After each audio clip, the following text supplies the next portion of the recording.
Sound check. Test mic.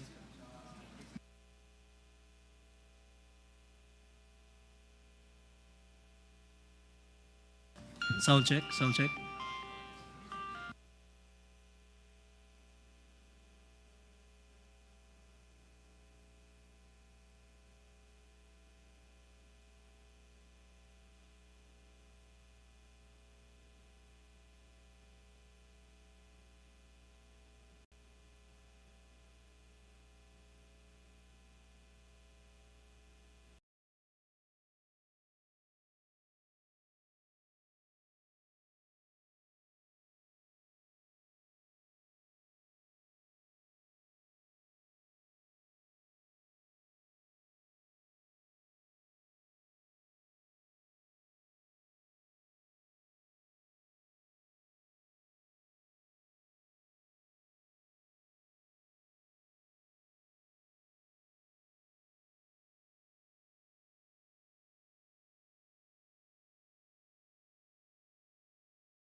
We will start in a few minutes. Comsec, can we ask all the invited resource persons to take the seat or the seats on the right side of the hall?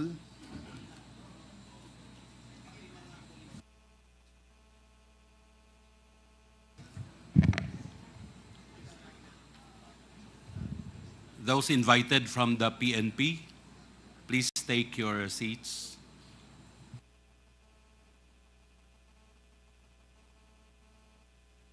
And all others, invitees.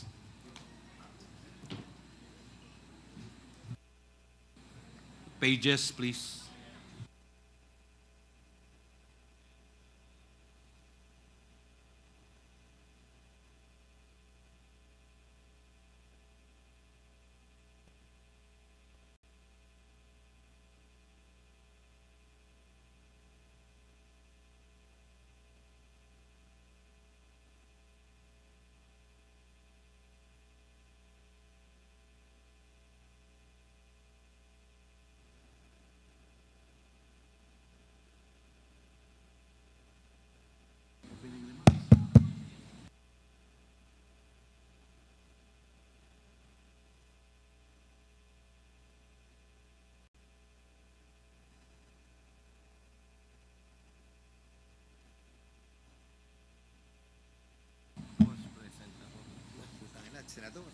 Senator.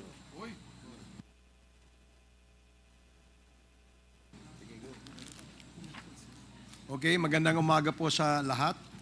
Welcome to the 9th joint public hearing of the Quad Committee. On behalf of the Committee on Dangerous Drugs, the meeting is now called to order.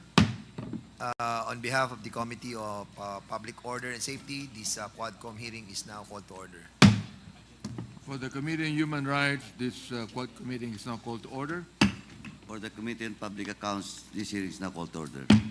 Okay, Comsec, can you please lead the prayer for today's committee hearing?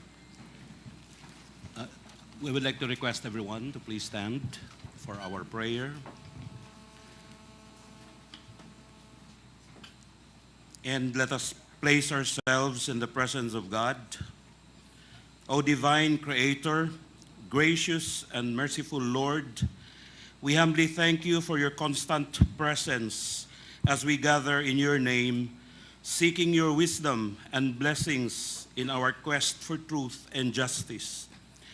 We sincerely ask for your forgiveness and pray that you cleanse our hearts and minds so that we may be worthy of your divine guidance. With your almighty hands, let us lead us gently towards the right path and help us achieve our aspirations as a nation under God. Hear the cries of those who have been oppressed and victimized by violence, and use these proceedings as a means for them to find the justice they deserve. Help us find peace in your hearts, in our hearts, and clarity with our minds. Feel clouded so that we may not condemn in haste. Finally, dear Lord, grant us the strength to face our unseen struggles within and the courage to navigate the storms that weigh heavy on our spirits so that we may emerge stronger and wiser through the trials we face. We humbly ask this in your mighty name. Amen. And please remain standing for our national anthem to be led by Kimo Gumatay, the Grand Champion, Idol Philippines Season 2. Bayang magiliw, perlas ng silanganan, alab ng puso, sa dibdib mo'y buhay. Lupang hinirang, duyan ka ng magiting, sa manlulupig, di ka pasisiil, sa dagat at bundok, sa simoy at sa langit mong bughaw, may dilag ang tula at awit sa paglayang minamahal, ang kislap ng watawat mo'y tagumpay na nagniningning, ang bituin at araw niyang kailan, pag may di magdidilim, lupa ng araw ng luwal, hatid pagsinta, buhay ay langit sa piling mo. Aming ligaya ng pag may mga api ang mamatay ng dahil sa'yo. Thank you. That's Mr. Kimo Gumatay, the grand champion of Idol Philippines Season 2. Pwede ba ako kumanta dyan sa susunod? Thank you, Mr. Gumatay. Now we proceed with the next part of our agenda for today is the roll call of members and acknowledgement of resource persons. Any motion? Mr. Chair, Congressman Akop, may respectfully move that we dispense with the calling of the rolls. So move, Mr. Chair. there is a motion to dispense with the calling of the roll. Duly seconded. Hearing no objection, the motion is carried. The next part of the agenda for today's committee hearing is the approval of the minutes of the meeting held last October 11, 2024. Any motion?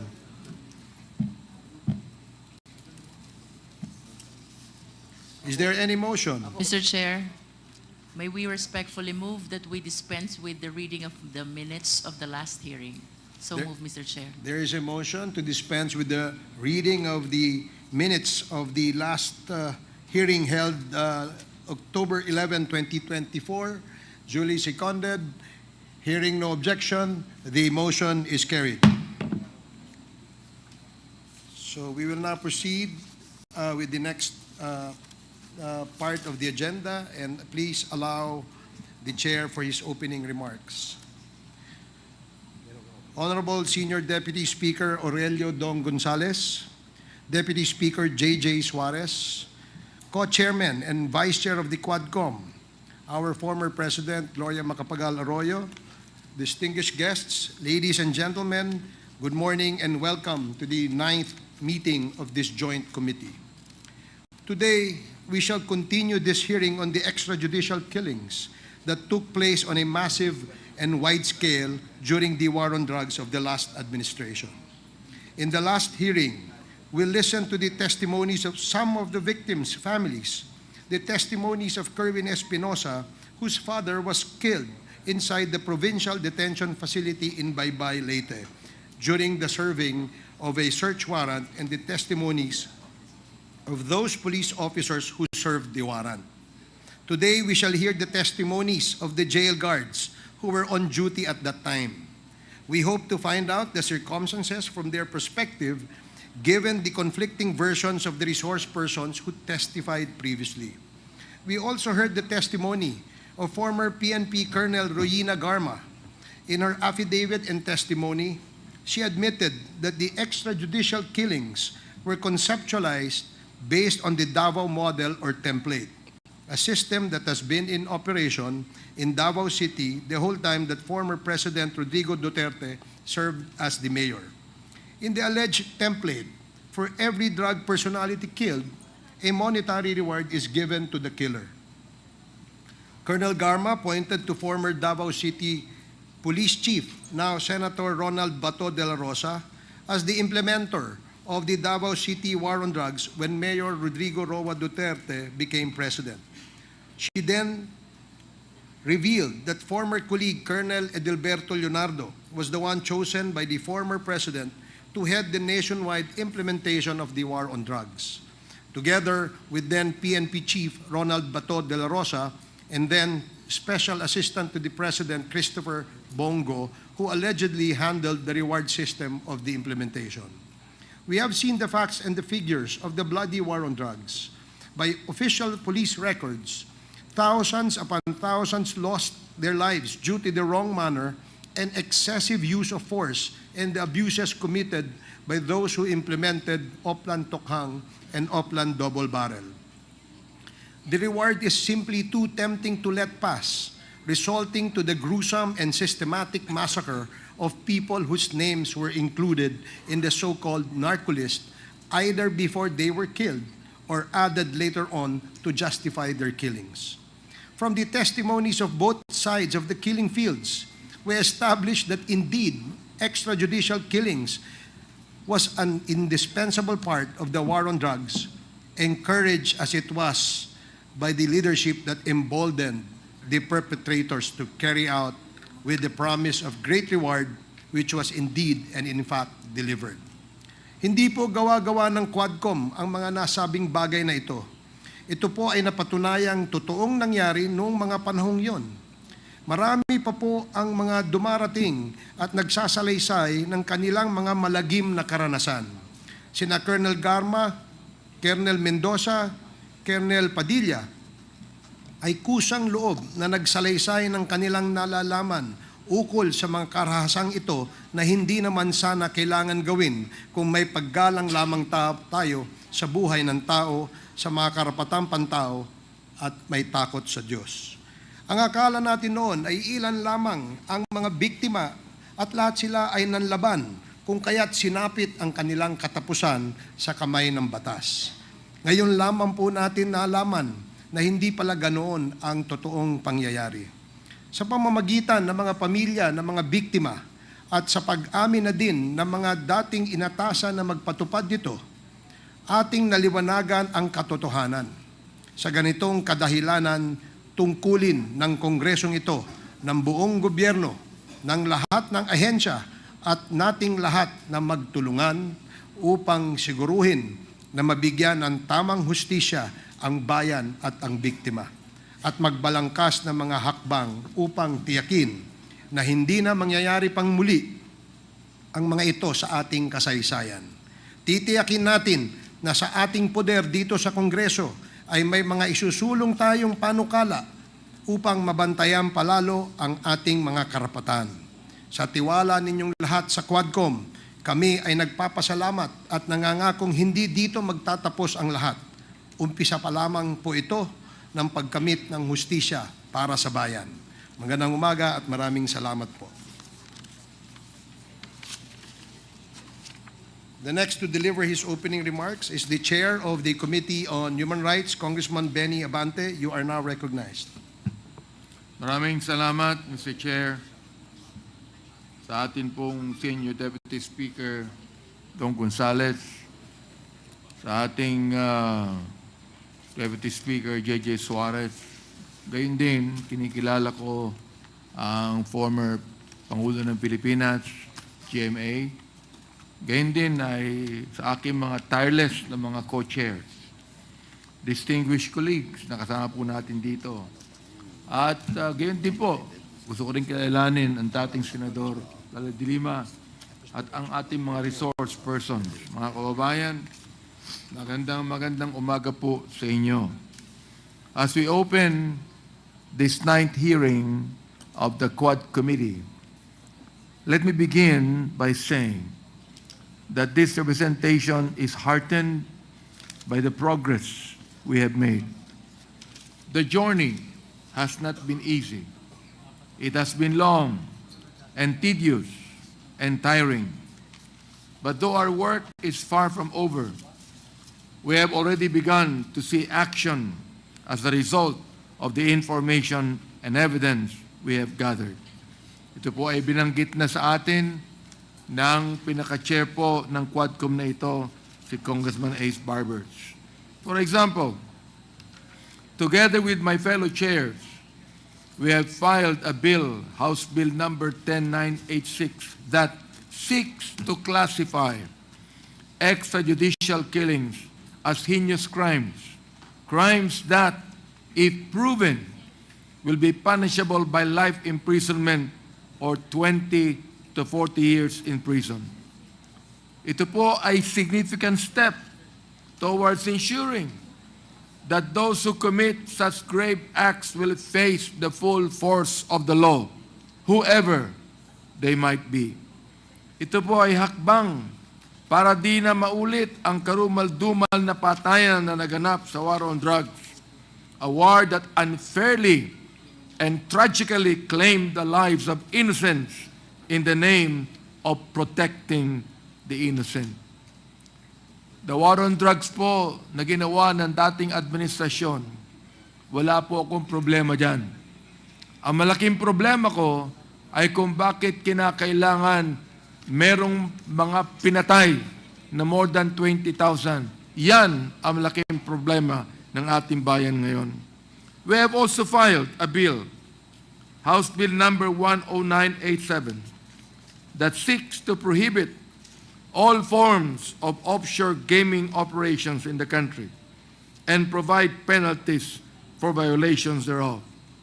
Additionally, the House Quad Committee has turned over critical documents to the Office of the Solicitor General. These documents pertain to the land acquisitions and properties believed to be owned, procured, or acquired by Chinese nationals in violation of our Constitution. We have urged the OSG to move swiftly and file severe forfeiture cases against those accused of fraudulently obtaining Philippine citizenship to illegally acquire land and operate businesses here. Our message is clear. We cannot allow foreigners to steal our land under our very noses. The law must be applied. And no one should profit from actions that undermine the integrity of our nation, especially foreigners who exploit the gaps and weaknesses in our bureaucracy. Meron ding mga LGU na kasama dito sa pagkakabenta ng mga lupang ito. Samantalang napakaraming mga kababayan natin ang walang lupa at walang bahay, pero itong mga foreigners na ito ay nagmamay-ari na napakalaking lupa sa iba't ibang dako sa ating bansa. It is true that the gears of the law may sometimes grind slowly, but as we have seen, when properly oiled with testimony, evidence, and the steadfast desire to obtain justice, those gears will eventually crush the guilty. Our work may be exhausting, and at the end of each hearing, we may find ourselves tired and weary, but we know it is worth it when we see our patience and perseverance rewarded with progress. We know it is worth it when we see justice being served. To the craven who continue to run and hide in order to evade the long reach of the law, or those who cannot own up to their actions and face this committee, your time will come. To former President Rodrigo Duterte, who has signified his intention to appear before the Quad Committee, get well soon. Sana po makapunta kayo sa susunod na hearing. Sana po samahan ka ng ibang invited personalities na nagtatago pa rin. Sana po sa pagpunta nyo rito, marami mga katanungan ang maaari po ninyong sagutin. My friends, the Bible offers us encouragement in Galatians chapter 6 verse number 9, and I quote, "And let us not be weary in well-doing, for in due season we shall reap if we faint not." End of quote. This passage speaks directly to the spirit that drives the Quad Committee. It reminds us that while the path of justice is often long and arduous, it is a path worth walking. It is this commitment to a just cause that gives us the willpower and endurance to hold these marathon hearings and to slowly unearth the evidence that will be responsible for exacting accountability for years of wrongdoing. To my fellow members, to the resource persons who have come forward with the truth, and to every Filipino who yearns for a just society, let us continue to press on. We may grow tired, but we will not give up. We believe that the pursuit of justice is not only our duty, but our calling. At dahilan po sa ating Quad Committee hearings na ito na po ang pinapanood ng maraming ating mga kababayan. Ayon nga po sa sinabi sa article ng Chief Justice Art Panganiban na ito pong Quadcom na ito ang pinaka-telenovela ng maraming mga kababayan. Bakit po? Sapagkat live and real time ang ating pinag-uusapan dito. Kaya mga kaibigan, sa aking mga kasangga, maraming salamat po and may we continue to serve the cause of justice with faith in the Almighty and unwavering resolve. Thank you very much, Mr. Chairman. Thank you very much, Congressman Abante. The next to deliver his opening remarks is the Chair of the Committee of Public Order and Safety, Congressman Dan Fernandez. You are recognized. Mr. Chairman, I will not be delivering any preliminary remarks on this ninth committee hearing. Thank you, Congressman Fernandez, for cooperating. The next to deliver his opening remarks is Congressman Caraps Paduano, the Chair of the Committee on Public Accounts. Thank You you, are Mr. recognized. Chairman. As practiced by this representation, I would like to submit once again my opening remarks to expedite the discussion, Mr. Chairman. Thank you, Mr. Chairman. Thank you likewise for cooperating, Congressman Paduano. We now proceed with the next part of the agenda. Comsec, you are directed to recognize and acknowledge the presence of our honorable members and acknowledge as well the presence of our resource persons for today's committee hearing. Comsec. Thank you, Mr. Chair. Honorable members of this committee, ladies and gentlemen. For this ninth joint public hearing, we have with us the following members: Representative Robert Ace S. Barbers, Senior Deputy Speaker Aurelio Don Gonzales Jr., Representative Dan S. Fernandez, Representative Joseph Stephen Caraps Paduano, Representative Bienvenido M. Abante Jr., Deputy Speaker David J.J. Suarez, Representative Romeo M. Acop, Representative Arlene Brosas, Representative George Patrol Bustos, Representative Jerville Jinky Betrix R. Luistro, Representative Raul Daniel A. Manuel, Representative Jonathan Keith T. Flores, Representative Gloria Macapagal Arroyo, Representative Francisco Paulo P. Ortega V, Representative Johnny T. Pimentel, Representative Grace Christine Singson Mihan, Deputy Speaker, Representative Jefferson Conghun, Representative Salvador Plato, Representative Reynante U. Arrogancia, Representative Franz Castro, Representative Steve Chongbian Solon, Representative Ray T. Reyes, Representative Arthur S. Garcia Jr., Representative Ramon Rodrigo Gutierrez, Representative Franz S. Pumaren, Representative Bonifacio L. Busita, Representative Roberto V. Puno, Representative Crispin Jigo Ping Rimulya. For our resource persons,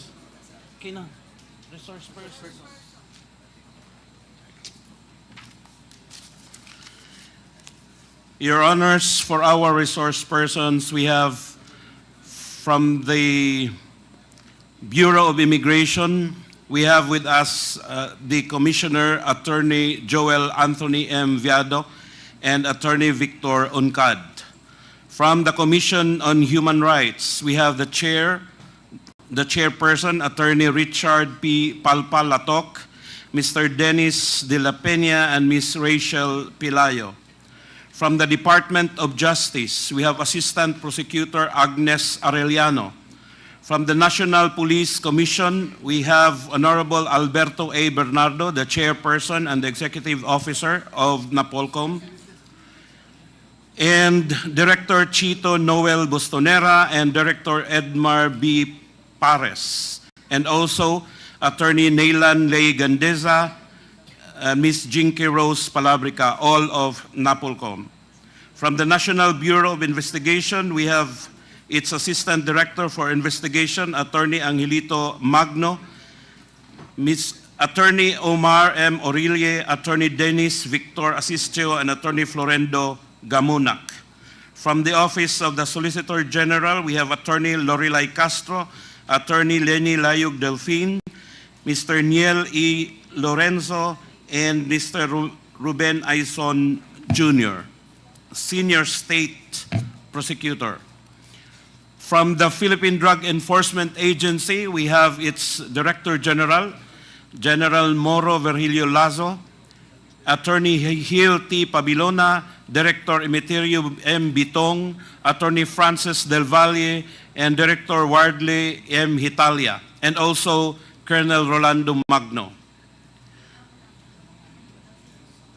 From the Philippine National Police, we have with us Attorney Brigido de Jesus Dulay of their Internal Affairs,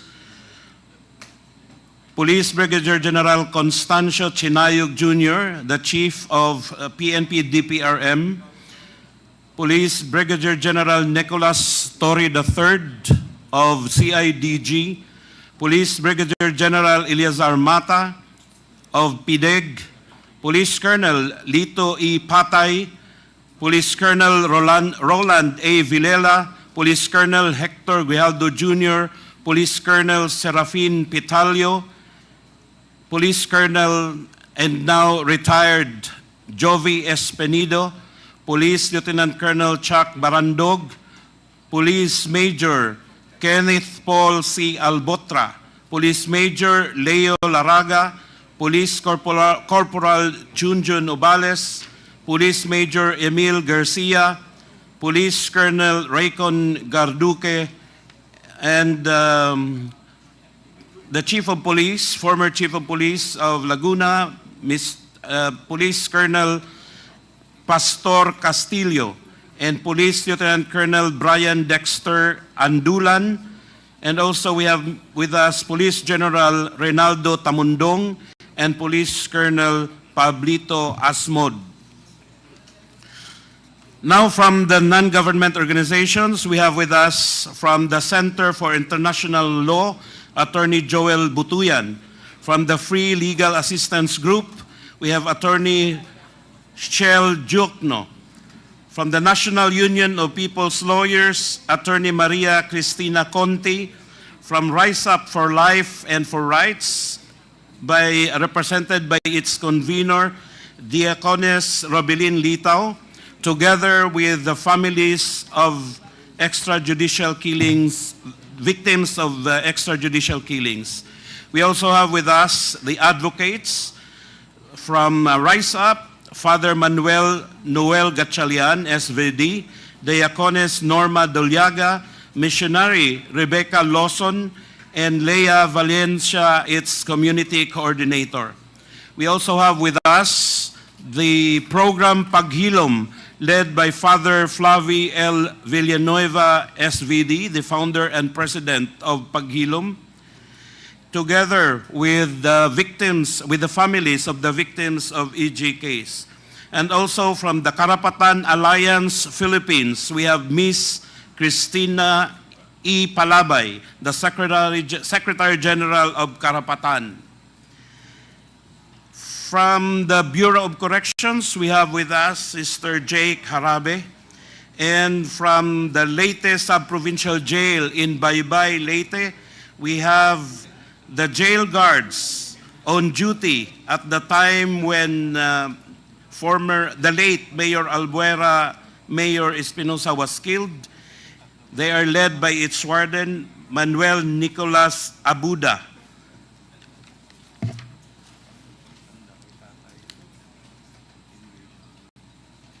And for other key personalities, we have with us the former Senator, Ma'am Laila De Lima, and the former Chief of Staff of Police Colonel Garma, Attorney Carol K. Paquera, and the journalist Manuel Mogato. That's all for now, Mr. Chair, Your Honors. Thank you, Comsec. So before we proceed with the hearing proper, may we ask Congressman Caraps Paduano to... Yeah, may I know, Comsec, if the resource persons invited today, especially the new ones, have taken their oath? And if not, please administer the oath of the resource persons that we invited for today's committee hearing. Yes, sir. Thank you, Mr. Chair. I would like to request all those who attended for the first time the public hearing. Please stand for the oath. The jail guards from Baybay, please stand also. The jail guards from the provincial jail, yes, please. Okay. All right. Okay, please raise your right hand. Do you swear to tell the truth, the whole truth, and nothing but the truth in this public inquiry, so God help you? Thank you. You may now take your seats. The oath has been administered, sir. Thank you, Comsec. We're also present in our committee hearing today is a former Congressman Jose Christopher Kit Belmonte of the 6th District of Quezon City. Welcome to the committee hearing. Now we proceed with the admin matters. Congressman Paduano. Thank you, Mr. Chairman. Mr. Chairman, we have received a copy of letters coming from the law offices of OI, Cornell, and Villamor on behalf of the Nova Parinog and Rinaldo Parinog Jr. requesting for TSN with regards to the affidavit that was mentioned and that was submitted by Police Colonel Joby Spinedo. And without any authorization coming from the siblings Parinog, Mr. Chairman, we would like to direct the COMSEC to address this letter coming from the offices of OI, Coronel, and Villamor. Comsec. Next, Mr. Please Chairman, comply. with regards to the comparative laboratory explanation of Cassandra Ong's signature on sublease contract, we have with us the document submitted by the NBI. And the note given to us by the NBI is that written by one and the same person, Mr. Chairman, just to inform the Honorable Committee. This is the findings of the NBI, yeah. on the handwriting or the Yeah. signature of Miss Alice, Cassandra Ong. Miss Cassandra Ong. Yeah. And we have also received, Mr. Chairman, the affidavit coming from Police Colonel Paul Albotras. And he's now present. Is Albot? Yes. Now we have received your affidavit. And we have received three complaints, Mr. Chairman, with regards to killings and red tagging coming from Andrea Trinidad, sister of Attorney Anthony Trinidad, which was killed in Yulngan City, and letter coming from Earl Jane Ralios, the daughter of slain PDA agent, Baby Ralios, who was brutally killed in broad daylight by non-assailants in Cebu City. And with this, Mr. Chairman, we would like to take cognizance of this letter, and we will just discuss this matter on a separate discussion, Mr. Chairman. And we also received a letter complaint of Mr. Catanyag against Mr. Harry Roque with regards to a land dispute in Las Piñas. And again, once again, Mr. Chairman, we'd just like to take cognizance of this letter, and we'll just discuss this on a separate discussion, Mr. Chairman. Now, we also received a letter of excuse coming from General Albadealde requesting this committee for him to be excused with an attached medical certificate, Mr. Chairman. And a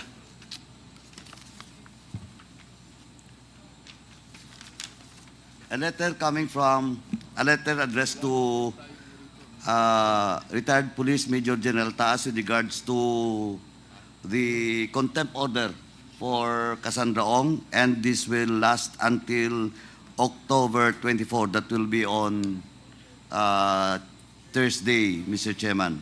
So we can discuss this matter on the later part of this hearing, Mr. Chairman. COMSEC, please take note of this letter from the Sergeant at Arms. Sergeant at Arms. We have also received a copy of a letter coming from Yvonne Barandog requesting her to be excused in this hearing. And once again, she reiterated question of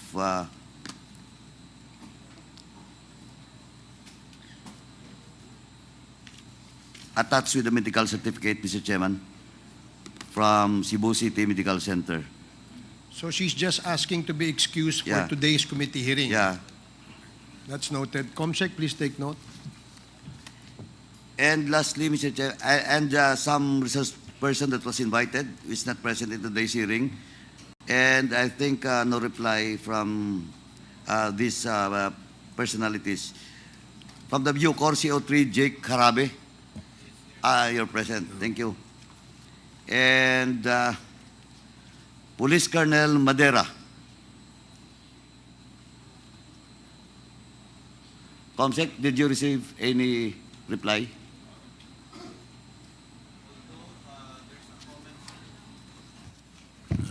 Sir, we have an information that it's Police Colonel Matira, but still not present. So no reply. He has not received the invitation since the name is not correct. We coursed through the invitation through the PNP, sir. Thank you. PNP, please take note of the invitation for a certain Police Colonel Matera. And of course, Corporal Jeremy Kausim is the subject of our contempt order. And until now, Corporal Jeremy Kausapin, alias Tox, cannot be found. Can we ask General Torre with regards to the status of Jeremy Kausapin? General Torre? Your Honor, sir, we're still looking for Mr. Kausapin. When he was first mentioned in the Quadcom a few weeks back, we immediately visited his house with the purpose of securing him. However, we were met by his wife, who submitted to us signed and certified resignation letter together with a firearm and his badge, and telling us that her husband is nowhere to be found already. So we're conducting a manhunt for the guy, sir. Thank you, General Torre. Same is true with SPO4 Arthur Narsoles. For the case of SPO4 Narsoles, sir, he is already retired. We have already coordinated with our PRBS because he is out of contact of the PNP, considering that he availed of the lump sum. And in the next few months, his 3 years lump sum will already be due, and he will be receiving the monthly lump sum. And we'll be using this also as a tracer for him. However, right now, we are also looking for him, sir. Thank you. Thank you, General Torre. Thank you, sir. Comsec, have we received an explanation for SPO4 Loretta Villarta Griar? Yes, sir. She sent a letter of excuse. I don't have a copy of that. Dito ba? Ano, medical rin? So, Mr. Chairman, I move that we once again invite retired SPO4 Loretta Villarta in the next hearing, Mr. Chairman. Comsec, please, you are directed to invite the said resource person in our next committee hearing.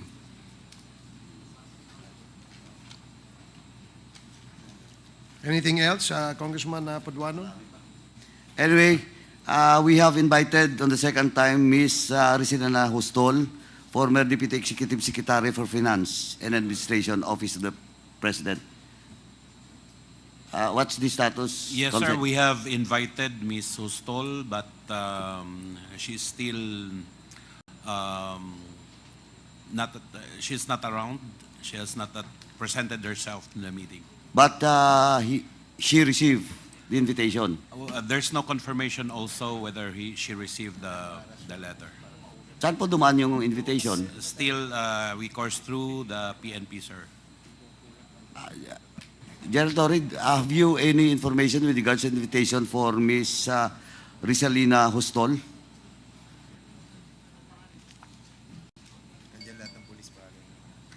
I think she is not in our list right now, sir. I have only a list of... Teka, sir.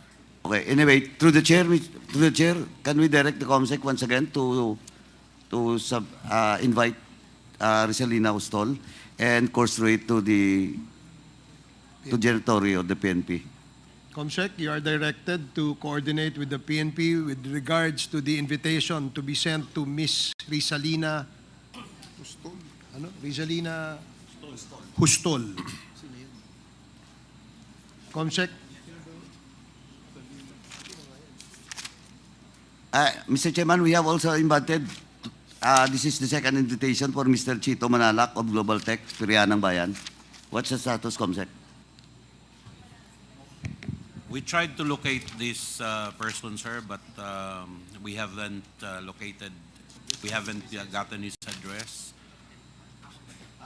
Through the chair, can we direct the COMSEC, Mr. Chairman, to coordinate with PCSO at the same time with General Torre with regards to the invitation for Mr. Chito Manalak of Global Tech?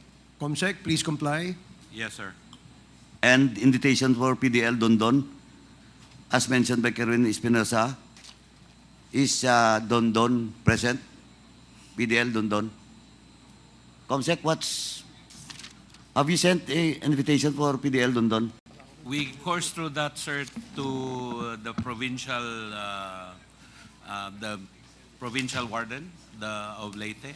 We are not yet certain if they have information on PDL Dondon. Any representative from the provincial jail management in Leyte? The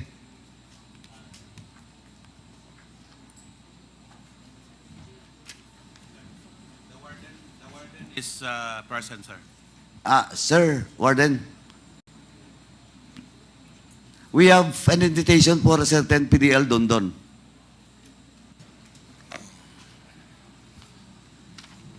Good morning, Mr. Chair. Certain PDL din Dondon Palermo was already discharged from our custody by virtue of a court order. So, he was already released. Yes, Mr. Chair. When was that?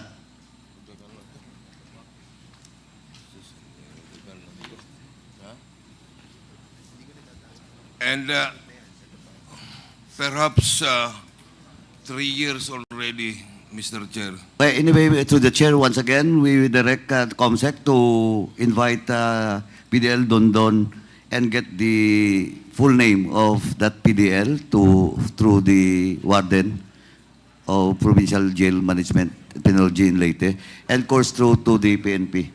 Comsec, you are directed to comply with the request of Congressman Paduano. Yes, sir.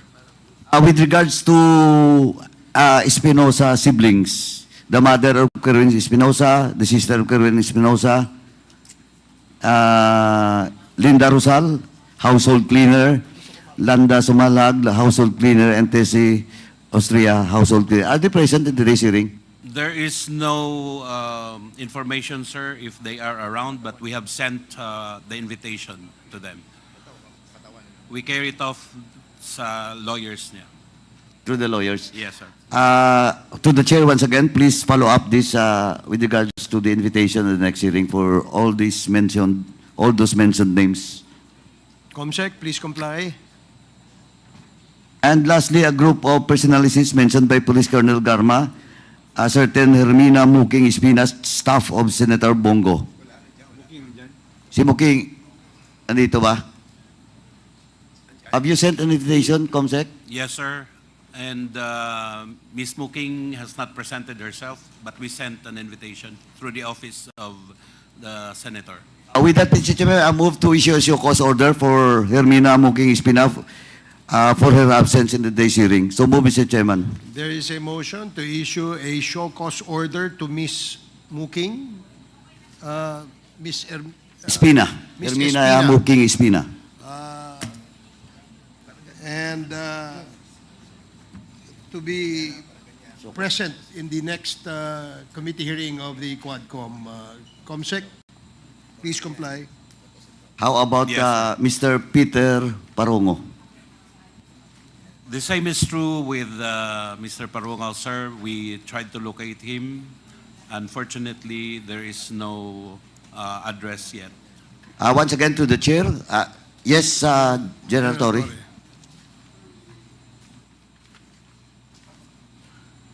Feedback, sir. We serve a letter to his residence at Davao City. The letter was received by his wife, sir.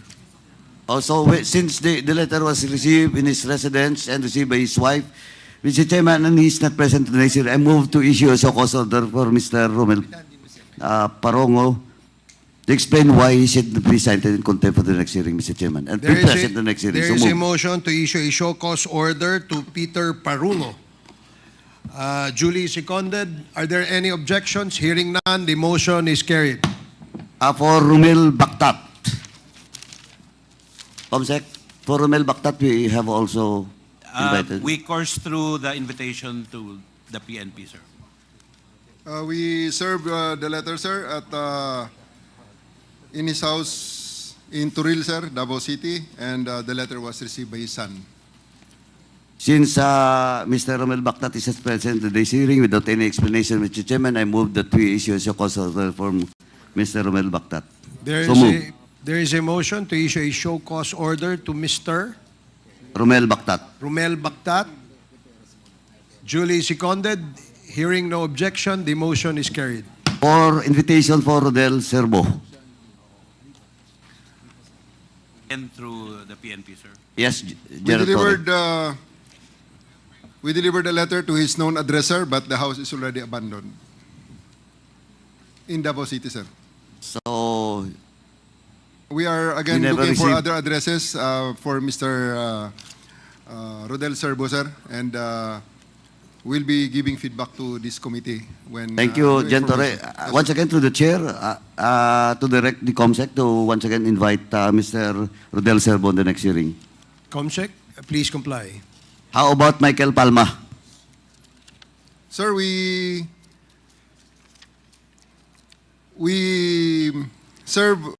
brought the letter, the invitation letter, to his house in Mintal, Davao City, and it was received by his housekeeper, and he has another registered address in Island Garden City of Samal, and it was received by his previous live-in partner, and we have so delivered those letters, sir.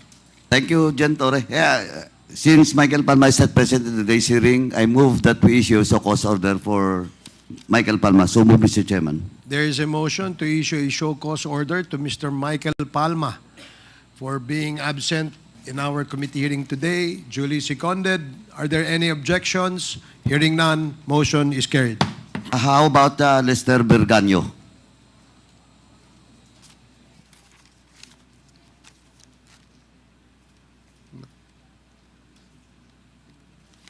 We have not found any address for Mr. Begaño as of the moment, sir. We are still locating any known address, sir.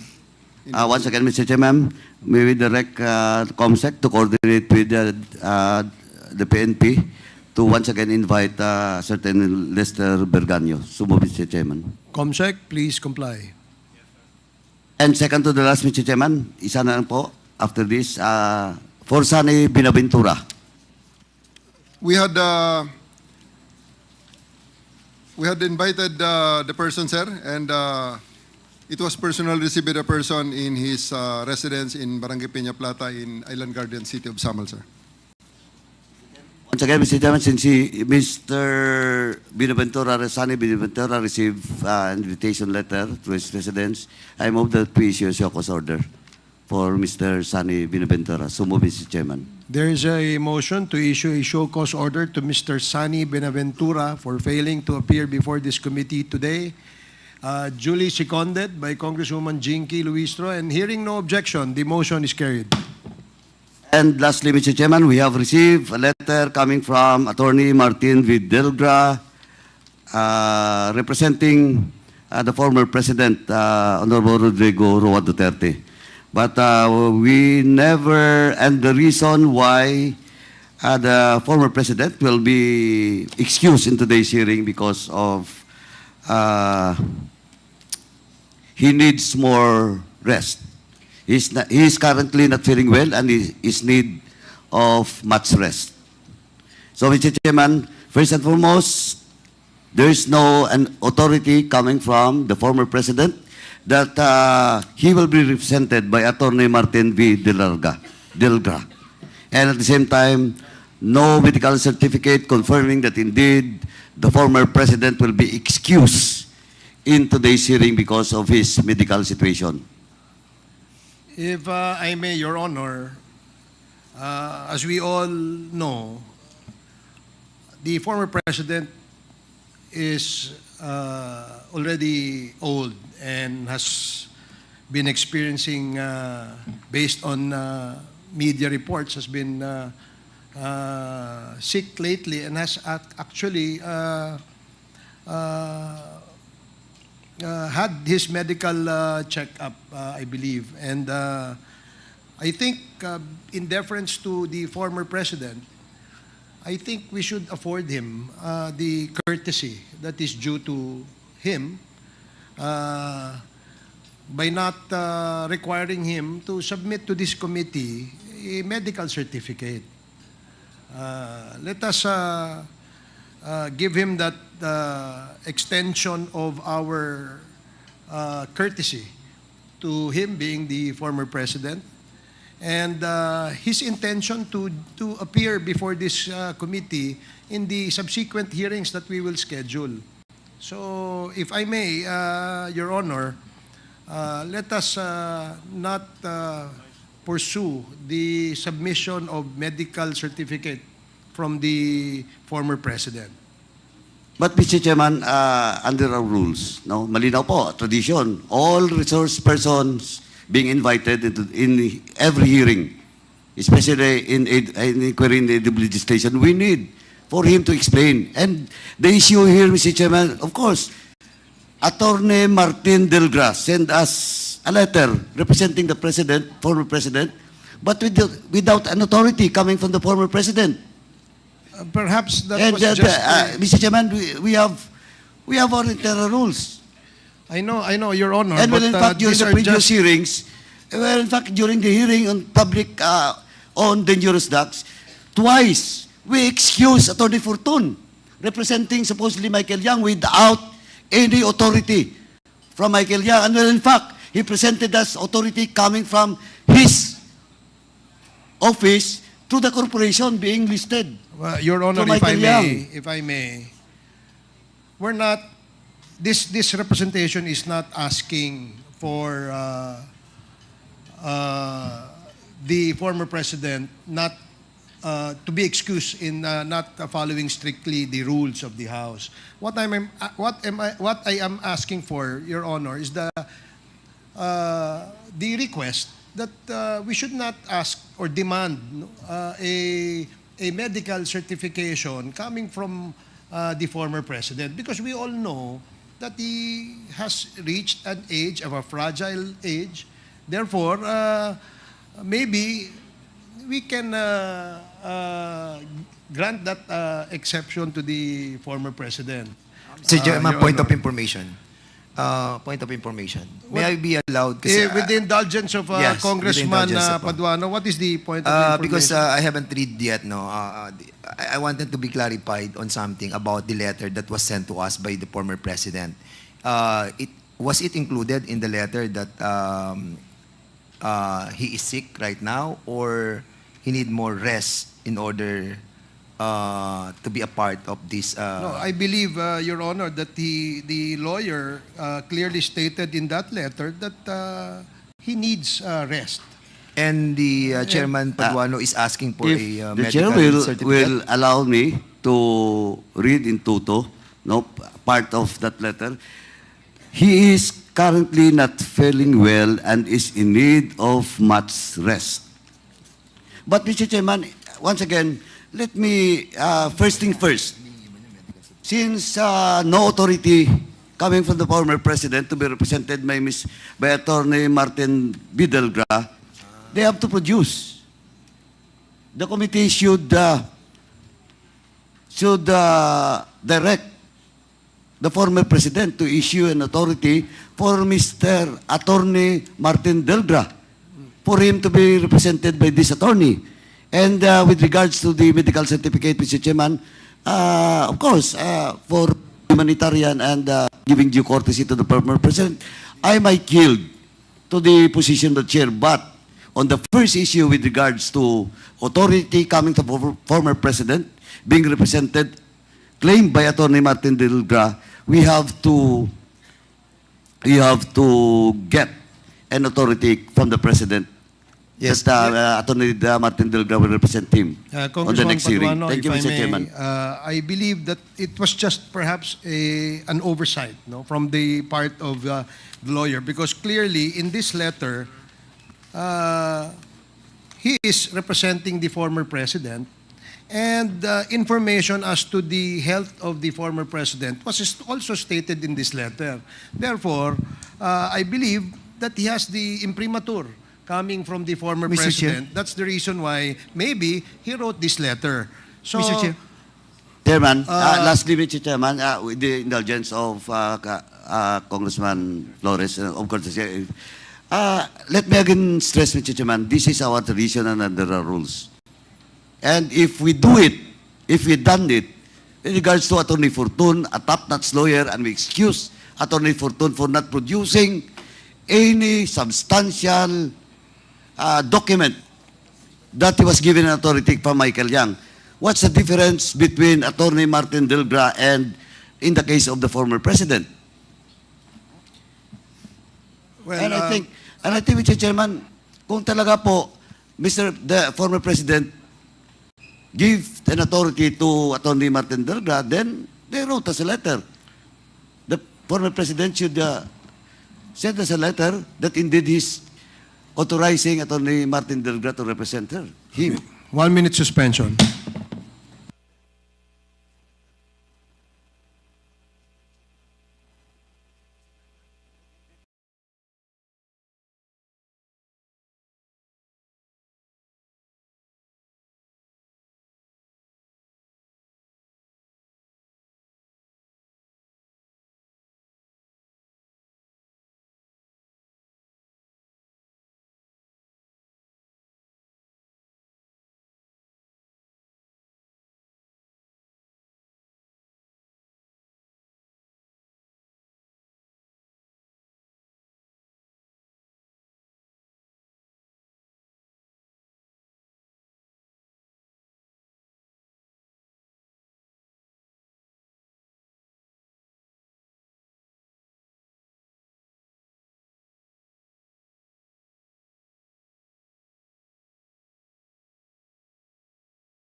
Hearing is resumed. Mr. Chairman, With the indulgence of Congressman Dan Fernandez, the parliamentary status was the chair had to suspend the hearing for 1 minute in order to resolve the issue of being raised by Congressman Paduano with regards to the letter that the committee received stating, among others, the reason why the former president will not be able to attend the committee hearing today. And Congressman Paduano insisted that we have to stick with the rules Yes. of the House. And the chair immediately suspended in order that I can confer with Congressman Paduano so that we can accommodate the request as stated in the letter of the lawyer of former president that he be excused for today's committee hearing. So in this regard, may we ask Congressman Paduano what is the position of the chair of the Committee on Public Accounts? Mr. Chairman, with regards to the second issue on the medical certificate that being required by this representation to the former president, I will yield to the opinion position of the good chairman, no? Thank you. The lead chairman. But with regards to the authority coming from the former president for Attorney Martin Delgra, we need the document so that he can have an official entry of appearance in the next hearing, Mr. Chairman. Yes, as I stated earlier, Congressman Paduano, Your Honor, that perhaps it is just an oversight on the part of the counsel of the former president. And I agree that we should ask the counsel to be present in our committee hearing to enter his appearance as the counsel for the former president. So thank you for accommodating my request, Congressman Paduano. So with that, we will now proceed with the next part of Mr. Chairman, the agenda. if I may, Yes, Congressman Dan Fernandez. in addition, we were discussing about those two issues that was mentioned by you and by Chairman Paduano. And further, sinasabi po sa Section 9 ng ating rules, no, that yung physically present nung ating pong binigyan ng authority, no, para po mag-represent sa ating pong mga witnesses. And dito po sinasabi, provided further, that no witness shall be granted more than 2 postponements of appearance before the committee without justifiable cause. With that, Mr. Chairman, we have to apply the rules of this committee to all or none at all. Thank you so much, Mr. Chairman. Thank you for that manifestation, Congressman Fernandez. Mr. Chair. Mr. Chair, Yes, Congressman Abante. I just would like to make it clear for the people watching this Quadcom hearing today.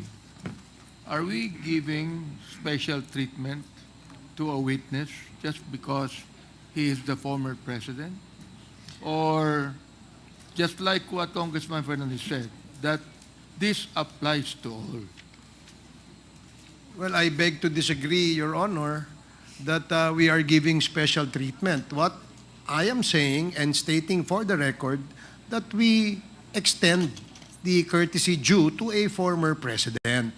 Hindi naman po ibig sabihin na hindi na po natin siya imbitahin. On this particular committee hearing that we scheduled for today, the committee has received a letter stating, among others, the reason why the former president cannot be present. So wala hong exception dyan. Hindi ho natin siya binibigyan ng special treatment. I do agree with the chair of the Committee on Human Rights that we should stick with the rules of the House.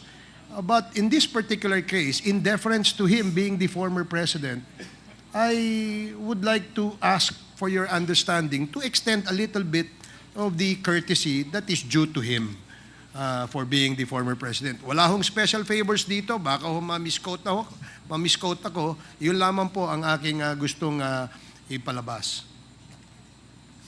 I Mr. hope that Chair. is understandable And, Yes, this, I fully understand, Mr. Chair, and I agree with your sentiments and statement, though I believe that we should further state on the record, Mr. Chair, uh, according to our rule, that no witness shall be granted more than 2 postponements of appearance before the committee without justifiable cause.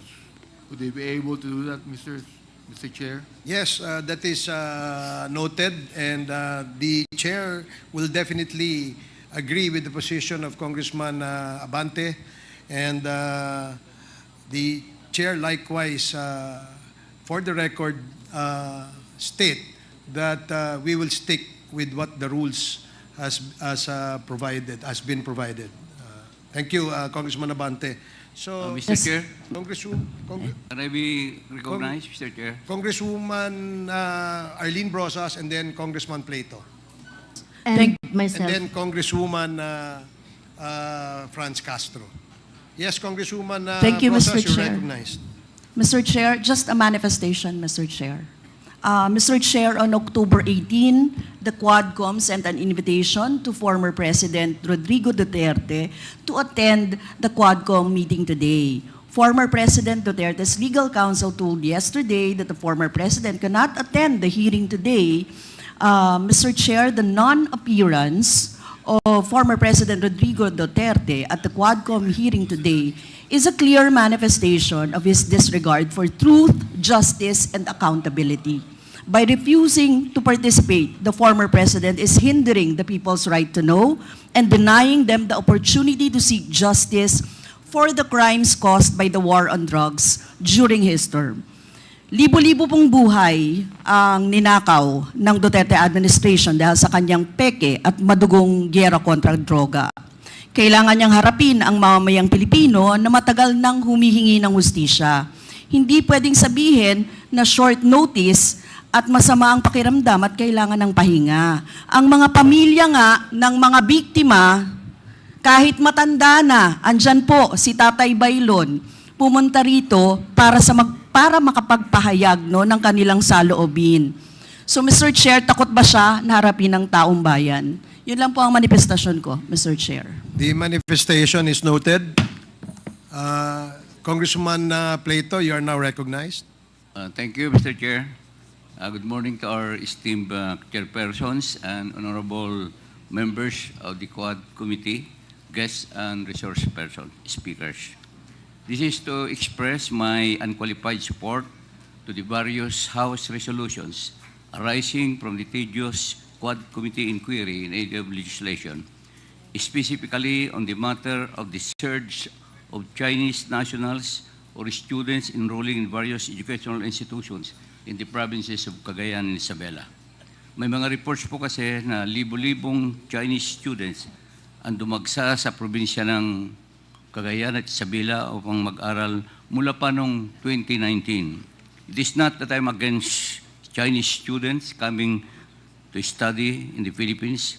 However, considering the tension in the West Philippine Sea and the ongoing legislative investigations into the alleged involvement of Chinese individuals, groups, or corporations in illegal pogos, and the alleged crimes associated in your operation, it is understandable for us Filipinos to feel so concerned on your increased presence here, disguising or not as students. Having said that, honorable chairpersons, this representation fully supports the proposed resolutions aimed at bringing clarity to these Pogo-related issues in our country. Maraming salamat po. Thank you very much, Congressman Plato. Before we acknowledge the next member who wished to manifest, allow the chair to acknowledge the presence of Congressman Lordan Suan, Congressman Ernix Junicio, and Congressman Bong Teves. Welcome to the committee hearing. And Congressman Faustino Inodi. Congresswoman Franz Castro, you are recognized for your manifestation. Thank you, Mr. Chair. So, ang kinatawang ito po ay lubos na nababahala at dismayado sa hindi pagdalo ng dating Pangulong Rodrigo Duterte sa hearing ng ating komite parang naggagayahan lang ang mag-amang Duterte. Ang daming sinasabi kapag hindi under oath o wala sa tamang lugar. Pero kapag pinatawag na sa formal na pagdinig, nag-uugaling pusit na pareho. At ang dami ng rason para huwag dumalo ang sagutin ng maayos ang mga katanungan natin. Kaya I move na kapag hindi pa dumalo si dating Presidente Duterte, susunod na hearing ay i-cite na siya in contempt or kung ano man yung rules natin. Kundi ay ito po ay isang malaking insulto sa mga pamilya. Andyan po yung pamilya ng mga biktima ng madugong war on drugs na nandito po sa atin. Sa kanyang pagtanggi ay nagpapakita lamang ng kawalan ng respeto sa proseso ng investigasyon at sa pagharap sa katotohanan. Mr. Chair, ang mga aligasyon laban sa kanya ay napakaseryoso. Mula sa mga pagpatay sa mga sibilyan, sospek at mahihirap, maging sa mga Chinese drug convicts hanggang sa pagkamatay ni Mayor Rolando Espinosa. Hindi ito mga bagay na dapat ipagwalang bahala o iwasan. Kung totoong walang itinatago si dating Pangulong Duterte, bakit hindi niya harapin ang mga tanong natin dito sa committee? Bakit kailangan pang magtago sa likod ng mga dahilan tulad ng health issues at short notice?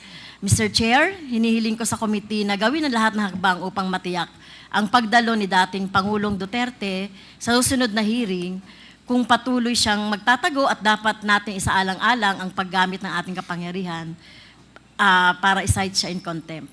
Ang bayan ay nangangailangan ng katotohanan at hustisya, hindi tayo dapat magpatinag sa mga taktika ng pag-iwas at pagtatago. Maraming salamat, Mr. Chair. Thank you, Congresswoman Caso. The Mr. last Chair. to deliver his manifestation is Congressman Keith Flores, with the indulgence of Congressman Abante. You are now recognized. Thank you, Mr. Chair. Mr. Chair, I only want to confirm that I personally know Attorney Delgra and I called him up during the break, Mr. Chair. He confirmed that he is acting for and in behalf of the President when he wrote that letter, Mr. Chair. He even sent a text message to confirm that. But I also understand that our rules require his physical presence. So I submit to the ruling of our chairpersons. Question lang, Mr. Chair. Okay, thank Mr. you, Chair. Congressman Keith Flores. Now, Congressman Abante, before Congressman Manuel. You are recognized, Congressman Abante. Since Congresswoman Arlene and Franz Castro mentioned the victims, no? Yung mga kamag-anak po ng victims, can we recognize them? Can we ask all of them to stand up, please, to recognize ang mga kamag-anak po ng mga biktima? Pwede po bang tumayo ang mga kamag-anak po ng biktima?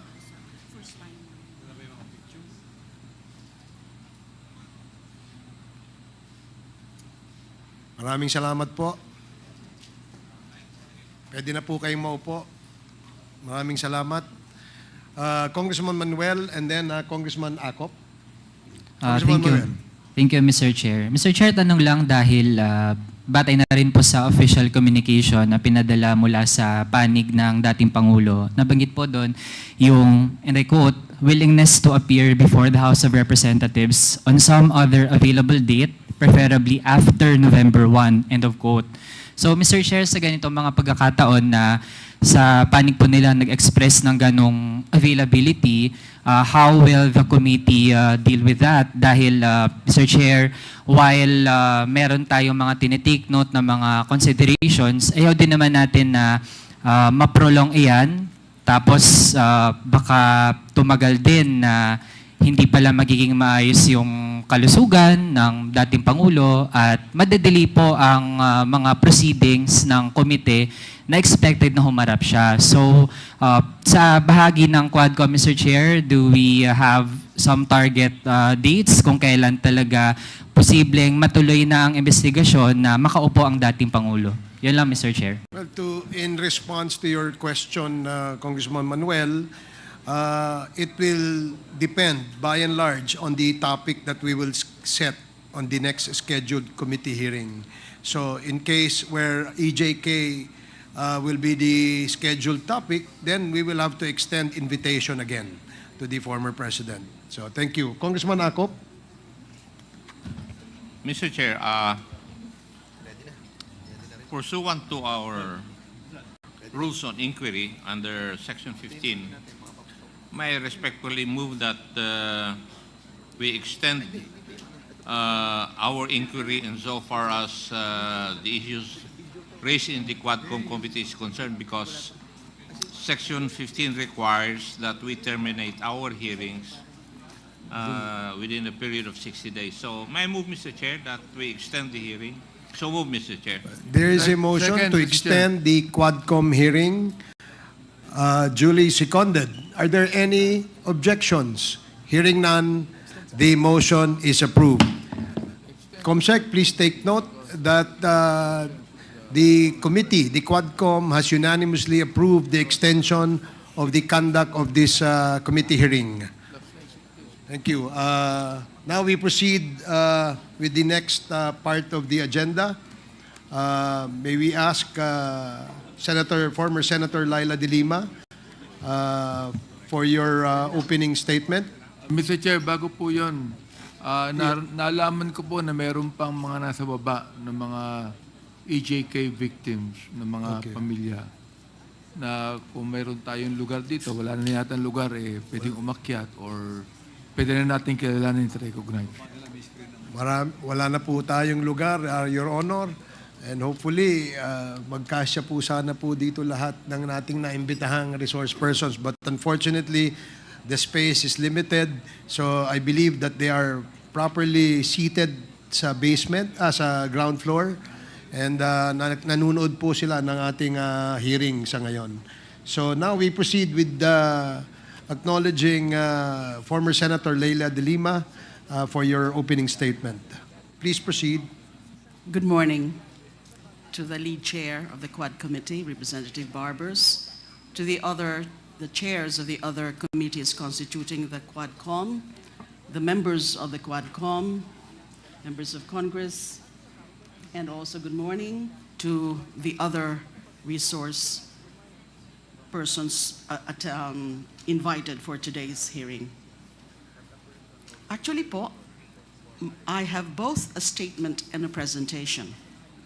Medyo mahaba po, and I was advised right before the hearing that I should cut it down. Although mahaba po talagang presentation ko. Best efforts, I will try to abbreviate. Mr. Chair, before our former senator proceeds, can I just request that she puts the mic a little bit closer, just so that we can hear her voice louder. Thank you very much. Salamat po. I attend this hearing with a deep sense of irony. I have not forgotten that in September and October of 2016, the House Committee on Justice conducted the inquiry on the Bilibid drug trade. However, unlike this hearing, the real subject of that hearing was not really about the drug trade.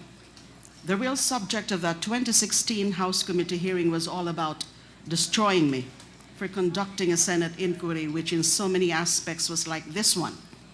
The only difference between this hearing and that Senate hearing is that my committee inquiry was 8 years earlier and Duterte was at the peak of power.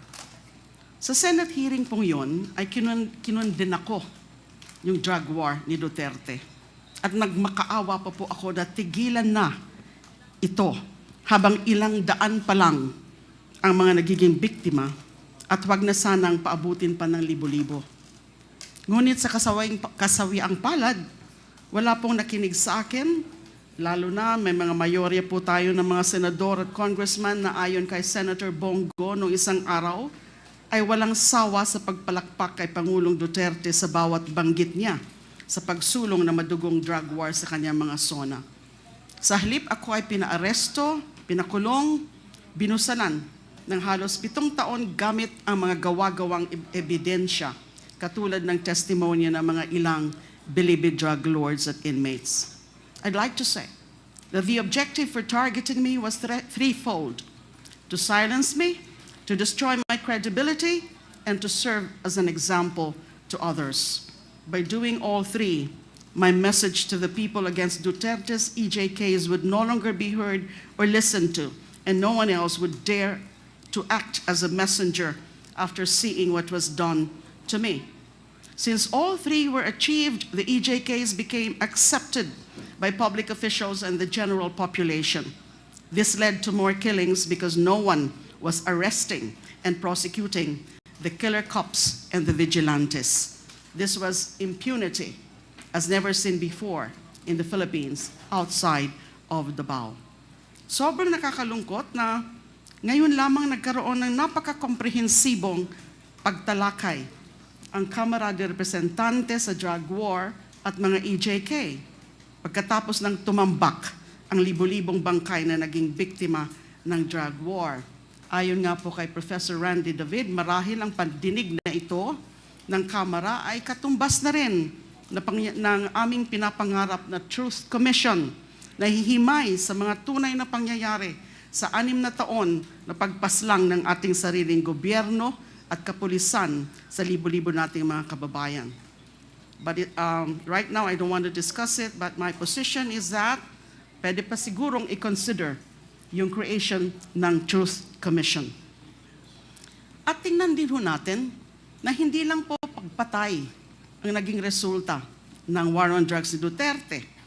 There are also those who were unjustly imprisoned based on planted and fabricated evidence. Ako nga po yung one of the very first victims of that.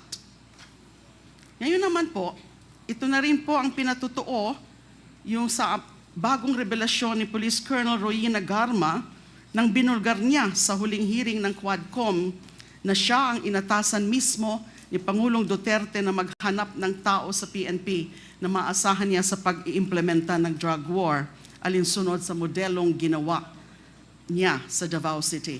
That's why my presentation, and I'll try to really make it brief, would cover 4 matters, 4 topics. One is the recent disclosure of Kerwin Espinosa. I'd like to comment on that. 2 is the importance of the 2009 CHR investigation of the DDS to the inquiry of this committee.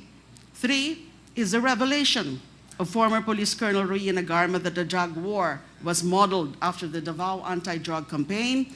And I'd like also to touch the relevance of Republic Act number 9851 on crimes against humanitarian law, genocide, and other crimes against humanity in enforcing accountability.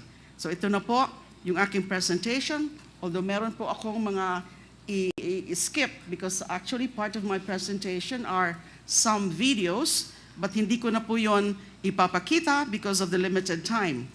So nung narinig ko nga po yung testimonya ni Kerwin Espinosa last hearing, it was Senator Bato de la Rosa who ordered him to lie under oath before the Senate in November 2016. Hindi na po ako nagulat doon. Si Kerwin actually already retracted his fabricated testimony against me in April 2022, around the same time that Rafael Ragos, the former Bucor OIC and NBI Deputy Director, also recanted in accusing me of receiving money from believed drug lords. Dun po sa hearing sa Senado, ay talaga namang sinabi ko doon na lahat po ng mga sinasabi nila tungkol sa akin, so yung pagiging protector ko daw nung illegal drug trade ni Mr. Kerwin Espinosa ay wala ho yung katotohanan. I vehemently, categorically, and firmly went on record in denying those accusations. Sinabi ko rin noon na yung mga sinasabi nila, Kerwin Espinosa, ni Ronnie Dayan, and ni Colonel Espinido, ay wala talagang katotohanan. In the first place, hindi nga sila magkakilala. Nauna na nilang sinabi yon before they were presented before the Senate na hindi sila mga magkakilala. Dali lang po. So ngayon po,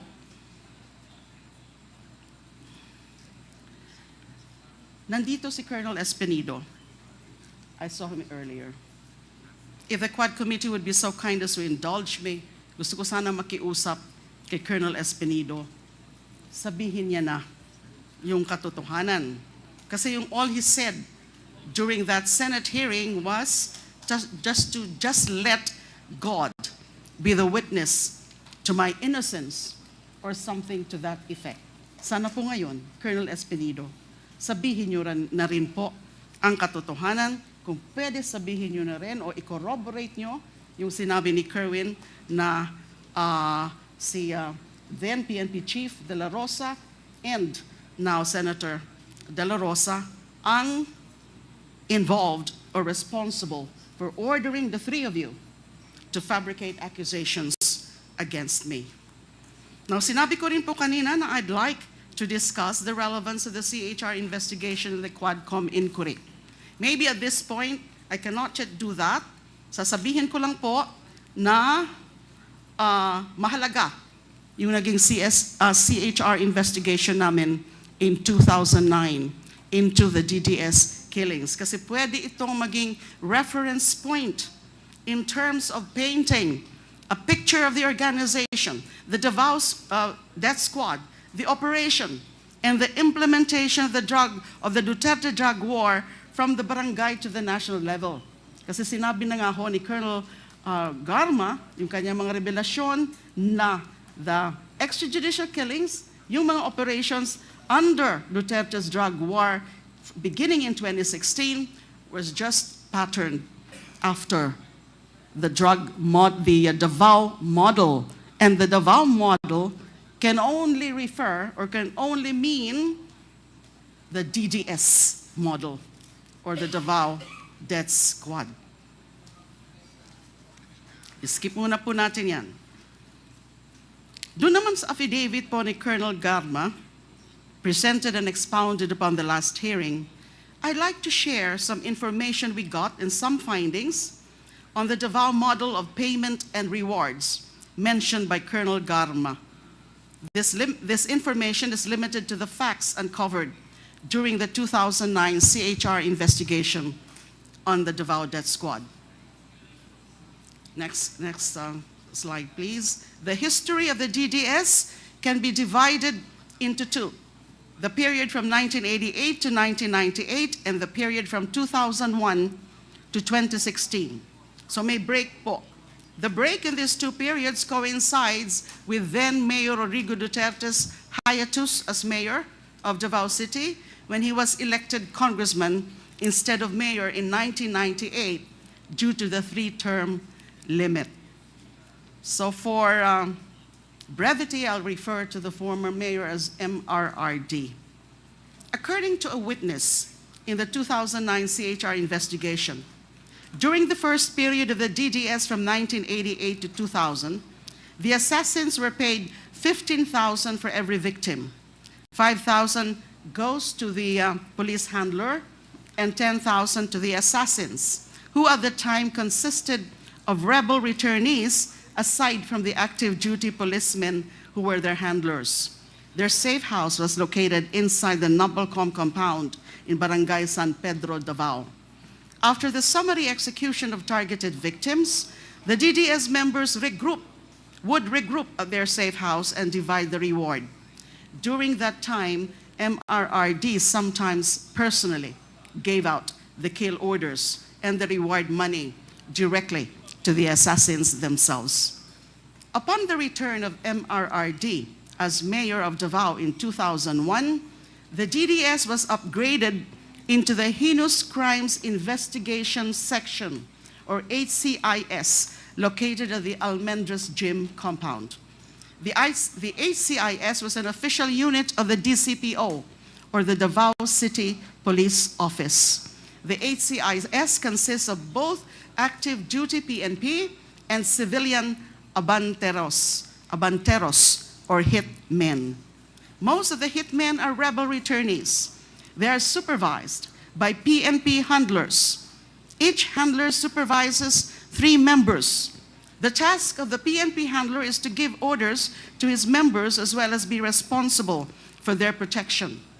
According to the CHR witness, he was given a regular monthly salary of $5,000. During this time, the reward given to a team for every victim was anywhere from $13,000 to $15,000. $3,000 to $5,000 goes to the PNP handler. $7,000 to $8,000 was shared among the rebel returnees, and $500 to $1,000 to civilian informants. The HCIS civilian personnel or rebel returnees directly received salaries as auxiliary service workers. The funds for their salaries came from the office of the mayor. Functions have also been specialized, with members being designated to do either office support or field work. A team of 1 PNP handler and 3 civilian abanteros was given an average of 3 targets every month. May I now go also to the revelation of Arturo Las Cañas. Yung mga naging findings po namin, although yung iba po doon, mga unofficial findings ng CHR investigation, were eventually confirmed by Edgar Matobato and Arturo Las Cañas when they went public at the Senate with their stories and executed affidavits in 2016 and 2017. Matobato executed an affidavit and was filed with the Ombudsman as a criminal complaint against Duterte and other DDS members. That criminal complaint is still pending sa Office of the Ombudsman. The most comprehensive account on the DDS from its founding in 1988 up to 2016 is the affidavit of Arturo Las Cañas, which was submitted to the ICC. This affidavit consists of 186 pages of gory details on the sociopathic behavior of Duterte as founder and leader of the DDS. Yung 186-page affidavit po yan, actually it was serialized in an investigative or feature story of Rappler in November 2021.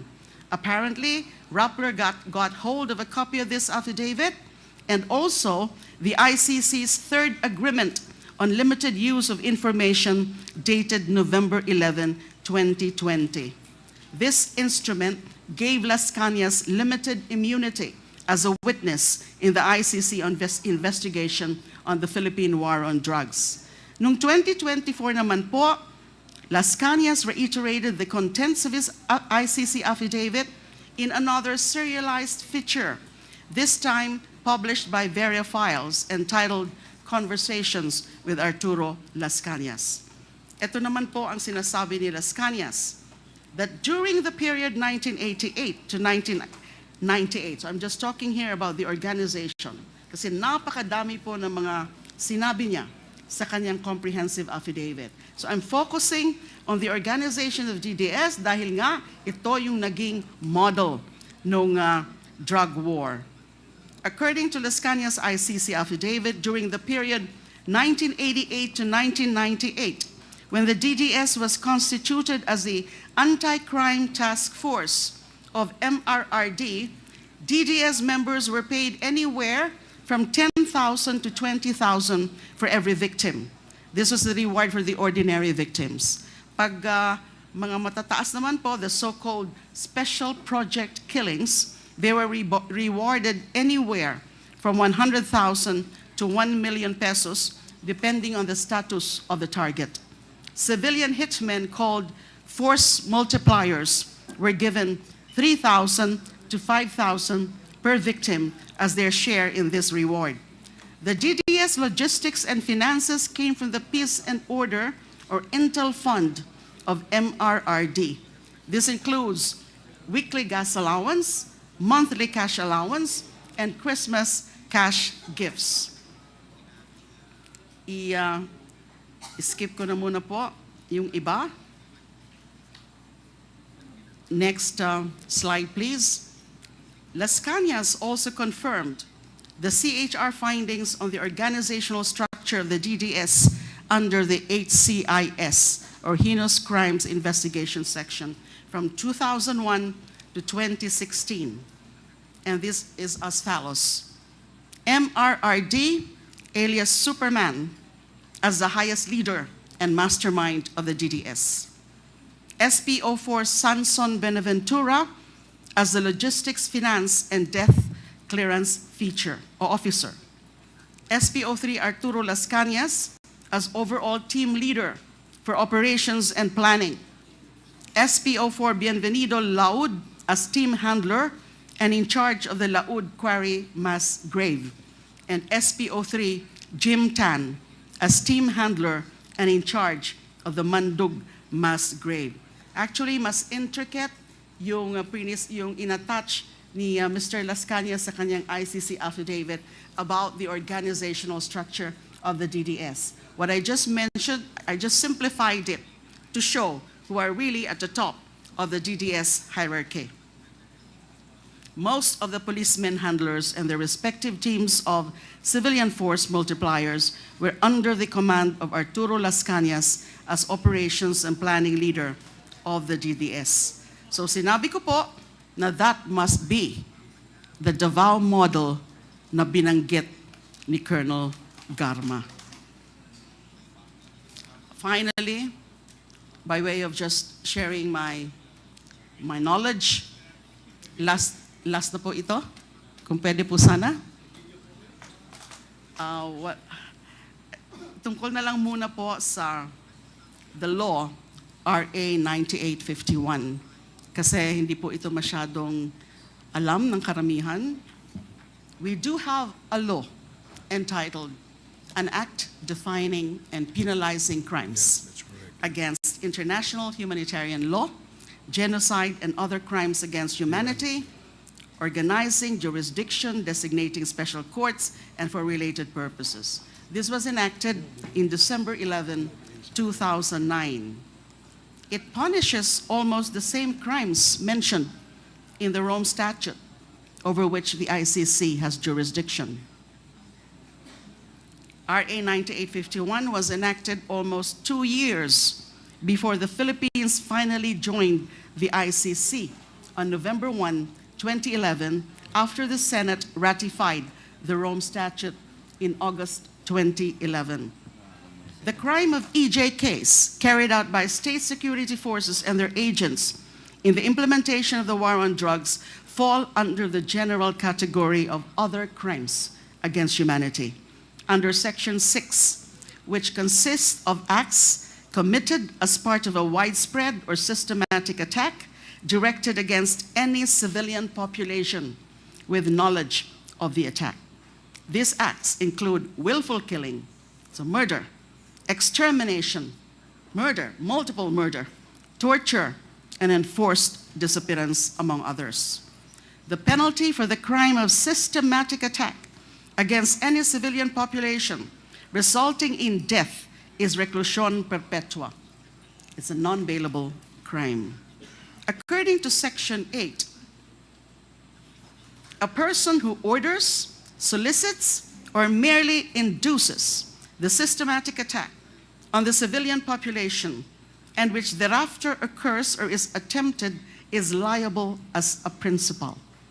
The same applies to anyone who contributes to the commission of the crime by a group of persons acting with a common purpose. Section 9 provides that official capacity as a head of state or government shall in no case exempt a person from criminal responsibility under this act, nor shall it in and of itself constitute a ground for reduction of sentence. The crimes defined and penalized under that law, their prosecution and the execution of sentences imposed on their account shall not be subject to any prescription. Pwede po silang tugusin or tugisin habang buhay. Finally, and this one is important, hindi po ito masyadong napapansin, Section 17 on jurisdiction provides that, quote, relevant Philippine authorities may dispense with the investigation or prosecution of a crime punishable under this act if another court or international tribunal is already conducting the investigation or undertaking the prosecution of such crime. Instead, the authorities may surrender or extradite suspected or accused persons in the Philippines to the appropriate international court, if any, or to another state, pursuant to the applicable extradition laws and treaties. Napakasimple po. Sa aking palagay, sa aking pagkaalam, napakasimple po ang ibig sabihin ng batas na ito. Hindi pa tayo miyembro ng ICC o ng Rome Statute, kinilala na natin ang kapangyarihan ng international bodies like the ICC na imbestigahan at litisin ang mga krimeng nasasaad sa RA 9851. Hindi pa tayo miyembro ng ICC, meron na ho tayong general na pahintulot sa anumang mga international body katulad ng ICC na tugisin at litisin ang mga Pilipino na magiging kasabwat sa mga tinatawag na crimes against humanity katulad ng malawakang EJK sa ilalim ng drug war.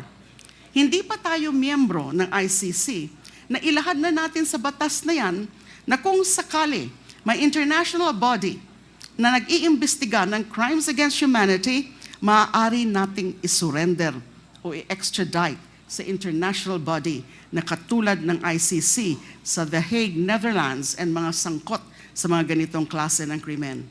I do recognize, and I think you will agree with me, that it will be totally discretionary on the part of the Philippine authorities. Just like sa mga sa extradition po natin, na pwede natin na isurrender muna, ipaubaya muna in the requesting party, yung isang akusado na covered sa extradition treaty, pero nasa atin pa rin yon kung gagawin natin yon.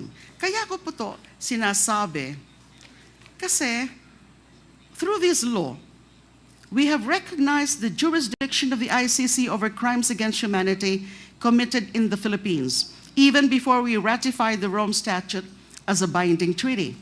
Sarili na po nating batas ang nagsasabi na kailangan natin makipag-ugnayan sa ICC kahit noong hindi pa tayo miyembro ng ICC. Lalo na noong tayo ay miyembro na. At kahit hindi na tayo miyembro ng ICC dahil sa makasariling pagkalas ni Duterte sa ICC noong 2018. Para sabihin natin na wala na tayong pakialam sa ICC, kailangan muna nating ipawalang bisa ang batas na ito. However, I respectfully submit, rather than repeal this law, we should now take steps to retract the self-serving act of Mr. Duterte to withdraw from the ICC in 2018. We must return to the fold of the ICC. We must rejoin the community of nations who have recognized the need for an international body of nations who have recognized to go after the perpetrators of the most terrible crimes against humanity, the hostis humani generis, the enemies of humankind. Mga kaaway lamang ng sangkatauhan ang takot sa pagsasanib puwersa ng mga bansa upang matigil ng pagpatay ng walang habas sa ngalan ng Estado. But having said that, I still appreciate so much, many people appreciate so much the efforts of this Quad Committee that can very well be indeed the Truth Commission. Kaya lang tindang ho natin, yung napaka-komplikado talaga ng usapin ng war of drugs. Kadaming biktima na hindi naman natin pwedeng busisiin lahat for every individual acts of killing. Kundi, dapat anuhin natin, maganda nga yung nangyayari doon sa mga revelasyon ni Colonel Garma, na ganyan yung ginamit nilang model. At tinuturo mismo si Mr. Duterte. So ano lang siya? Supplemental, ano lang siya? It's just corroborating everything else that we know from news reports, from other information, and from yung mga nangyayari beginning in 2016. So I just shared my views on the need to rejoin ICC kasi you can never tell in the future ano man yung resulta ng itong ginagawang investigasyon ng Quad Committee, na in the future we will have another tyrant, another mass killer for a president. So, ganun po ang aking opinion sa bagay na yan. Maraming salamat Mr. po. Chair, Thank you, Senator Laila de Lima, for your sharing with us in the Quadcom your opinion on the very important national issue of extrajudicial killings. So, clarificatory lang. Congressman Abante, you're now recognized. Former Senator, kailan niyo po itong napag-aralan? Nung kayo po ay CHR pa. CHR pa ho kayo? Opo. I became a CHR chairperson in 2008. Noong 2009 po, sinimulan namin yung investigation into the Davao Death Squad killings. Dahil nga may mga impormasyon po kami noon. And nakita lalo namin yung report ni UN Special Rapporteur Philip Alston, and some other reports like the one issued by the Human Rights Watch, You Can Die Anytime. The title of that is You Can Die Anytime, referring to the killings under this group, which are now euphemistically called the Davao Death Squad. Kaya lang po, if I may say so, na yung aking pong termino or yung aking pag-upo bilang CHR chairperson hanggang 2010 lang po. Dahil in 2010, na-appoint na po ako as Justice Secretary ng dating Pangulong Noynoy Aquino. So, So pinagpatuloy niyo po ba yung investigasyon ng kayo Secretary of ng Justice Department? konti lang po yung mga nagawa ng DOJ nung secretary na po ako. Although si Matobato, sumipot po siya, at we gave him, the DOJ gave him witness protection. Kaya lang, nung uupo na po in 2016, yung dating Pangulong Duterte, bilang Pangulo, ay umalis na po siya sa witness protection program. Yun po ang pagkakaalam ko. Pero meron po akong extensive personal investigation notes on what we gathered. Kasi yung mga nakausap namin in the course of that CHR inquiry na magaganda o mahalaga yung mga sinasabi nila, kasama na rin yung tungkol sa reward system, ay sila po yung mga kinausap lang namin ng mga sikreto lang. Kasi ayaw nilang humarap doon mismo sa open public inquiry ng CHR Marami noong ho kayo 2009. nakausap. About, if I'm not mistaken, it's about 5 of them. At in-interview lang namin sila.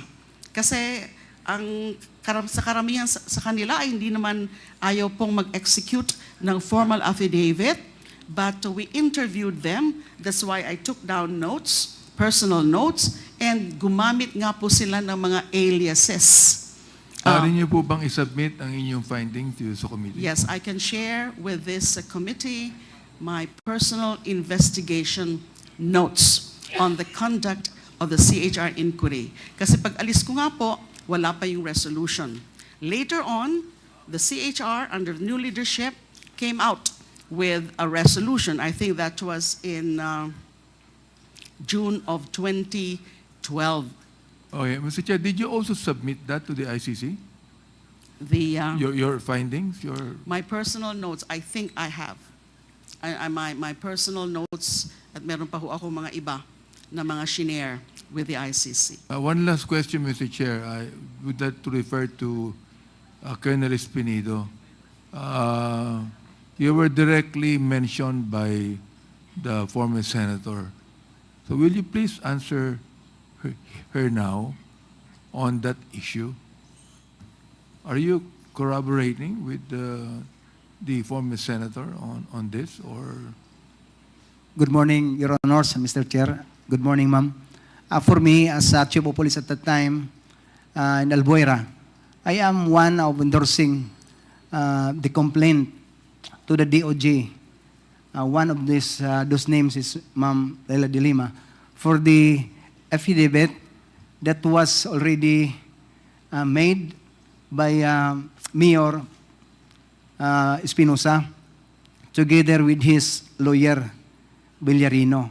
So as Chief of Police, I am one who endorsed that complaint to the Ombudsman. But for me, as I remember when we talked with Ma'am de Lima in the Senate, that I'm telling her that, Ma'am, the truth will set you free. Because for me, I am innocent for that, as just only a Chief of Police who endorsed the complaint to the DOJ. But yung knowledge talaga, sir, hindi ko alam kung totoo na siya involved si Ma'am. No, as being Chief of Police lang, na yun talaga ang procedure na mag-endorse kung may mga complaint. Pero I believe at the time, Your Honors, Mr. Chair, na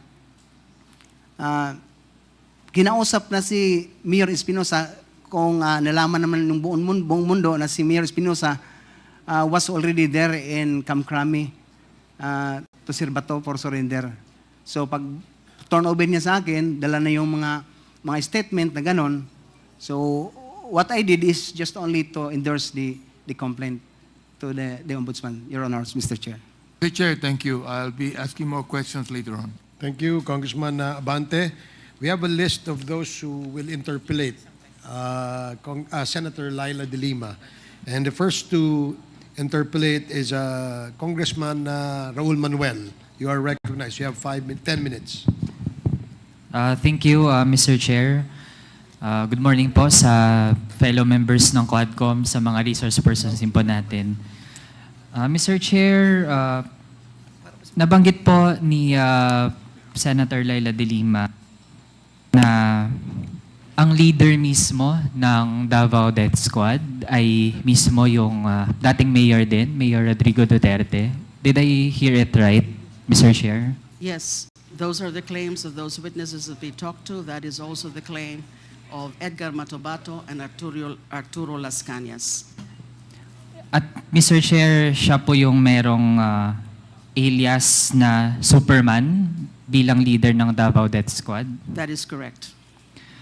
Mr. Chair, given na meron ngang mga rewards doon sa mga napapatay na mga suspects or involved di umano sa drug trade, Mr. Chair, ano ang source nitong binayad doon sa mga kasama yung mga informants, yung mga civilian na mga force multipliers, pati sa mga assassins? Nabanggit ko po yan sa statement ko kanina o sa presentation ko kanina na meron nang gagaling from the Office of the Mayor itself, the intel funds from the Office of the Mayor. The DDS logistics and finances came from the Peace and Order or Intel Fund of MRRD. That's according to the CHR witnesses and also, no, from Las Cañas ICC affidavit.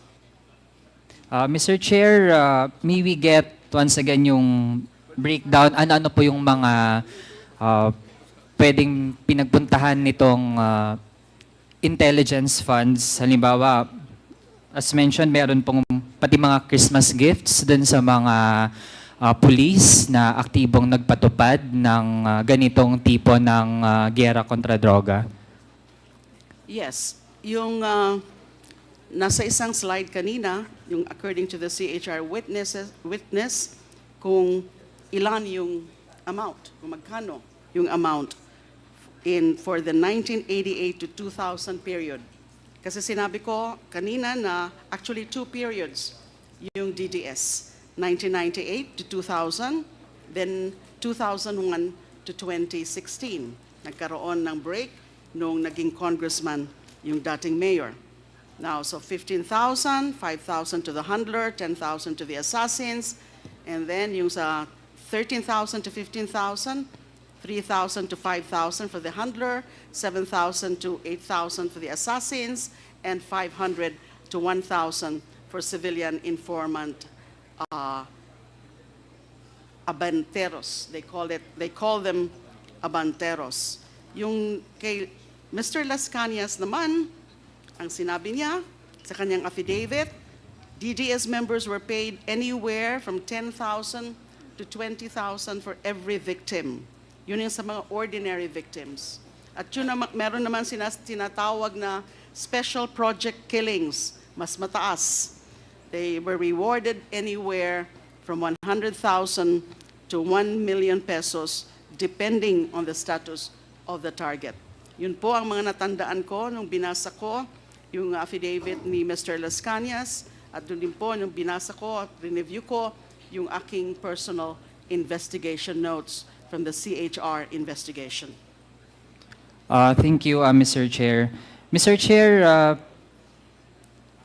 merong nabanggit din na merong weekly gas allowance. Bahagi po ba iyon ng bayad sa mga pulis na nagpatupad ng Davao level war on drugs? Merong weekly gas allowance, may Yes. bukod pang cash allowance, tsaka Yes. Christmas gifts. According to Mr. Las Cañas, this includes weekly gas allowance, monthly cash allowance, and Christmas cash gifts.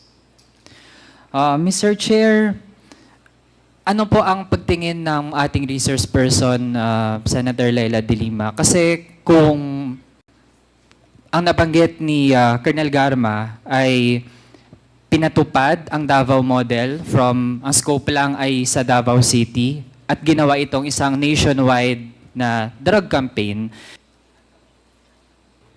At ang source ng funding para dun sa rewards, Mr. Chair, ay ang intelligence fund sa Davao City. Posible po ba na ang ginamit din doon naman sa nationwide na war on drugs ay ang intelligence funds, pero this time ay yung intelligence funds ng Office of the President? Mr. Chair, Your Honors, the possibility is always there, but I have no knowledge about that. I don't know that. Wala pa po akong nakita na mga dokumento na nasa akin na yun talaga ang source nung drug war na from 2016 up to 2022. But it's quite possible kasi meron talagang reward system. We can only surmise at this point in the absence of direct evidence na meron talagang magsasabi kung saan talaga yun ang galing. Maybe sila Colonel Garma, sina Colonel Leonardo, baka alam nila because they were part of that. Si Colonel Garma, yung inutusan according to her na maghanap ng pwedeng mag-implement ng drug war based on the Davao model.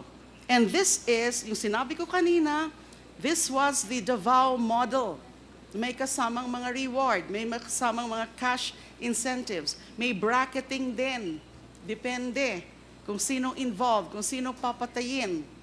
And so that's the reward, that's the incentives. So, posible rin na gumamit uli ng Intel Fund, this time from the Office of the President.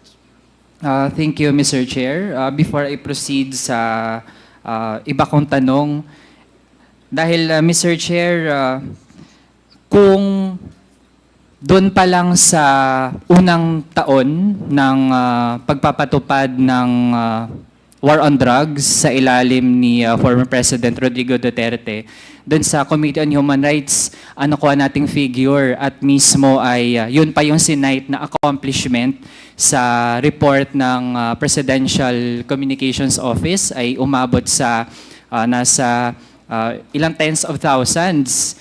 Kung ang iti-take nating figure, Mr. Chair, ay 20,000, kasama doon yung mismo ay confirmed na police yung pumatay, tapos maging yung mga vigilante killings, Mr. Chair, na ang pumatay ay pwedeng hindi kilalang mga tao, pero bahagi yun ng tinuturing na tagumpay, di umano, ng war on drugs.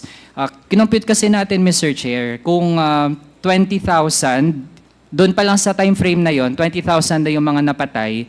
Tapos, kung yung minimum na reward ay 50,000, assuming pa lang na mga small time or yung mga peddlers, yung mga pinatay, Mr. Chair, at least aabot ko, imomultiply natin, Mr. Chair, 20,000 times 50,000, kakailanganin ang nasa 1 billion pesos pa lang dun sa mga reward sa pagpatay, Mr. Chair. Hindi pa kasama dito yung mga allowances, yung mga kung merong mga weekly gas allowance pa rin, weekly cash allowance at iba pa.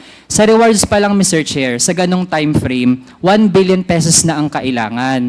Pero Mr. Chair, kung ikukumpara kasi natin sa intelligence funds pa lang ng PNP, and let's take yung first year ng Duterte administration, ang intelligence funds ng PNP noong 2017 ay nasa 468 million pesos lamang, Mr. Chair. Walang kalahating bilyong piso ang intelligence funds ng PNP.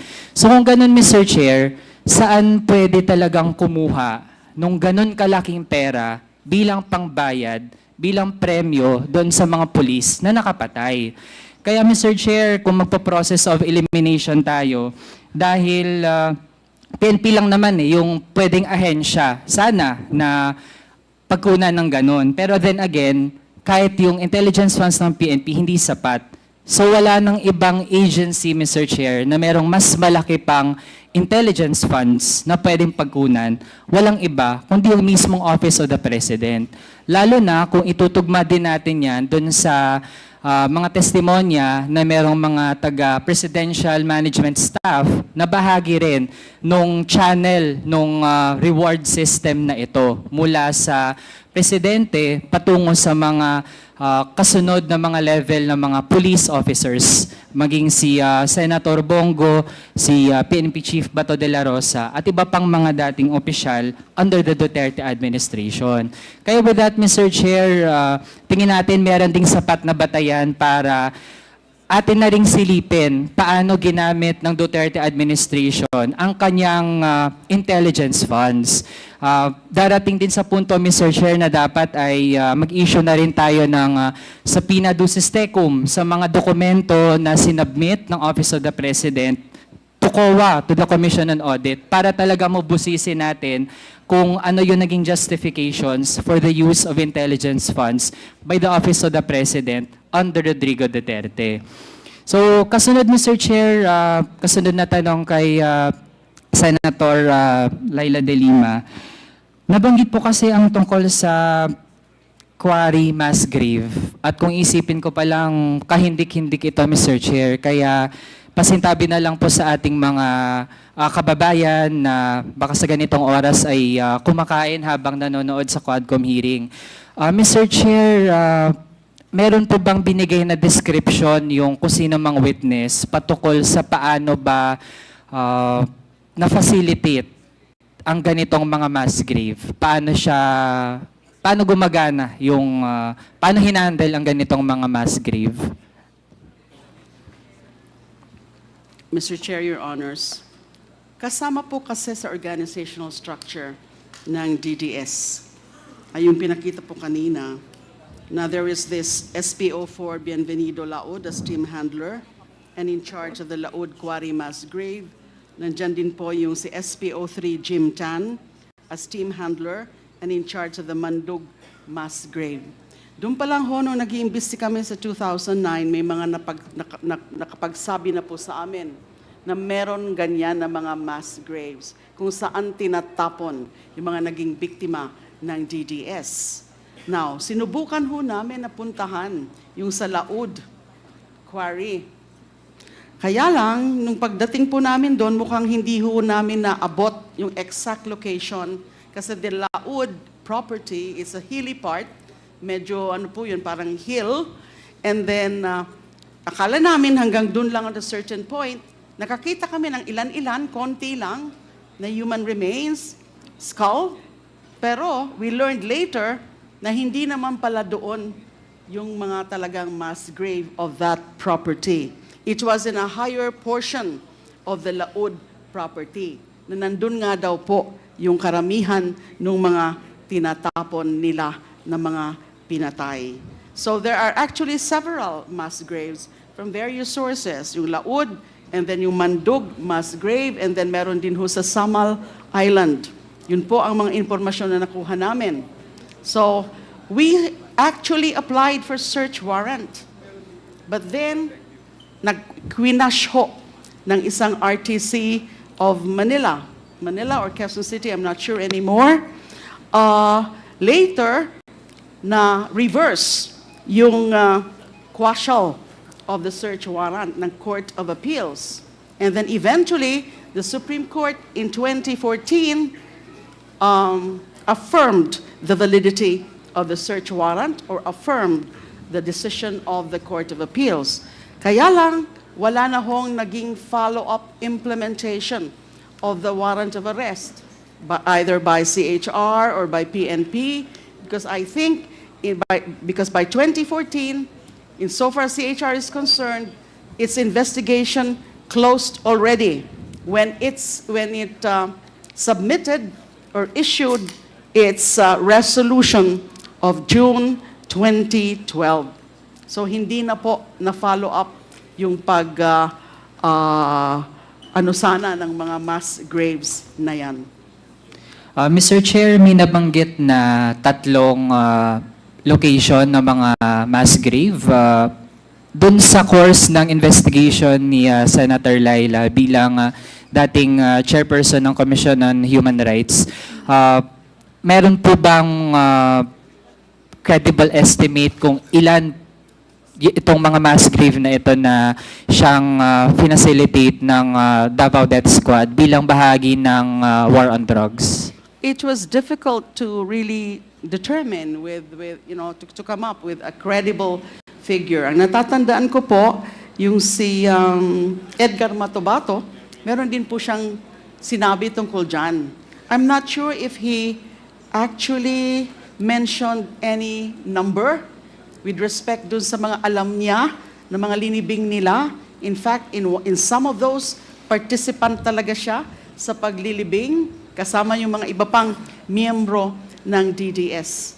So I have to check from Mr. Matobato's affidavit, and also his testimony before the Senate, kung meron siya talagang nabanggit na estimate of the number. But again, I think it would be difficult really na makuha natin kung ilan talaga yung mga linibing doon.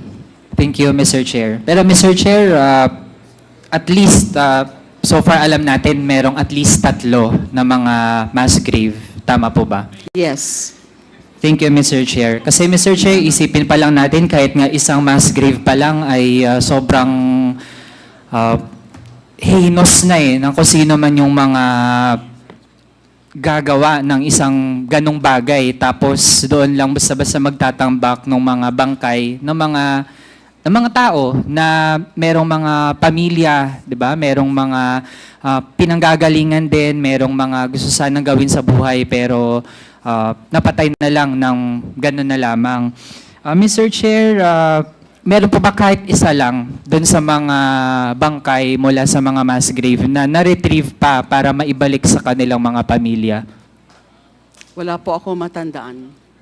At Mr. Chair, meron din bang mga pamilya na lumapit sa CHR dahil ang suspecha po nila ay dahil hindi na nila mahanap yung kanilang mga pamilya, sila po ay nag-isip na baka nasa mass grave na yung bangkay ng kanilang mga kamag-anak. May ganun po bang mga instances?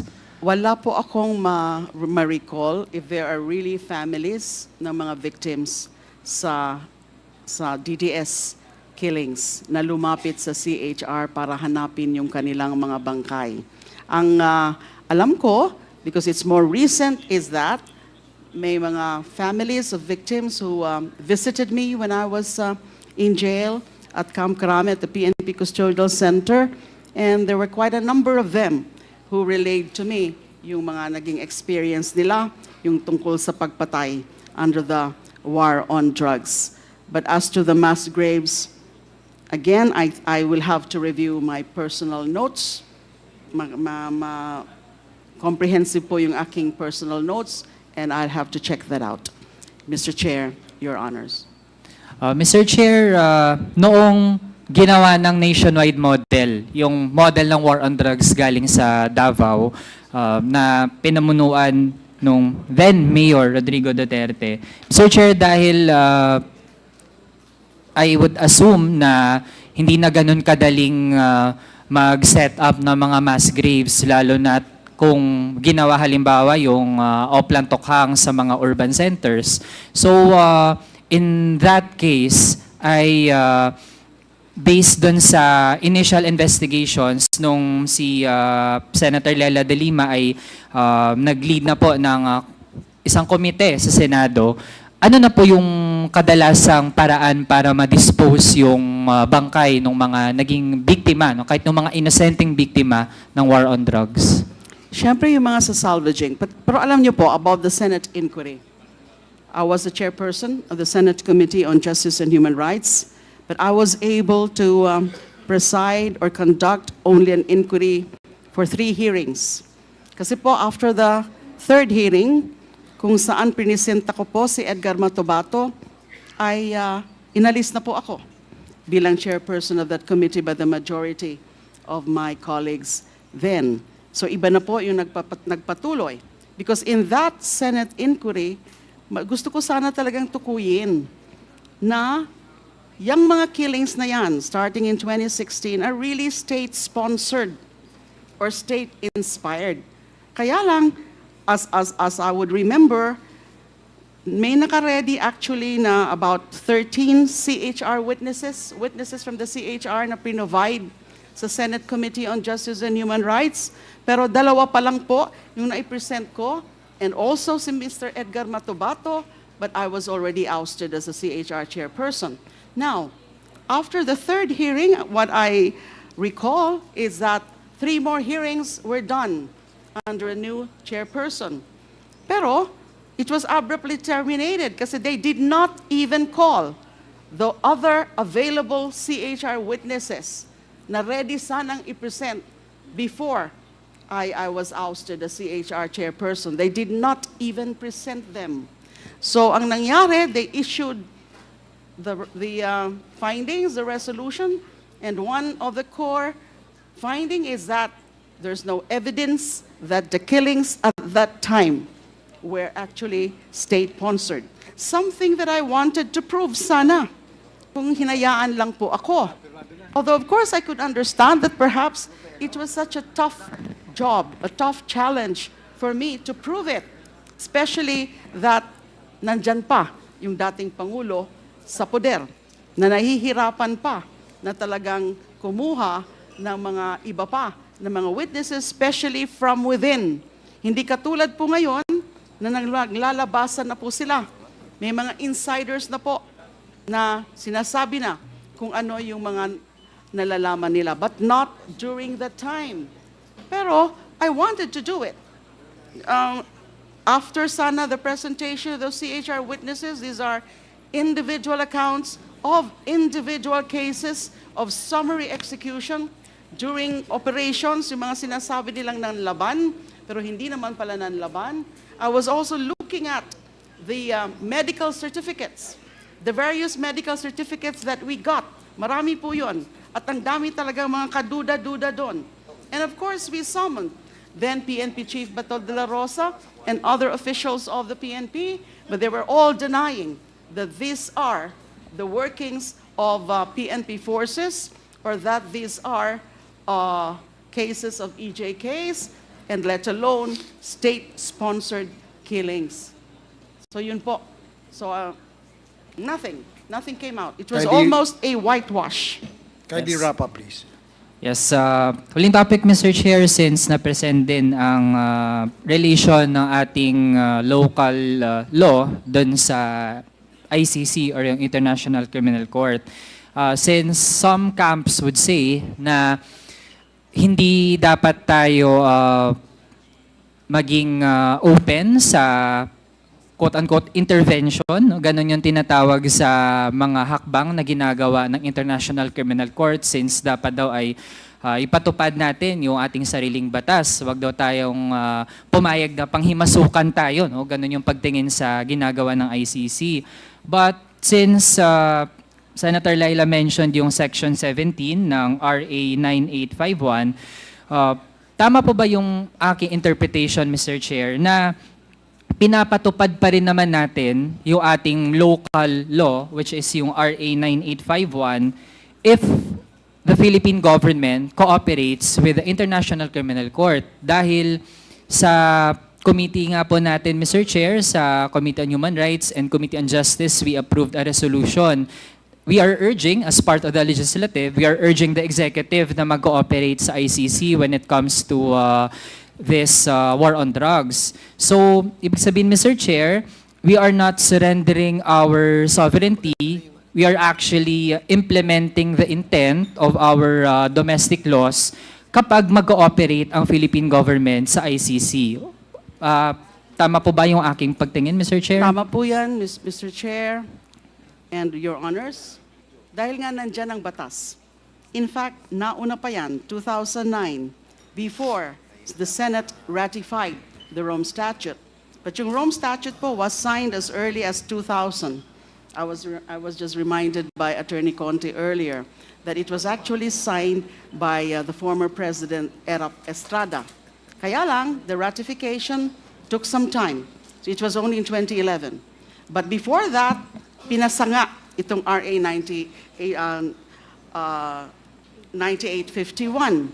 And sa pagbabasa ko nga po ng mga provisions ng 9851, it is as if those who push for that are actually anticipating that there would be an international body that would be coming in or would be involved in the investigation of crimes that would fall under any of those crimes cognizable by ICC, including crimes against humanity. Kaya nila siguro pinasok yung Section 17 na yan. Malinaw sa akin na kahit may investigasyon tayo dito, pwede pa tayong makipag-cooperate. And there's nothing in the Rome Statute which says, except the complementarity principle, na ang hinihintay kasi ng ICC ay yung genuine investigation focusing on those with the highest or the greatest responsibility.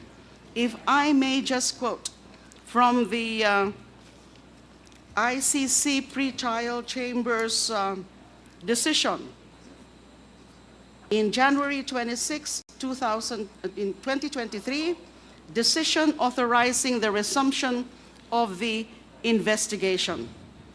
Ang naging conclusion nila, kaya they ordered for the resumption of the proceedings of the ICC investigation at dinismiss nila yung appeal ng Philippine government.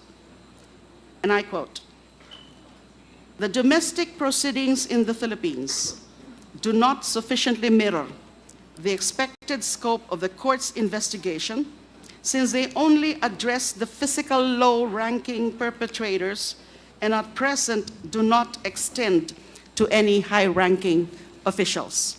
Further, the ICC pretrial chamber said, "The chamber finds that the PH has failed to demonstrate that the Philippines has failed to demonstrate that it has conducted relevant investigations and prosecution with respect to 4 issues." This was in 2023, as I said, ito yung decision nila authorizing the resumption. Number 1, the alleged killings in Davao from 2011 to 2016, which is within the duration of the ICC investigation. Pwede lang kasi mag-imbestiga yung ICC from yung sa 2011 up to 2019 when the withdrawal became effective. Number 2, crimes other than murder committed in connection with the war on drugs. 3, the killings outside official police operations, meaning yung mga riding in tandem, yung mga hindi natin sigurado kung mga police ba yan or are these agents of police officers, yung mga assassins. And number 4, and this is very important, the responsibility of individuals beyond the physical perpetrators of the alleged crimes. So ang hinihintay nila, yung mga tunay na investigasyon targeting or involving yung mga nasa taas, beginning with the former president, who is clearly the mastermind, as he induced the killings. And that is becoming clearer and clearer as nakikita natin dito sa mga lumalabas sa Quadcom hearing. Then that is the complementarity principle.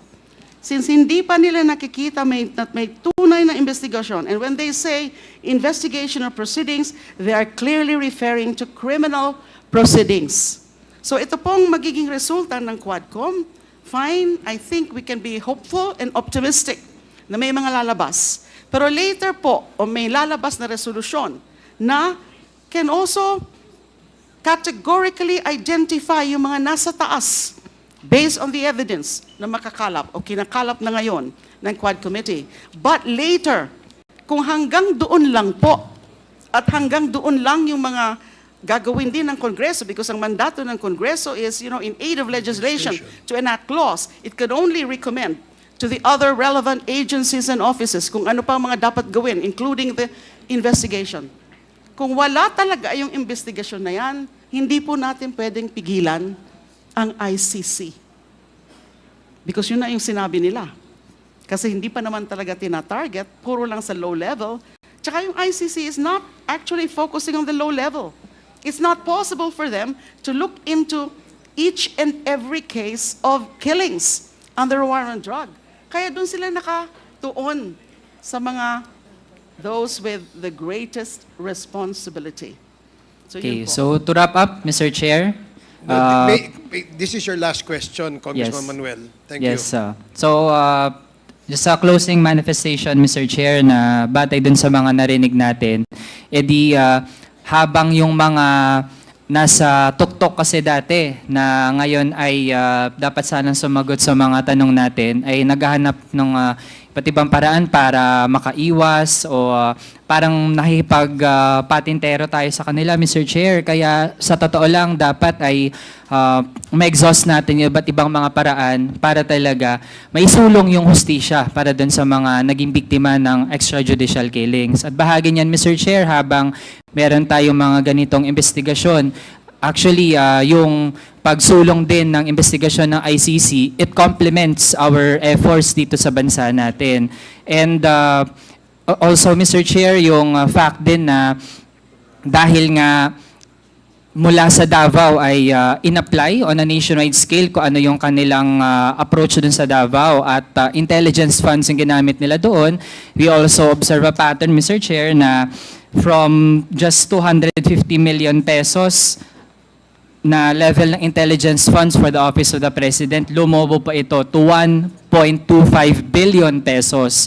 Kaya, Mr. Chair, malaki yung posibilidad talaga na ito din ay isa sa pinagmulan ng pera para mapagana yung peke at madugong war on drugs. Kaya dapat din ay mabusisi natin paano yan ginamit ng Duterte administration. Yun lang, Mr. Chair. Thank you, Maraming salamat. Chair. Thank you, Congressman Manuel. Mr. Chair, can I just add very, very short? Okay, please, meron po Senator, kasing sinabi make it si, short. Honorable Manuel. Isa pa ho sa sinabi ng ICC pretrial chamber in concluding na it does not sufficiently mirror their investigation, itong mga proceedings, whatever proceedings were being conducted as of 2023. Ang sabi po, any ongoing domestic investigation, at least that's as of 2023, has failed to inquire into any pattern of criminality or the systematic nature of crimes. So gusto po yan i-establish ng ICC dahil hindi pa nila nakita yan sa mga investigasyon dito. The pattern of criminality or the systematic nature of crimes o yung state policy angle. Yun po ang dapat tingnan din. Okay, Thank you po. Thank you, Senator De Lima. Before we proceed with the next interpellator, let me remind the honorable members of the committee that we have invited several resource persons for today's committee hearing. And as much as we would like to ask questions or interpellate our resource person, former Senator Laila De Lima, there are other equally important resource persons that we have invited with regard to the issue of EJK. So if I may request the honorable members to shorten our questions, we will have several opportunities because this is not the first and the last that we will invite Senator Laila De Lima. There will be several opportunities for all of us to be able to ask questions on the issue. Now, the next interpellator is Congressman Rog Gutierrez. You have 10 minutes, and please shorten our interpellations. Thank you. Thank you, Mr. Chair. Mr. Chair, I'll just be directing my questions to the former Senator De Lima, and I'll try to make it quick, Mr. Chair. To the Chair, most respectfully, just to give us a background po, no? Kasi I'm sure we'll have more opportunities in later time, but just to lay the base for the interpellation that we're having, for the inquiry that we're having, could you please give us a background through the Honorable Chairman of your service? Because as I understand, you were previously chairwoman for the CHR, is that correct?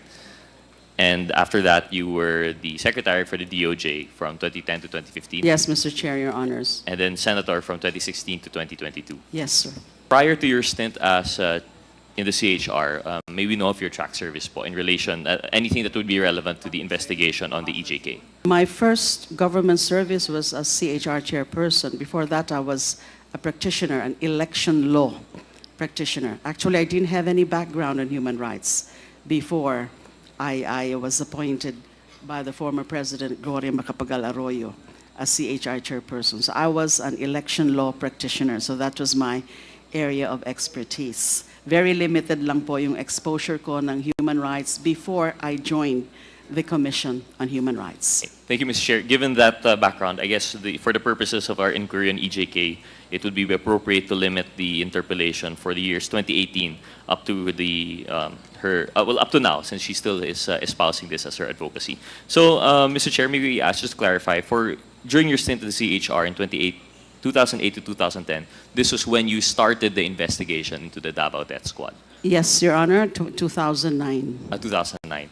And what is the result of this? How do you call this? Is this an inquiry? Is this?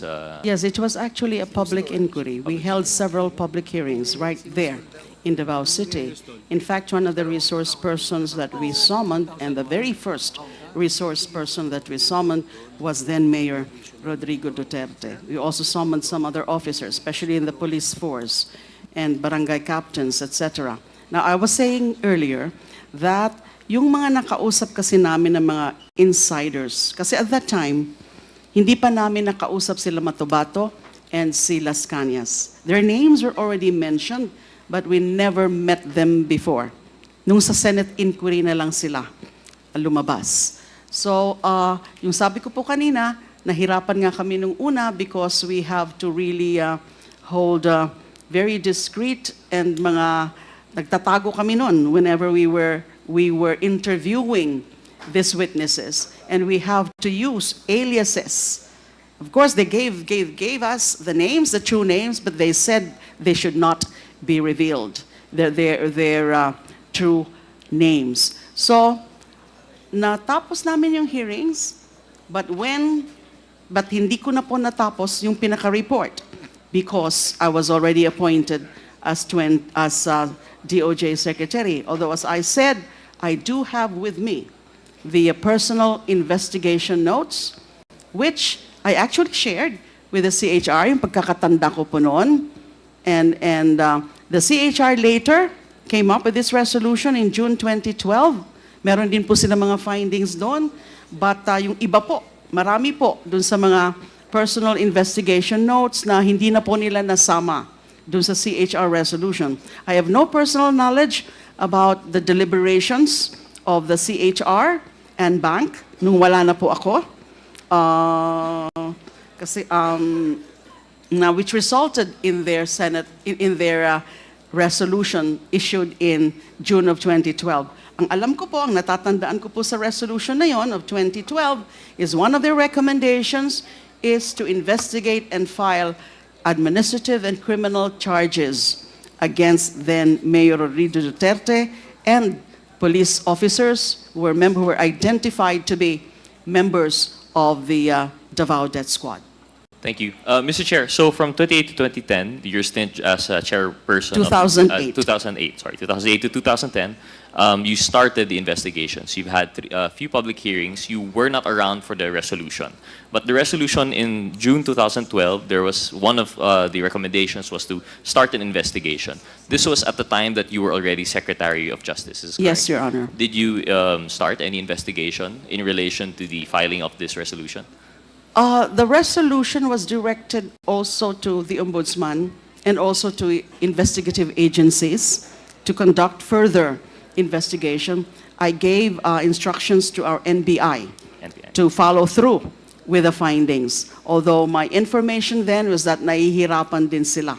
They could not even trace those witnesses anymore. So, si Matobato nga po, even if he was covered under the Witness Protection Program, eventually he left dahil hindi pa naman natapos yung investigation na yung supposedly follow-through investigation din ng NBI. Thank you. Mr. Chair, and just for the record, since 2012 and the stint was over by 2015, in a span of 3 years, I understand it would be hard to really ready a case and it would have spilled over. However, Mr. Chair, just a quick question. Yung personal notes po that you mentioned and that you submitted to the ICC, is this an official document? It's a personal investigation notes because it contained the facts, the information that we got from several witnesses. As I recall, shinare ko ho yun dun sa CHR team as part of the records. of the investigation of the DDS. But this cannot be considered official because this was not really formally adopted, as far as I know, by the CHR and bank nung umalis na po ako.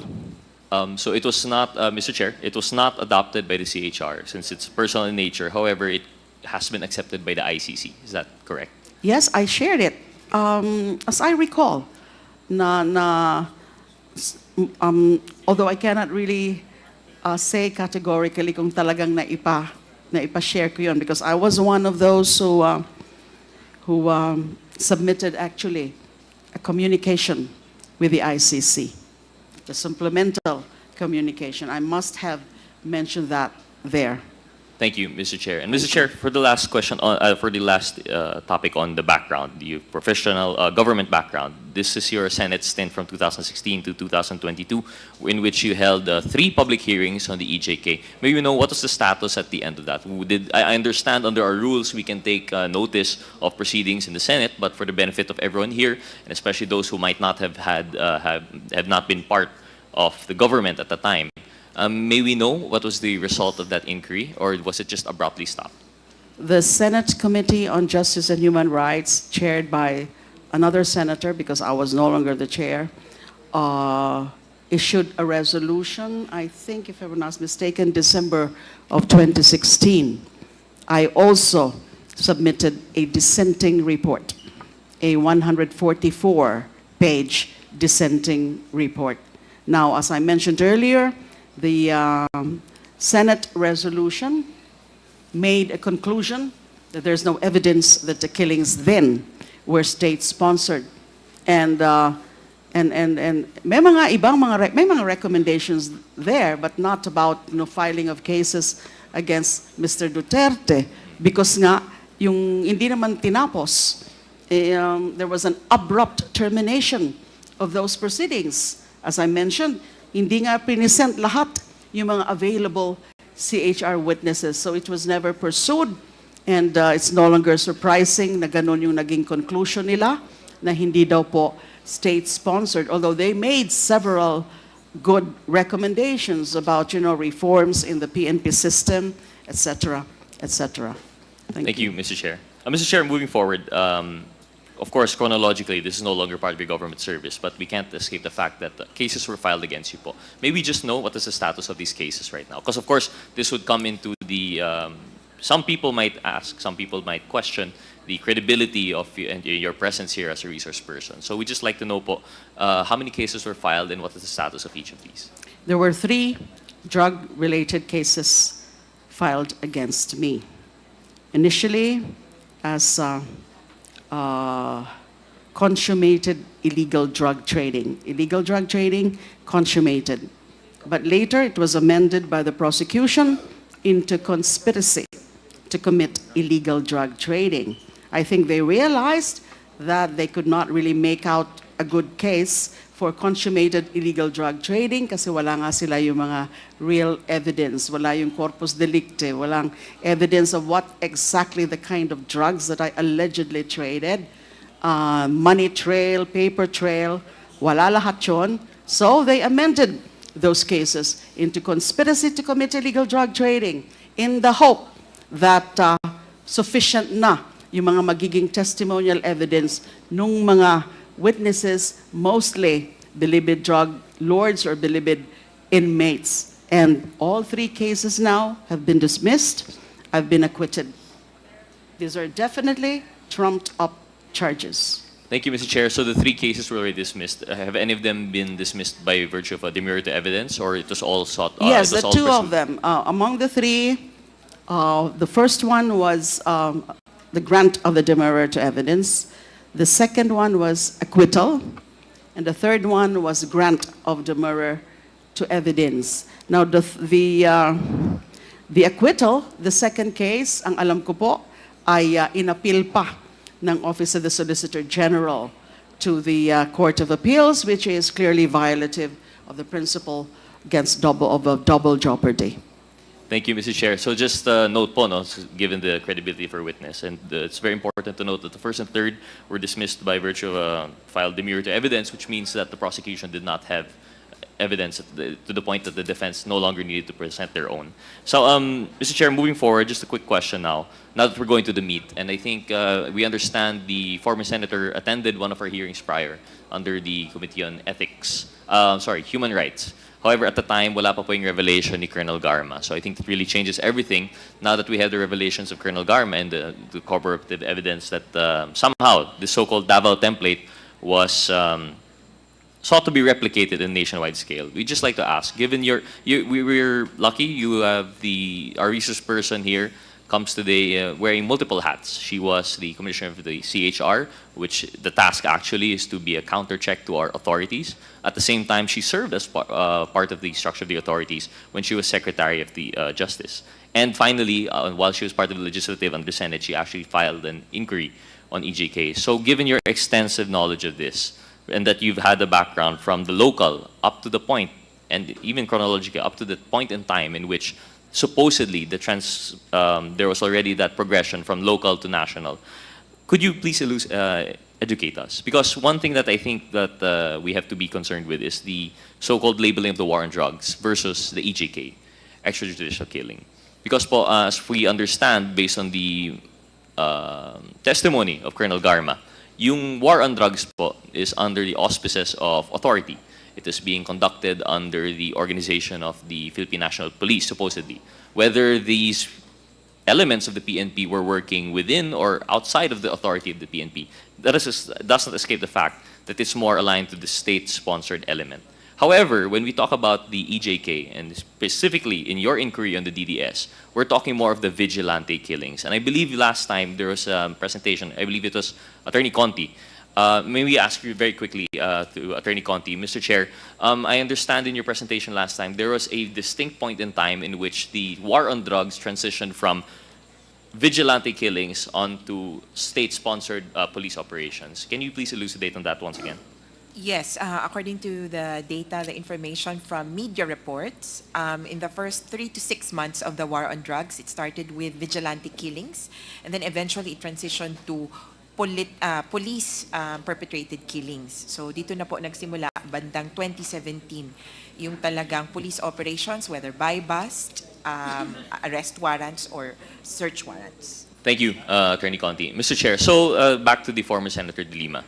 In your investigation of the so-called DTS, were you also investigating the police sponsor, or the state side aspect of the war on drugs, or was this purely on the vigilante? It also included the police side, the PNP, the official, because of the HCIS, the Heinous Crimes Investigation Section.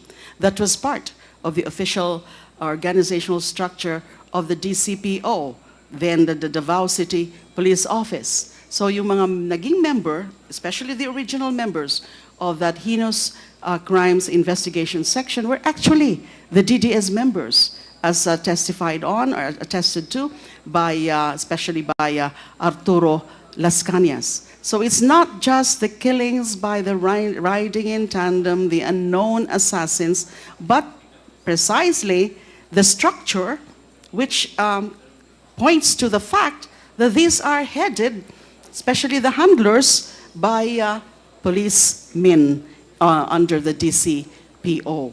Yan po ang pagkakatanda ko dun sa mga nakuha naming impormasyon. So already covered.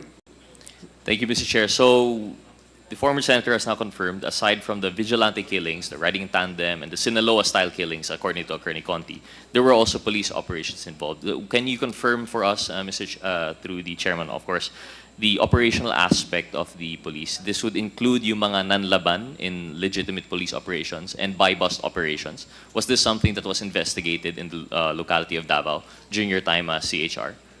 Yeah, some aspect of it, because nga of the organizational structure. Because indeed, policemen were handling the operations. Yung mga sinabi ko pong, excuse me, yung mga sinabi ko pong pangalan, SPO4 Sanson Benaventura as the Logistics Finance and Death Clearance Officer, SPO3 Arturo Las Cañas as overall team leader for operations and planning, sila SPO4 Bienvenido Laud as team handler, SPO3 Jim Tan as team handler. They were then, as far as I know, as far as I could recall from the records, they were then active police officers, but assigned to this HCIS, or Heinous Crimes Investigation Section, in charge of those killings. Mr. Chair, thank you for the clarification. However, I think most respectfully, we have to clarify po, their being members of the PNP should be distinguished from the operations being undertaken by the PNP.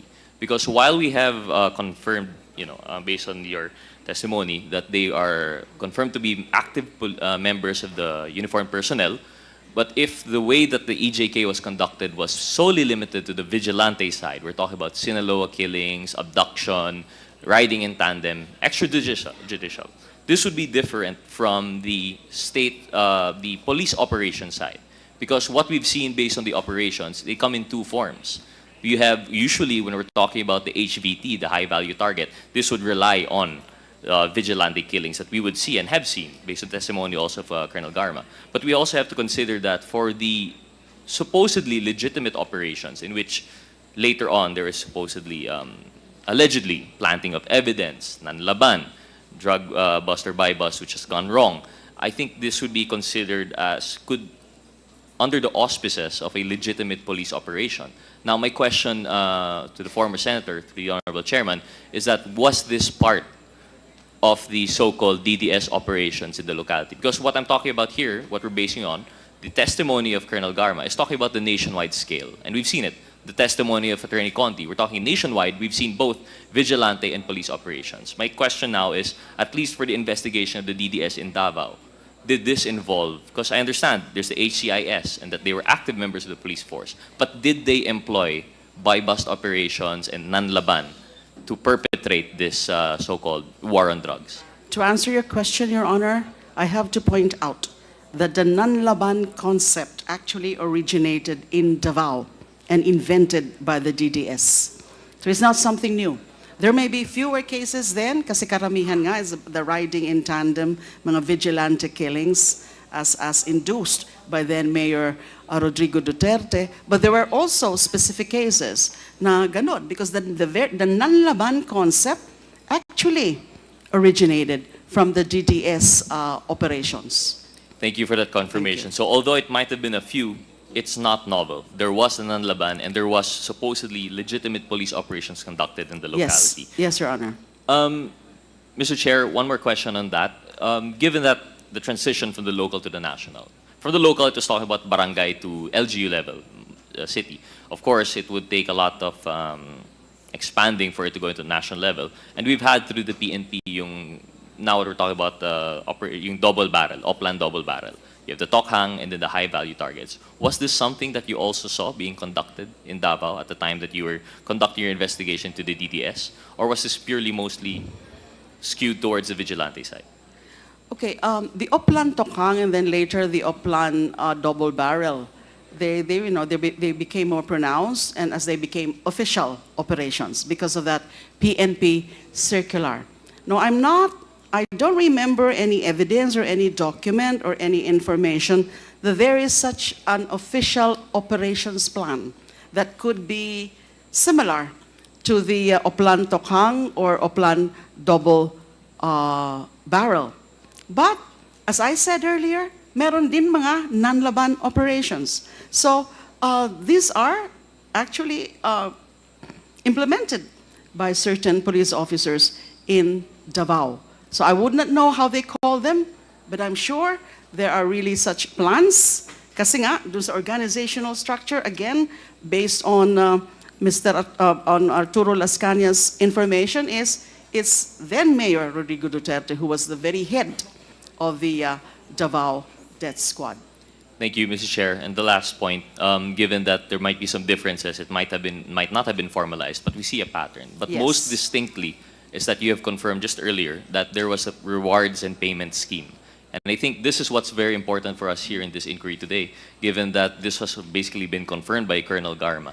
Unfortunately, Mr. Chair, I still have more questions regarding the policy, operation, and organizational parallelisms between the investigation perhaps that they had on the DDS and the inquiry that we have now on the EJK. But given that we have more resource persons and more colleagues who would like to interpolate, I will now yield for that time. Thank you very much, former Senator. Thank you, Mr. Chair. Thank you. Thank you, Congressman Gutierrez. Before we proceed with the next interpolator, I'd like to acknowledge the presence of Congressman Ron Salo and Congressman Roman Romulo. Welcome to the committee hearing of the Quadcom. Just an interjection on the question raised by Congressman Gutierrez with respect to the issue on the reward money. In the investigation you have conducted in Davao when you were still with CHR, has there been a determination as to where the reward money came from? Yung po ni Arturo Las Cañas na Intel funds of the Office of the Mayor. Is there Kasama any- yon. As to any other sources, I have to check again my notes on that kung meron pang other sources of the rewards. But this particular issue has been stated in the report you have submitted, I believe. No, that's in the affidavit of Arturo Las Cañas. And also, when I made the presentation about the DDS reward system according to the CHR witness, kasama po yan. Although I don't recall if that witness actually pointed to the very source of that reward. Okay. So thank you. Thank you for that information. So we now proceed with the next interpolator. The next is Congresswoman Franz Castro. You have 10 minutes. Thank you, Mr. Chair. Maiksi lang naman to kasi yung ibang question at natatanong na. Tanong ko lang sa PNP, Mr. Chair. May binanggit kasi si former Senator De Lima about yung mga personalities like SPO4, Samson Buenaventura, alam naman natin kung nasaan si Arturo Las Cañas, Bienvenido Laud, and SPO3 Jim Tan. So sa PNP po, active po ba ito kung nag-retire na, Mr. Chair? Sa PNP.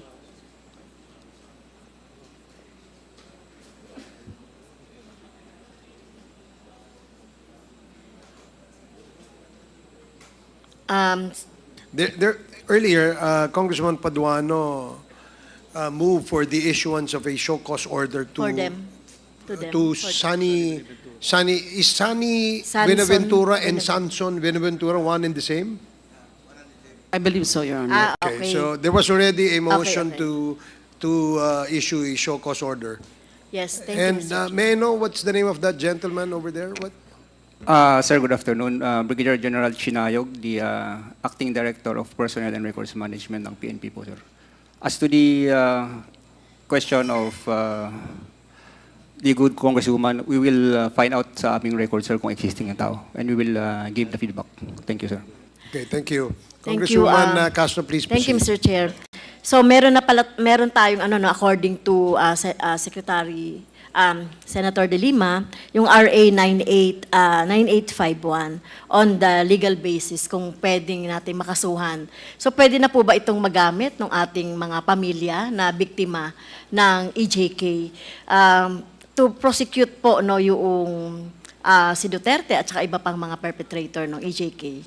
Opo, malinaw naman po that it covers crimes against humanity. Na yung EJ case, yung the magnitude, the extent of the EJ case na nakita natin, na lumalabas na ngayon, at yung mga testimony ng mga families and other sources din.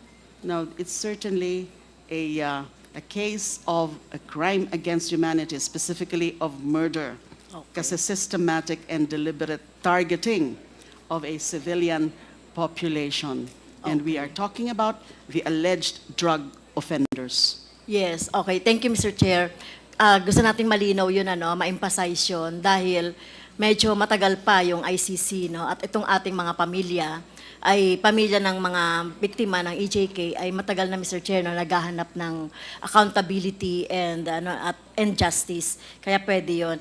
About yung pattern in criminality, di ba sinasabi ng ICC na parang wala pa silang nakikita. So yung example po ng pattern sa Davao, yung DDS, as regards to the national, hindi ba meron na yung pattern? Kasi sa instruction, according to the testimony of Garma, sinasabi na ipapattern yung national scale na tokhang or yung yung war on drugs on the Davao So, di ba meron na siyang pattern, Mr. Chair?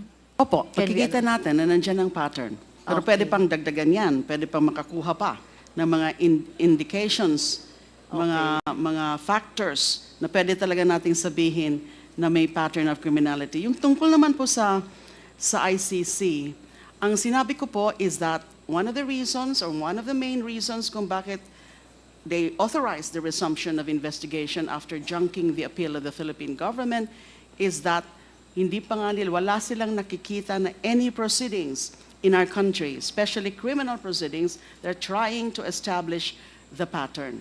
Pero hindi ho natin alam, baka yung ICC, dahil alam ko po, seryoso talaga sila, nakafocus talaga sila, ay baka na-establish na yan, the pattern of criminality and yung pattern ng killings. Okay. And Mr. Chair, kung magsasampa ang pamilya o biktima ng EJK dito ito using the 9851, so would this affect po yung investigation sa ICC?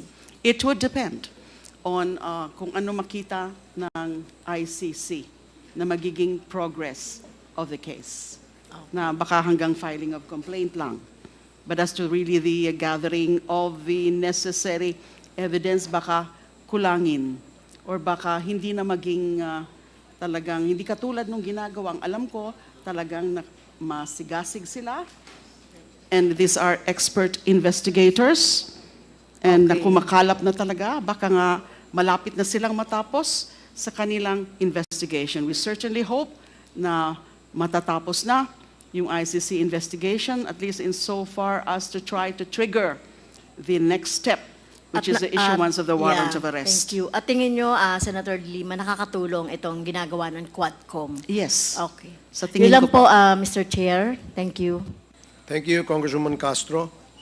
The next to interpolate is Congressman Bong Teves. You have 10 minutes. Good afternoon, Mr. Chair. Former Senator Laila de Lima earlier said, address to Colonel Expedido, magsabi ka ng totoo. May I ask to the Colonel Expedido, ano ba ang ibig sabihin ni former Senator Laila de Lima na magsabi ka ng totoo? Your Honors, Mr. Chair, halata naman na na-dismiss yung kaso niya na parang sinabi niya talaga na inosente siya. Sa akin naman nung mag-umpisa, sa Senate pa lang, sinabihan ko na the truth will set her free. Because I believe na ganun lang talaga ang nangyari kay ma'am. When in fact, I talked personally kay Mayor Espinosa at the time na nagdala na siya ng testimony niya from Camp Crame na mag-turn over sa akin na ang masabi lang niya, nagkita lang doon sila sa Bagyo. So, sa akin as Chief of Police at dati investigator, hindi man kadali ganon na mag-file tayo ng complaint sa isang dala lang ang pangalan. Kaya, I doubt at first na talagang hindi totoo yon, pero as Chief of Police na mag-file lang ng complaint, endorsement doon sa department, sa institution na yon ang talagang papuntahan, hanggang doon lang ako. No? But as I've said, na I doubt, kaya nagsabi ako sa kanya na the truth will set her free. And when in fact, kinamayan ko si ma'am right after sa Senate, kung natandaan ni ma'am, pinuntahan ko siya na naghingi ako ng sorry. Sorry talaga ma'am, but the truth will set you free. Doon lang sa akin, Your Honor, Mr. Chair. Can I say something, Your Honor? If I may. Congressman Teves. Former Senator Laila de Lima, ma'am, yun po ba ang gusto mong ipaalam o gusto mong mangyari na sabihin? Ano ba talaga po ang gusto mong sabihin kay Colonel Espinido na magsabi siya ng totoo? Senator. Okay. Nasagot na ho niya ng konti, partially, yung gusto ko sanang marinig sa kanya. Na sinasabi niya na the truth shall set you free. Yes, nasabi niya po sa akin yan. So ang ibig pong sabihin noon ay yung mga sinabi nila noon during the Senate inquiry ay hindi totoo. Ayaw lang niyang aminin. Ang gusto ko po sana na marinig sa kanya, yung sinabi ni Mr. Kerwin Espinosa during the last hearing na kinausap silang tatlo ni then PNP Chief Bato de la Rosa, now Senator, na ayusin yung mga testimonya nyo para nagkakatugma-tugma.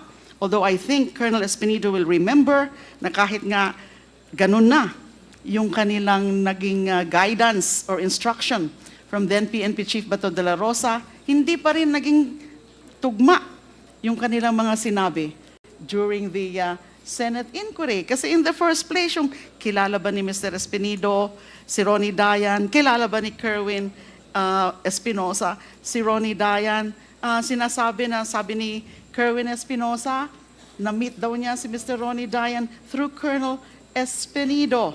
Pero alam niya po yan, alam niya ni Colonel Espinido na hindi po totoo yan.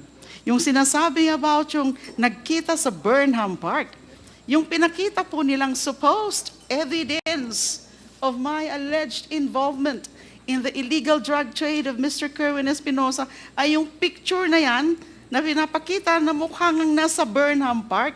Ang mukha ngang nagkita kami doon o na whatever, yung hindi ko alam kasi hindi ko naman siya kilala nung minute ko siya o na-meet ko sa Burnham Park kasi ang dami pong nagpapapicture doon. So the first time that I saw Mr. Kerwin Espinosa was nung nag-appear na siya sa Senate inquiry. Yun po sana yung gusto kong malinawan sa kanya. Tama ba yun? Sinabi ni Kerwin Espinosa na actually kinausap silang tatlo para maging tugma-tugma yung kanilang script. Mr. Chair, may I ask Colonel Espinido to respond sa sinabi ni former Senator de Lima? Kasi unang-una, sa nakikita ko po na pag-uusap ngayon, parang lumalabas, isa po sa mga players, si Colonel Espinido sa pagkakakulong ni Senator de Lima. Dahil yung mga, as a Chief of Police, tama po kayo, nagbe-base po kayo sa mga testimonya. Pero, ibig sabihin, alam nyo, yung testimonya ng mga binibase nyo is may kunting mali na hindi tama. Dahil, bakit kayo kakausapin ni Senator De La Rosa, the former Chief PNP, na hindi tugma-tugma ang inyong mga testimonya kung hindi kayo bumubuo ng isang kwento? Thank you, Your Honor, Mr. Chair. Ang una, sinabihan ako ni General Bato na involved ng drugs, tumatanggap kay Kerwin before the Senate. Nung sa Senate na, hindi na ako nirecognize ni Kerwin na nakatanggap ng 20,000. Even in his affidavit, dalawa, wala ako o hindi ako nakasali. And tatlong senator natandaan ko na nag-cross sa kanya na nagsasabi nga siya na si Sir Espinido, hiningian ko ng bank account but ang reply, Bible verse lang. Okay na yon. Pero nadali din ako sa pagdala ni Kerwin ng pangalan ko na ako daw ang dahilan na makilala niya si Dayan.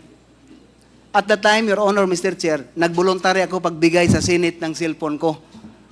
Na ma-check lang na may number si Dayan sa cellphone ko. Resign ako kaagad. wala na, nag-wave na ako, walang abogado, sinabi ko. Kasi hindi yun makapagtanggi tayo or makapagsinungaling kung nandyan talaga ang cellphone ni Dayan sa cellphone ko. Kung kilala kami ni Dayan, talagang may number ako sa kanya. Doon na nagsalita ang Senate na nagsasabi tayo ng totoo. Kasi bakit matakot tayo, Your Honor, Mr. Chair, na totoo man ang sinabi ko na never din na si Senator Bato, dati Chief PNP Bato, na magsabi sa akin na okay, yon ang ginawa niyo tatlo, gawin niyo tatlo para magkakaisa yung testimony. Hindi kasi hindi ako sang-ayon lahat kung ano ang isabi sa akin ng senior officer ko. As long na legal yan, okay sa akin. Makikita naman, Your Honor, Mr. Chair, na ako sinali nga. And I am one also a victim sa sali-sali lang sa lista ng drugs. Nilagyan pa ng high value target si Espinido. So, kaya ako magsasabi din na siguro yung mga lista hindi totoo yun kasi ako nga biktima sa mga sinungaling nilagay ni Senator Bato. Thank you, Your Honor, Mr. Chair. Mr. Chair, hindi kaya nilagay yung pangalan mo dahil hindi ka na sumusunod sa gusto nila sa bandang huli? That's one of the reasons, Your Honor, Mr. Chair. Ilan po ba ang napatay nyo nung panahon sa war on drugs? Sa war on drugs sa Albuera, ni isang namatay sa Albuera. Sa Ozamis, sa 2 taon ko may siyam. Sa 2 taon. Sa Bacolod, never ni isa na namatay sa war against illegal drugs. Your Honor, Mr. Chair. Ilan ang nakuha mong reward?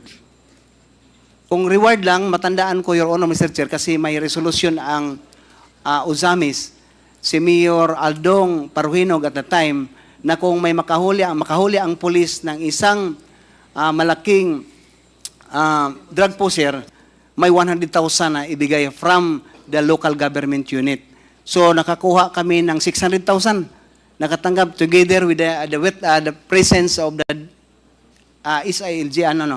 MILGO na nandoon na ako ang tumanggap ng pera at saka plaque of appreciation na nakahuli tayo ng worth of 600,000 ang binigay ng local government unit sa PNP ng Ozamis, Your Honor, Mr. Chair. Mr. Chair, di ba pinag-uusapan natin yung reward system na sinabi ni Colonel Garma? Di ba sabi niyo may napatay kayong mga sa war on drugs? Ang tanong ko ngayon, ilan yung galing sa nasyonal na pera ang natanggap mo para sa war on drugs? Hindi yung galing sa lokal. Your Honor, Mr. Chair, siguro sa Ozamis, to tell you the truth, no? Maski tanungin niyo si Sir Bato ngayon kung saan siya. Never nakabigay si Senator Bato na sa akin ng ₱1 since sa pag-upo niya nakasama kami. Never. Lalo na yung reward, Your Honor, Mr. Chair, kaya simpre, sikreto na yun. Bakit hindi ako pagbigyan? Hindi ako binigyan niya ng legal na suporta naman lang. Na pagbigyan ako na, Joby, may pampliti mo na lang ng pang-airplane. Magpunta ako ng Krame, Your Honor, that's the truth. Yun na nangyari. Thank you very much, Mr. Chair. Congressman Teves, your time is up. Thank you. Please wrap up. Okay, thank you, Congressman Teves. So the last interpellator before we shift to another resource person for today is Congresswoman Arlene Brosas. You have 10 minutes. Yes, thank you, Mr. Chair. Very, very short lang, Mr. Chair. I have 2 questions, Mr. Chair. The first one is for Senator Laila de Lima. Yung RA 9851 po, may prosecution na ba dito niyan? Mr. Chair, Your Honors, as far as I know, there's none yet. Yan.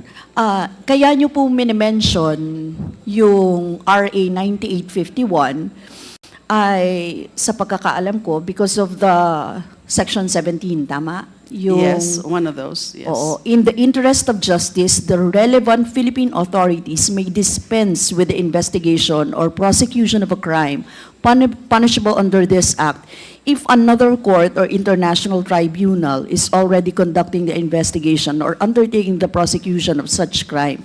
Instead, the authorities may surrender or extradite suspected or accused persons in the Philippines to the appropriate international court, if any, or to another state pursuant to the applicable extradition laws and treaties.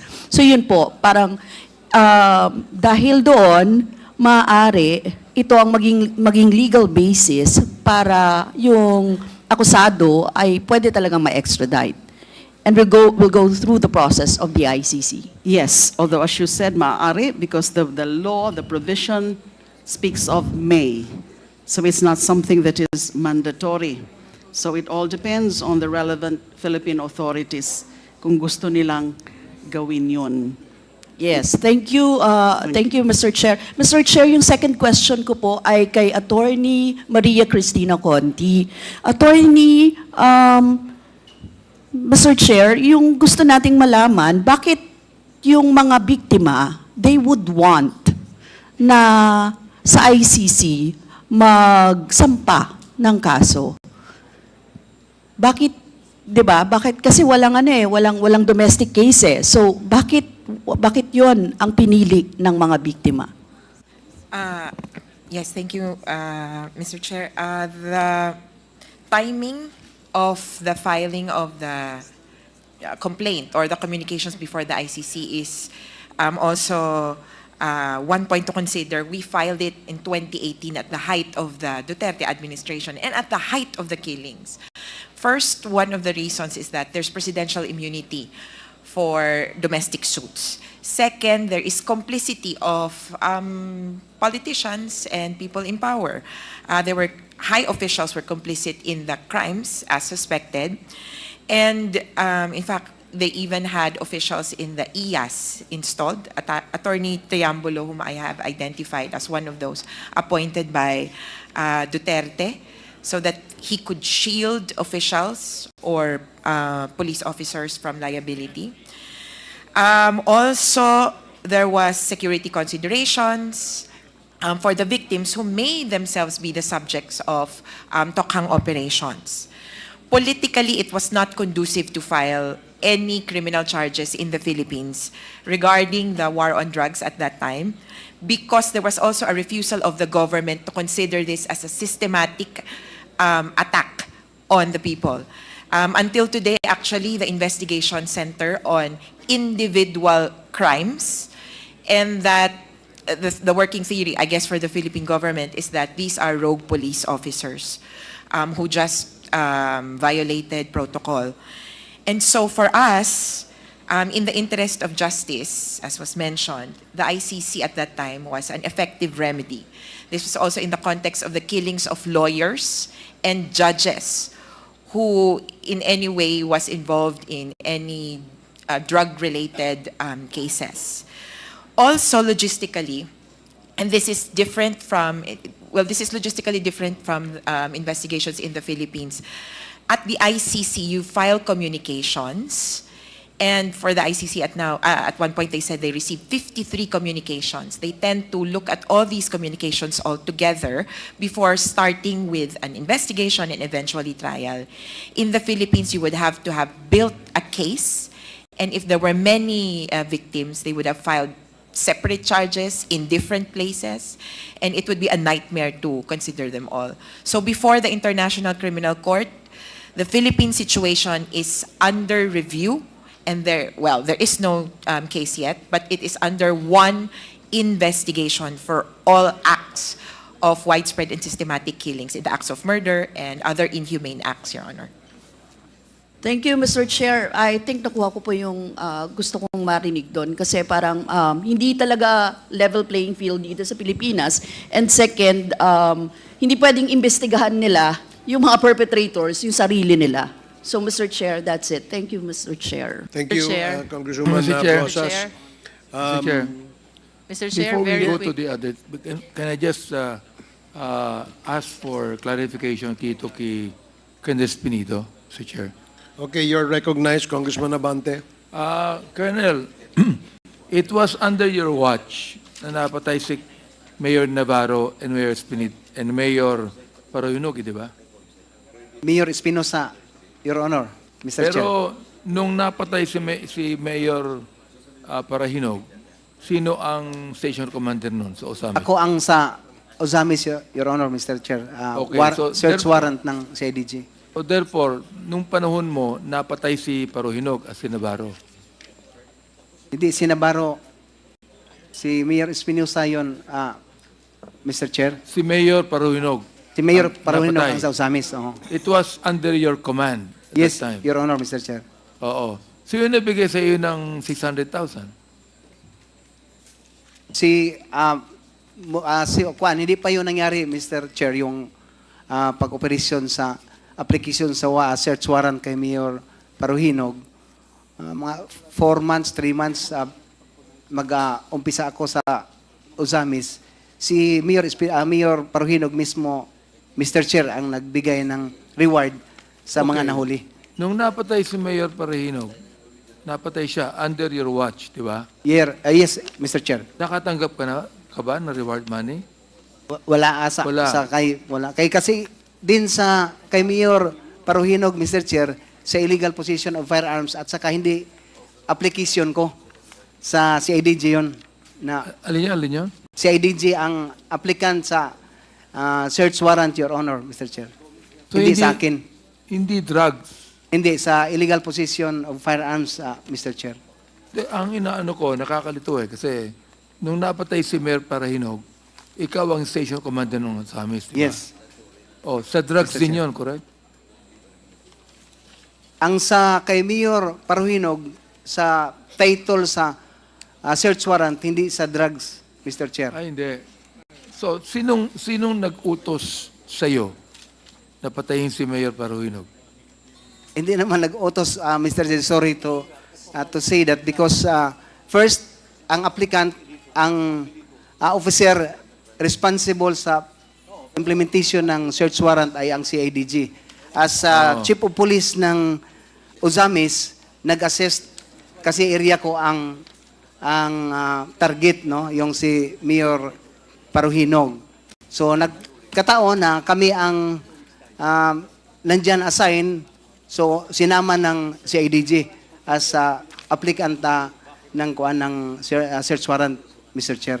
At nanlaban si Parahinog kaya napatay. Oh, doon sa implementation kasi nabiruan, may natamaan din kami, investigator ko, Mr. Chair, sa first burst of fire ng pagpunta na namin sa bahay. That is a simultaneous for 6 na search warrant na na-implement doon sa Parohinog na Hindi ba siblings. si Mayor Navarro napatay din? Si Navarro namatay sa Cebu yun, Cebu. Mr. Chair. Oh, sa Bacolod na ako na-assign. Okay. Thank you, Mr. Chair. Yun lang. Thank you, Congressman Abante. Mr. Chair. Congresswoman Jinky Luis. Very quick. Very quickly. I was listening to the interpellation of the Honorable Teves, and I want to clarify for the record the answers of Colonel Espinido. Colonel, were you the one who introduced Kerwin to Ronnie Dayan? Yes or no? No, Your Honor, Mr. Chair. Before the Senate investigation, have you personally known Senator Laila de Lima? Yes or no? Yes, How? Your Honor. Na siya naging head ng CHR, Commission on Human Rights, when I was assigned in Leyte. Nagpunta pa nga si Ma'am sa Samar, kung natandaan niya, sa Samar. Pagkatapos, naging DOJ, Secretary, nag-run for senators, senator din senator din si Ma'am. In relation to her alleged involvement in drug operation, have you known Senator de Lima before the Senate investigation? Yes or no? Sa drugs, hindi. Yes or no? No, Your Honors.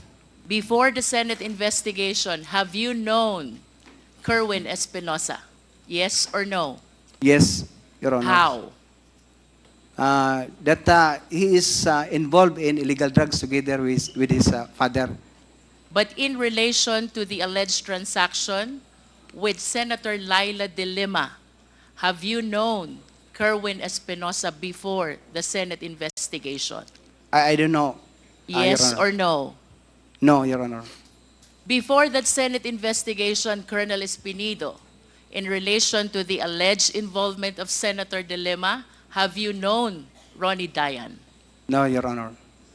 There's also a testimony coming from Kerwin Espinosa that you and him were instructed to talk with each other to make sure that your testimonies against Senator De Lima is consistent. Do you confirm this? Yes or no? I confirm, Your Honor. With your answers to my questions, Colonel Espinido, this afternoon, are you retracting all the testimonies that you gave against Senator De Lima during that Senate investigation? Yes, Your Honor. Thank you, Mr. Chair. Thank you, Congresswoman Jinky. Okay, we'd like to thank former Senator Laila De Lima for accepting our invitation to become one of our resource person for today. And we will now move to another resource person that we invited. And we'd like to ask Congressman Dan Fernandez to introduce to the committee the next witness.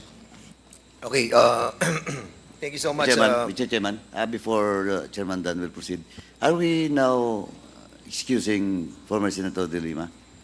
Not yet. If Senator Laila De Lima would wish to stay and remain as a observer of this hearing, you may do so, and we will welcome that. But if you wish to be excused, you will be excused. Madam, Thank you, Mr. Your Chair, Honor. Mr. Thank you, Chair, Your Honor. I can think the stay for a present- little while, and then I'll just leave if I need to leave. Okay. If I may, Mr. Chair, the presence of former Secretary Laila De Lima is so important to us, considering that later on we'll be asking GM Garma a lot of things about the reward system, and it might be, we all know that it's corroborating the reward system that was mentioned by GM Garma and the former senator. And we haven't asked yet questions kay GM Garma. We will be tackling, Mr. Chairman, the issue of the killing of Antonio Tony Halili of Tanawan, where GM Garma have mentioned certain personalities in the PNP. And this might involve the reward system that was mentioned by both resource persons. So it is imperative for us to let Senator De Lima to stay a little bit more, Mr. Chairman. Well, as she stated in her reply to the chair, when we ask her if she wants to stay, she can stay and be an observer, or if she wants to be excused, she will be excused. So that is clear, Your Honor. So now we proceed with the next witness in our committee hearing today. Congressman Dan Fernandez, please introduce your witness. Okay, thank you, Mr. Chairman. GM Garma, you remember the last time that we asked you about the story of Mr. Tony Halili. You mentioned a certain name from the PNP. A certain, during that time, he was a major, Kenneth Albotra. You remember that? Yes, Your Honor, Mr. Chair. And you mentioned that it was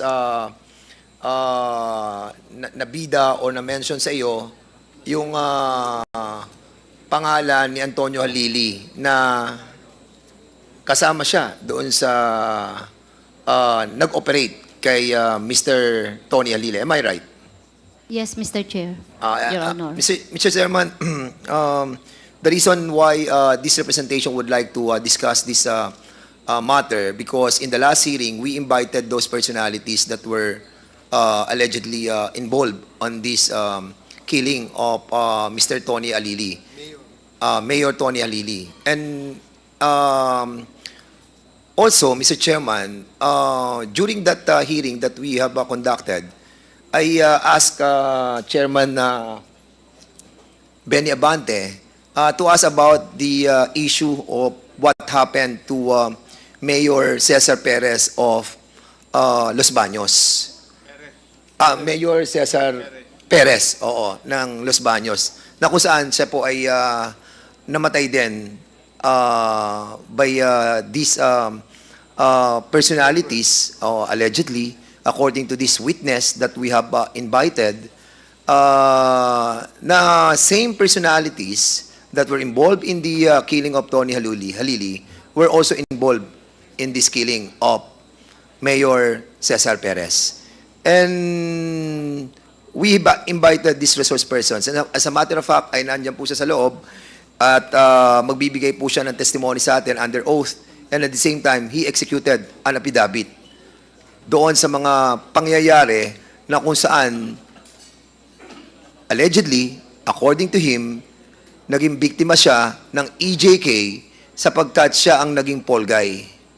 Siya ang kinulong sa loob halos ng 7 buwan, subalit siya ay walang kasalanan. So, there are those victims of EJK that were killed. And there are those who were victim of EJK who suffered, like kay former senator. And this person, a former councilor of the municipality of Los Baños, contacted this representation in order to hear him out doon sa mga pangyayari sa kanila. And at first, hindi po tayo naniwala because we wanted to verify, no, yung mga stories that he mentioned to us. But as it goes, nakita po natin yung mga evidences that he presented. And now, Mr. Chairman, siguro it is up to the body to scrutinize or to find out and to ferret the truth out of this. It is, I think, incumbent upon us to find out the truth about these 2 killings that happened in Batangas and also in Laguna. Not to mention the issue that was mentioned sa akin ni Congressman Paduano na sniper din po ang tumira. And even the story of Congressman Luistro sa Batangas na sniper din po ang tumira. Sa Batangas, sa Laguna, sa Negros, and any other part pa ng ating bansa, this might be the template that they used. So let us listen. Huwag muna natin judge. Tingnan mo muna natin. And all those PNP officials that we have invited, Mr. Chairman, this representation would like to invite. I think they are here. Si Colonel Kenneth Albotra. Present. Can you kindly sit? Have you taken your oath, Colonel Alboltra? Sir, good afternoon, sir. I am Police Captain Kenneth Albotra, sir, and I have taken my oath already, sir. Okay. Thank you. Can we ask the Bureau of Jail personnel to please take the seat first, whatever vacant seat we can find here, so that we can use the chairs that we have reserved for the resource person on this particular witness. Wag po kayo muna nga alis at kailangan po kayo mamaya. So, who are we asking to sit? And also, Mr. Chairman, we have invited also Colonel Brian Dexter Andulan. Colonel Andulan, can you please take the seat? Colonel Andulan.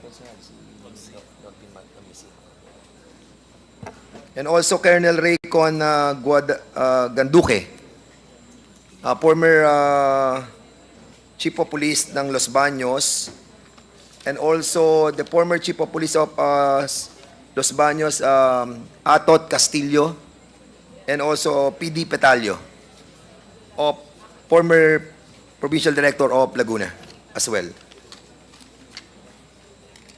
Colonel, have you both taken your oaths already?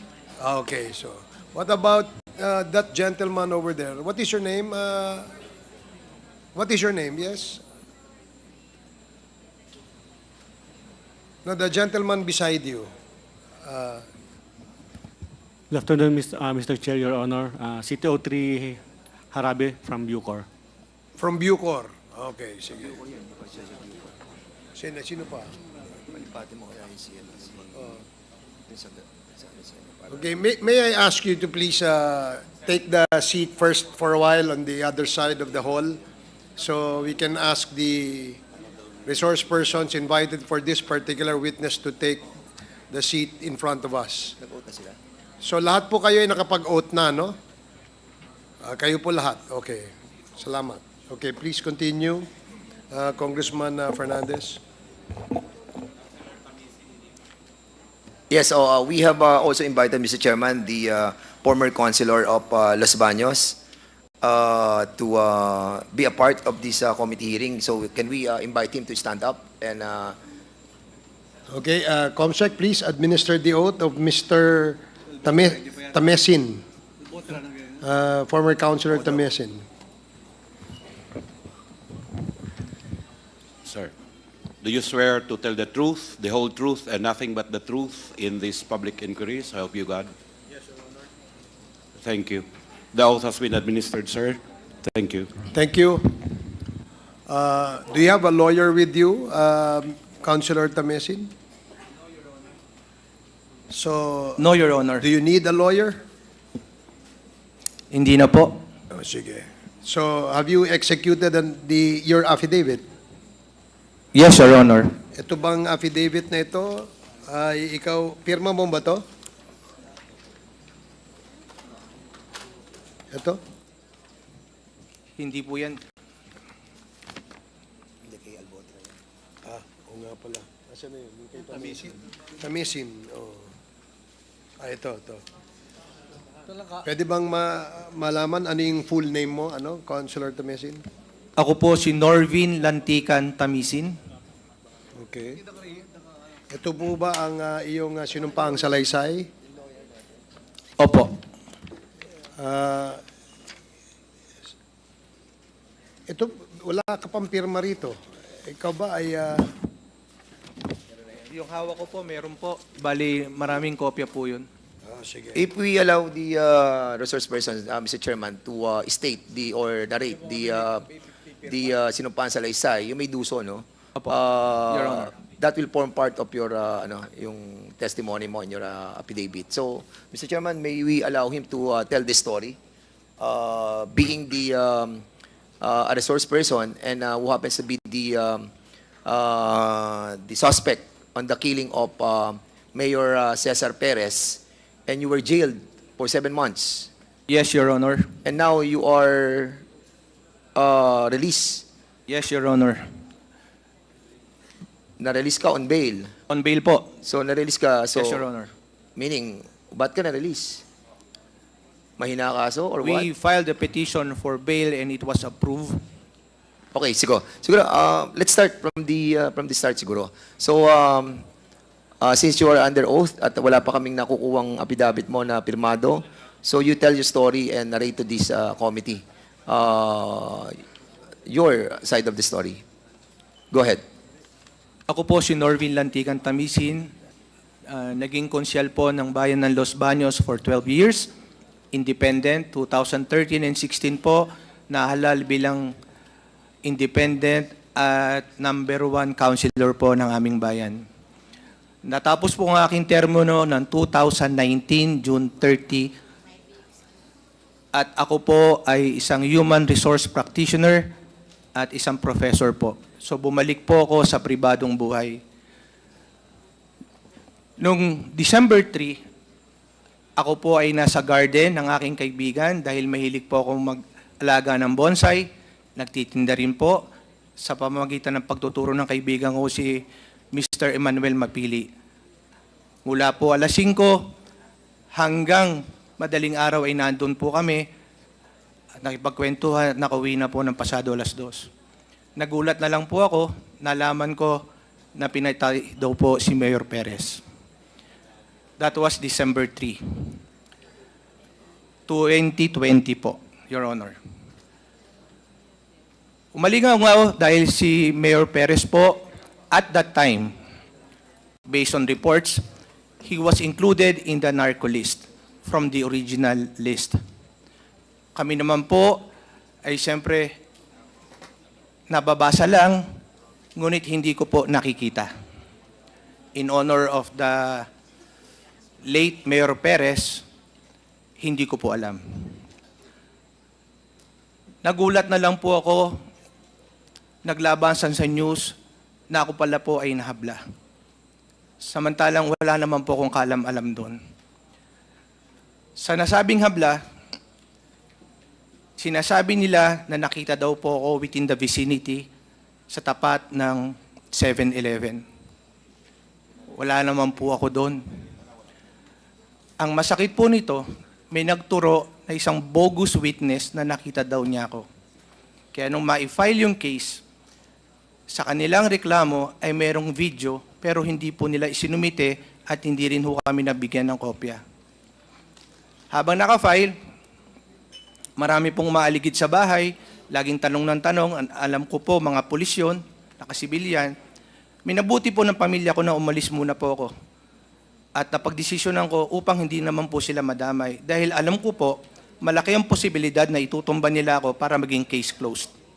Kaya lumayo po ako pero hindi po ako nagtago. Naglipat-lipat lang ako at nakikita naman po ko dahil kung sakaling ako itutumba, wag na lang madamay ang pamilya ko. May mga anak din naman ako eh.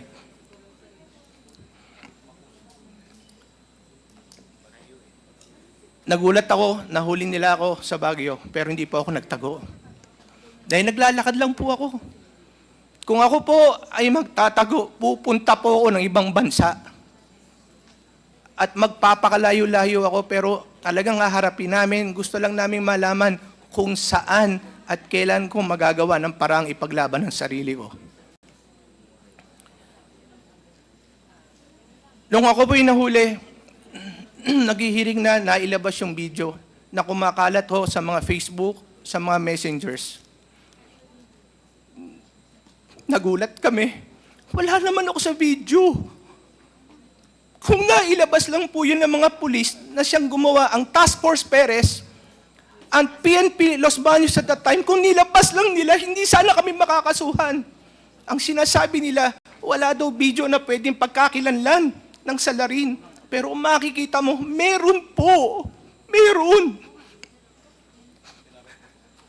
Sinama nila si Ginoong Glenn Arrieta na LCR head na galing ng civil service. I don't know the person personally. Sinasabi nila pinapaling daw ang video, kaya walang makita. Pero bakit meron? Hindi ko pakahabaan, pero kaya po ako nagpunta dito sa inyong paanyaya. Dahil nung sinabi po ni Madam Colonel Garma na ang bumira daw po o pumatay ay ang team ni Major Albotra, nagsaliksik po ako ng mga videos. Nakita ko yung itsura, pangangatawan, parehong-pareho halos pagkakahawig ng nasa video na kumakalat sa Los Baños na hindi inilabas ng PNP sa korte na sinumiti kagad upang hindi sana kami nakasampahan ng kaso sa court. Paglabas unon, nakita ko pareho ng relo, halos pareho ng build, hard worker o nag-gym.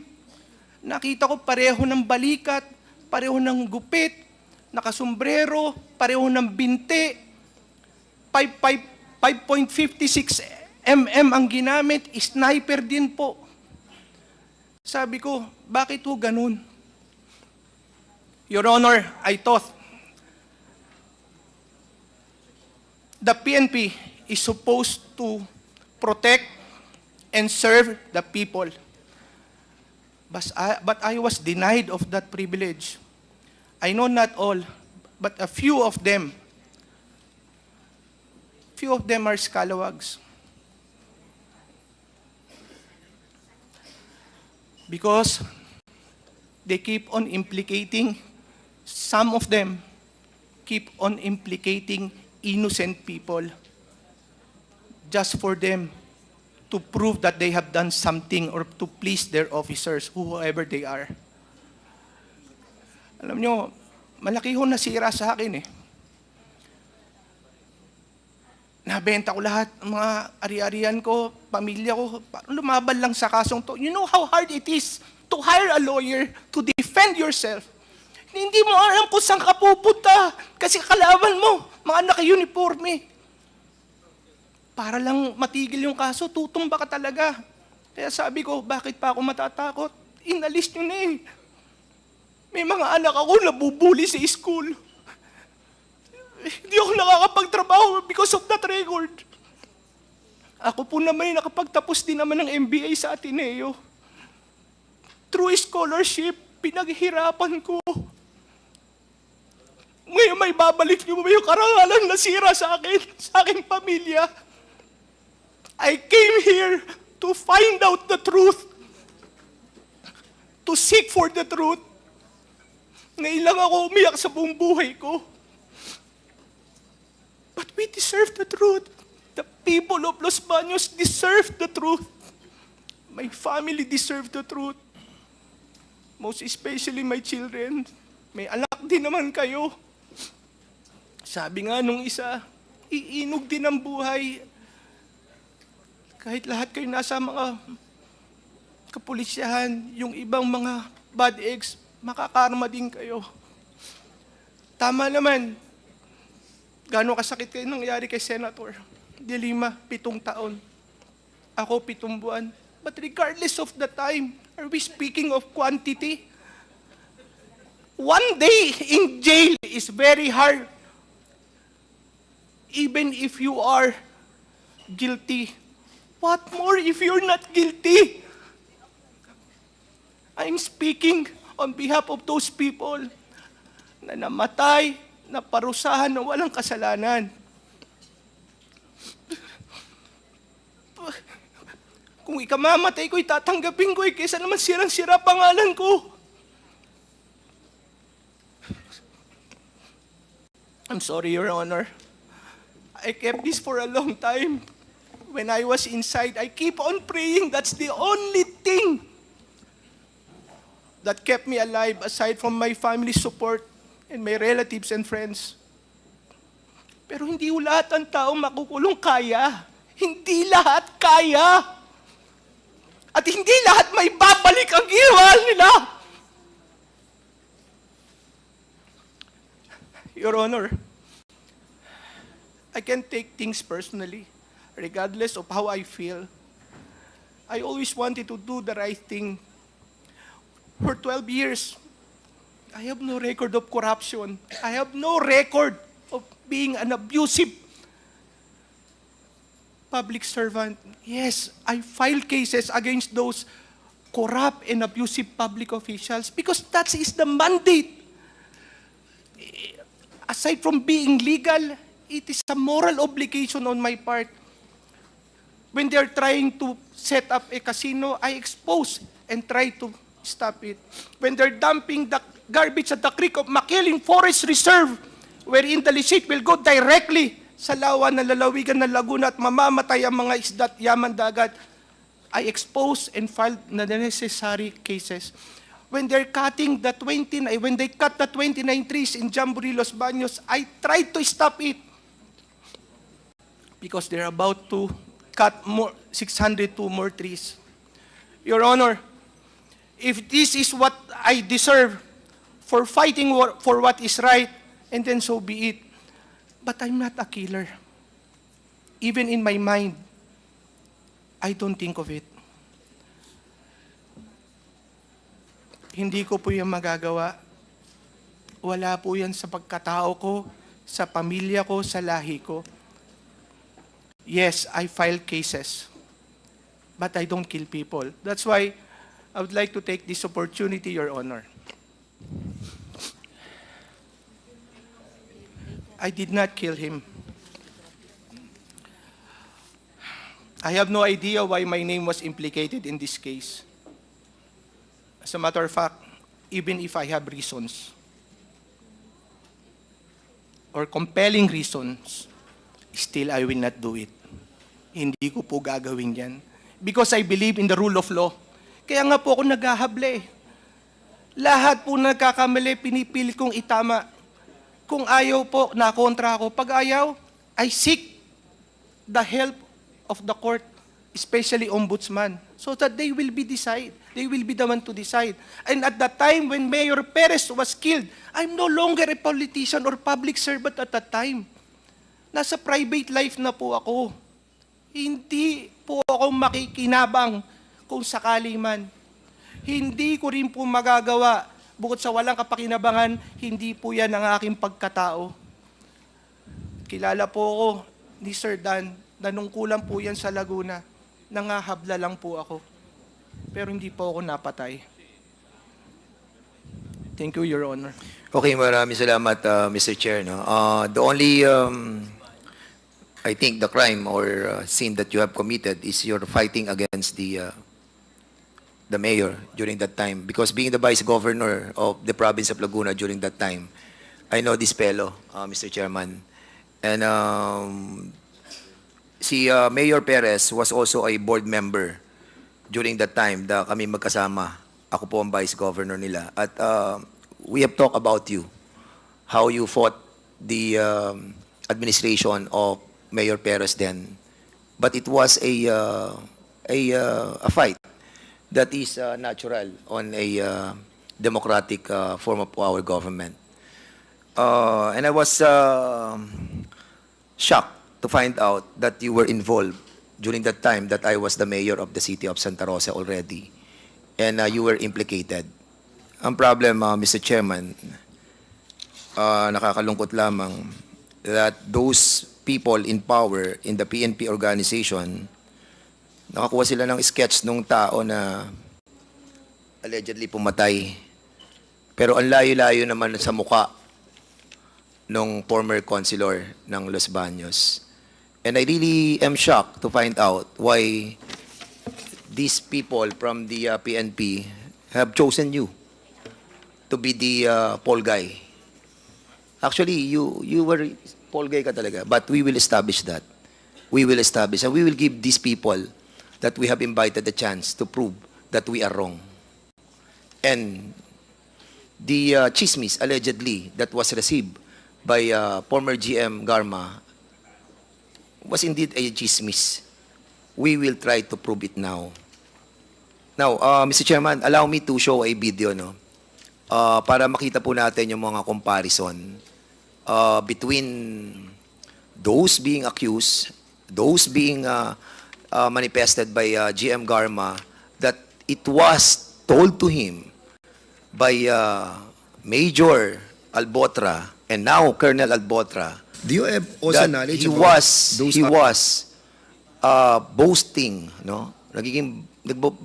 Naging boastful siya in telling GM Garma that grupo nila ang tumira kay Halili.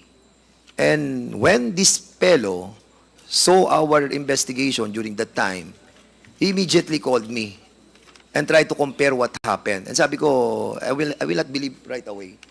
Give me story and give me evidences. Because here, in our Quadcom, hindi po tayo nag-entertain kung walang valid na mga ebidensya. So, Mr. Chairman, allow us to try to see these two videos before we ask our officials from the PNP. Also knowledge about those other personalities who have been killed on the war on drugs, like big personalities that you know about? Yes, Mr. Chair. Mayor Halili, pinagmalaki kasi ng isa, sir, na sila. Sino yung nagmalaking yun? Major Albotra, Mr. Chair.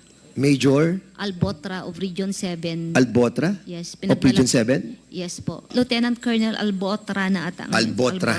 Kenneth Albotra to be invited in the next hearing.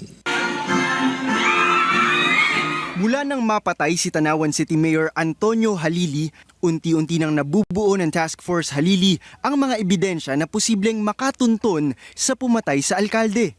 Ilang oras bago ang pag-awit ng lupang hinirang noong July 2, nakuna ng CCTV sa isang gasolinahan ang isang AUV na may plakang AHO 3044.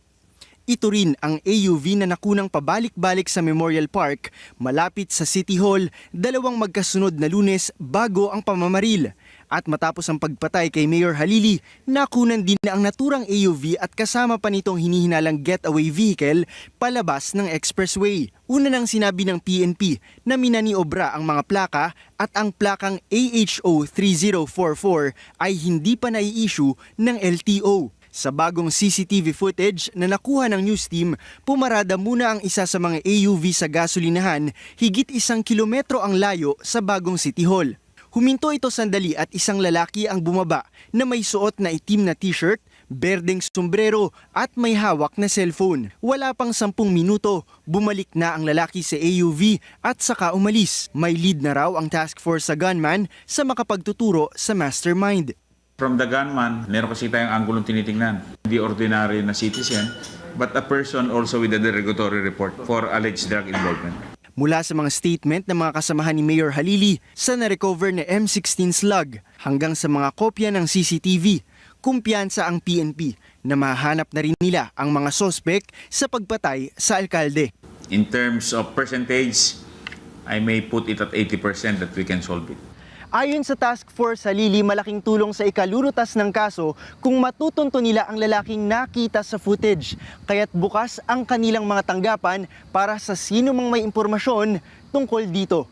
Kevin Manalo, ABS-CBN News. Do you have also knowledge about... Tingnan po na natin yung second video, no? Mamaya babalikan po natin yung video ni Mayor Tony Halili. But for the meantime, we want to compare yung pong klase ng pagpatay sa Batangas at sa Laguna po. So, please show the second video.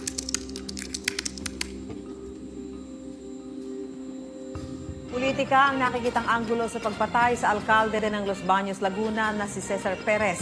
Si Perez kabilang sa narco-list ni Pangulong Duterte noong nakaraang taon. Matatandaan kasama si Mayor Perez sa narco-list ni Pangulong Rodrigo Duterte. Itinanggi ito ni Perez at sinabing pamumulitika at paniniralang ng kanyang mga kalaban ang pagkakasangkot umano niya sa iligal na droga.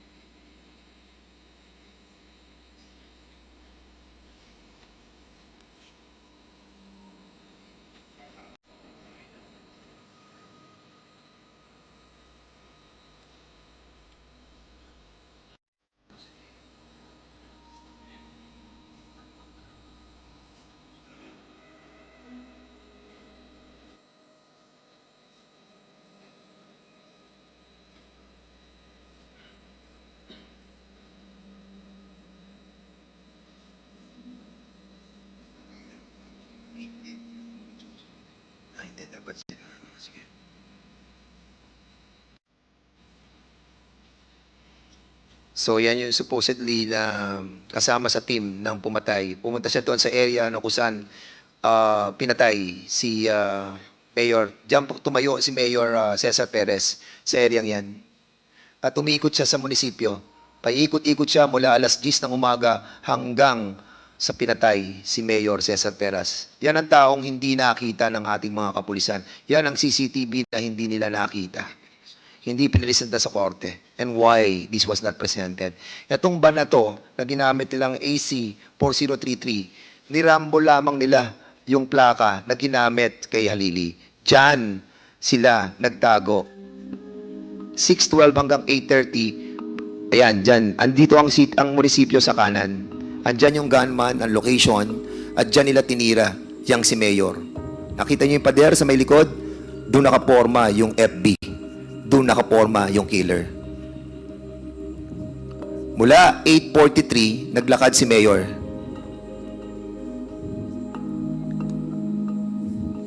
Pumunta siya doon sa pinuntahan noong naka-blue na sapatos at yung malaki ang katawan at makinis ang kanyang buhok. Ayan ang mayor namin, si Cesar Perez. Dumiretso siya doon, bumalik siya dahil may tumawag sa kanya. Most likely, ang tumawag sa kanya ay grupo din nila.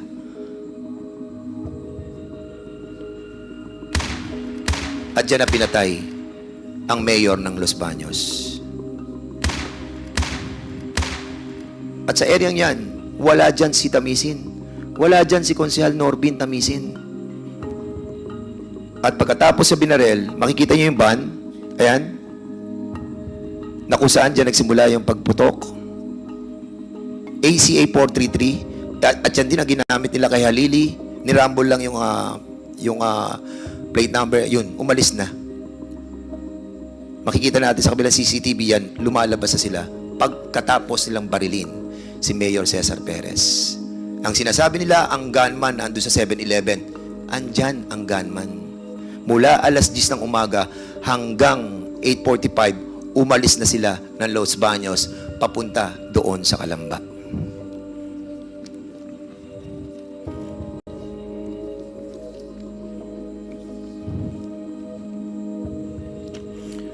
Alright. Okay. So we have invited, Mr. Chairman, also the mga PNP sa Los Baños. Yung ating pong Colonel Albotra, you are now a colonel, correct? Mr. Chair, I am Police Captain, Mr. Chair. Captain Albotra? Yes po, Mr. Chair. Ay, ano ka na? Captain pala. Yes, From po. Major to Captain. Yes po, Mr. Chair. Tama ba? From Chairman. Captain muna bago. Yes. Colonel, Captain Albotra, anong class ka?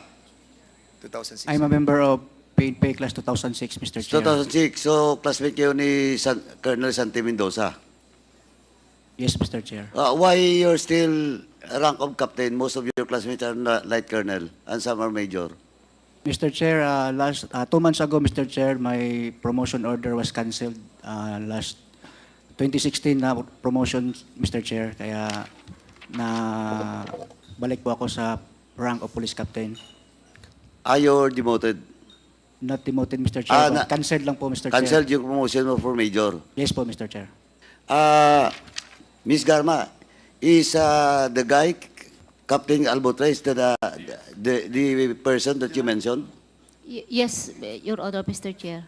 So you confirm that Captain Albotra is the same as alleged Colonel Albotra? Yes, Mr. Chair. Thank you, Mr. Chairman. Captain Albotra, during that time, no, noong June 4 hanggang June 27 of 2018, no, June 4 to June 27, 5 days before the killing of Antonio Halili, you were assigned sa Calamba City. Yes or no? Yes po, Mr. Chair. You were assigned in the Calamba City primarily for what purpose? Anong assignment ang binigay sa iyo nung nasa Calamba City ka? Mr. Chair, last June 14, 2018, I was issued order. Anong inassign sa iyo? Anong inassign sa iyo? Anong function mo? Intel operative po, Mr. Chair. Intel ng ano? Intel ng Calamba City Police Station po. Ng SDEU, Opo, Mr. Chair. Drug Enforcement Unit. Correct? Yes, Mr. Chair. So, yun ang reason kung bakit ka nilipat for 23 days sa Calamba City. And Calamba City is just beside Tanawan City. Tama? I have no idea, Mr. Chair. Okay. So, sa loob ng 23 araw na you were assigned in Calamba City as intel of the Drug Enforcement Unit, anong ginawa mo sa loob ng 23 days that you were assigned in that city? Mr. Chair, I have submitted the affidavit, Mr. Chair. Yes, we have received your affidavit. Nakalagay po doon, Mr. Chair, yung mga araw po ng timeline po at saka yung mga activities ko po doon, Mr. Chair. I got your affidavit. But what I'm asking you is, anong ginawa mo bilang ikaw ay intel ng DEU sa Calamba City? Anong work ang ginawa mo during that time? Mr. Chair, nagtrabaho po ako bilang intel and SDEU ng Calamba City Police Station for only 6 days, Mr. Chair, because our order was nullified then, Mr. Chair. Hindi yun ang tinatanong ko. Ano? You were designated June 4. June Tama? 14 po, Mr. Chair. Ha? June 14, Mr. Chair. Andito sa affidavit mo. On June 4, 2018, I was issued SO number 7750 for reassignment from Region 7 to Region 4, Calabar Zone. Yes, Mr. Chair, that's the special order, Mr. Chair. Yeah, special from order. Yes po, Mr. Chair. O so ngayon, lumipad ka na doon. O so, Lumipad po ako ng June 8, Mr. Chair. I think that was Friday. yeah, oo. And then, It doesn't matter na sa akin yun eh. Ang tinatanong ko sa iyo, anong ginawa mo nung panahon na sinasabi mo dito from June 12, June 14, na nakuha mo yung order mo, sinasabi mo, tapos umalis ka na doon ng June 27, nung ikaw binalik na sa Region 7, anong ginawa mo sa area? Kasi yun ang trabaho mo, Intel DEU di ba? So, anong in-Intel mo during that time? I only work as Intel, Mr. Chair, for only 6 days, Mr. Chair, kasi nalified nga po Okay, yung order correct. namin. Opo. Sa 6 days, anong ginawa mo? Nagtrabaho po ako, Mr. Chair. Anong tinrabaho mo? Yung mga Mr. Chair, flagship programs po ng PNP. Ng ano? Gambling, drugs, wanted persons. Meron pong mga accomplishment niyo siguro doon, Mr. Chair, na nakikita doon sa police station, Mr. Chair. At, pagkatapos ng trabaho mong yan, ibinalik ka. Yes, Mr. Chair. I remember then RD, Brigadier General Ted Caranza, called us to report to his office and inform us that we will be relieved out of Proper A. So that was very unexpected, Mr. Chair. So after a day or two, nag-back up na po ako, Mr. Chair, at lumipad pabalik ng Cebu, Mr. Chair. At sinasabi mo dito sa affidavit mo, after na babalik ka sa Cebu, nag-courtesy call ka ng July 2, no? Kay Colonel Garma. Mr. Chair, I remember, Mr. Chair, that was Monday. Yun po ay assumption ng Office ni Ma'am Garma. Kaya pumunta po ako doon. Ngunit hindi po kami nakapag-usap kasi marami pong tao at saka pagkatapos po ng assumption niya, diretso po sila sa conference room, Mr. Chair. Okay, and during that time, July 2, dito pinatay si Tony Halili. At ang sinasabi mo, naandun ka sa assumption ni Colonel Garma. Colonel Garma, can you kindly confirm to us, nung July 2, na kung saan dito pinatay si Tony Halili, were you able to meet si Captain Albotra? Mr. Chair, hindi ko na maalala sa dami po ng mga officers during that time. Okay. At dito sa kanyang affidavit, sabi niya dito, noong July 3 to 4, nag-courtesy call siya sa CCPO. Ikaw yon. And July 5, 2018, nag-issue ng order para dalhin siya doon sa traffic patrol group. Na-sign mo. So, kailan mo siya nakausap? So, most likely, Mr. Chair, after the turnover po ng command, when I assumed as city director, so most likely that's before July 5 when the order was issued to him as in charge of the assigned sa traffic group. At doon mo siya nakausap about doon sa pagiging boastful niya sa nangyari kay Halili? Yes, Mr. Chair, kasi may PDS po kasi yan na pinakita sa akin. So nakikita ko yung kung saan ang mga assignment. So nagtanong ako saan siya galing. So very comfortable naman po siya na nagkwento na galing siya sa Region 4A at nakwento po niya sa akin yung operation. At yun ang sinabi niya? Yes, Mayor Halili. Anong pagkakasabi niya, GM? He is part of the said operation. Hindi naman niya sinabi siya ang bumaril or something, but the fact na sinabi niya he is part, I assume na merong kinalaman. Trabaho. Yes, sir. And mga ganyan kasing trabaho, compartmentalize po yung work. So, hindi na rin po ako masyadong nagtanong. Asang alam ko lang, nakwento niya, sharpshooter po yung bumaril. So, Captain Albotra, do you confirm that nagkaroon kayo ng usapan sa kanyang opisina? Sigurado nag-usap kayo, Mr. Chair, kasi ako po ay nagko-courtesy call, but never did I remember saying something, anything like that, Mr. Chair. Captain Albotra, remember, you are under oath. Yes, Mr. Chair. At kung sakasakali na may kinalaman ka at involved ka sa grupong ito, aminin mo na. Kasi darating ang panahon, hahabulin ka ng pagkakataon, maniwala ka sa amin. Marami na kami napatunayan sa kongresong ito. Marami na kaming napatunayan noong pa man. Hahabulin ka namin kung talagang involved ka. Maniwala ka sa amin. Can I say something, Mr. Chair? Go ahead. Mr. Chair, my conscience is very clear. I have not involved in any way to the killing of Mayor Halili, Mr. Chair. What is your relationship with Major Andulan? Major Adulan is my classmate, Mr. Chair. Major Andulan, kayo'y magkasama ni Captain Albotra. Magkaibigan kayo, correct? Not really, sir. He's just my classmate, sir. Ngayon ko lang po siya nakasama, sir. Andito sa Facebook nyo yung mga closeness Ha?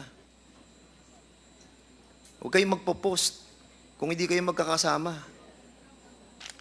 Ayan, Kim Aquino, Parado, Revita, Andulan, Kenneth Paul Albotra. Ang tanong ko sa iyo, Andulan, dahil magkakilala kayo ni Colonel Albotra, ni Captain Albotra, bakit ikaw ang humuli?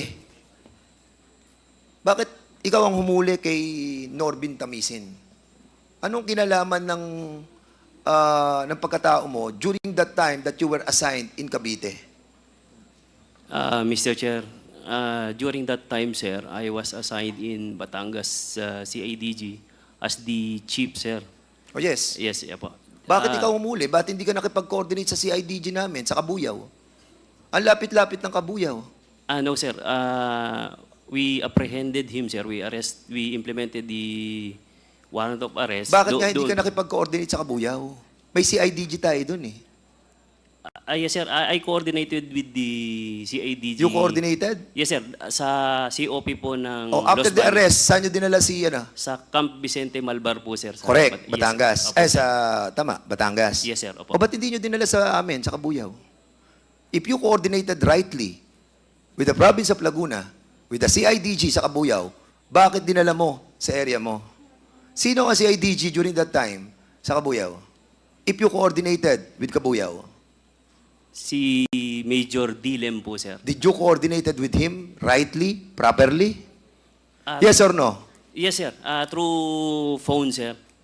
Nag-coordinate po ako sa kanya. Together with the COP of Los Mr. Baños. Chairman, we'll be asking the person of the CIDG chief of the province of Laguna in the city of Cabuyao in the next hearing. So saan mo na-apprehend si Barangay Bukaking Drive, Baguio City, Your Honor, Mr. Chair. So nung ma-apprehend mo si Norbic Tamisin, si konsehal, anong basis ninyo for the arrest order? Mr. Chair, he has a warrant of arrest of murder po, sir. Under branch 107 of... And using this picture? No, sir. Anong ginamit ninyo? Paano nyo nalaman na siya yun? We have an informant, sir. So hindi nyo ginamit tong picture na to? Sa pag-aresto sa kanya? No, sir. Since, ano po, sir, yung informant, sir, close po sa kanya, sir. Ano yung? Yung informant niya po, sir, close po sa kanya, sir. Yung mga witnesses nyo? Sino mga nagturo sa kay Norbic sa Tamisin during that time? Because you have two witnesses. Informant, sir. Informant, sir, yung nagturo sa amin, sir. You have witnesses. Di ba? Na nakakita sa kanya sa 7-Eleven na nandun daw siya. Sino yung mga yon? Those two informants, sir. Na ginamit yung witnesses sa kaso? Yes, sir. Anong pangalan? On the public record dyan, Norbic, who are these people?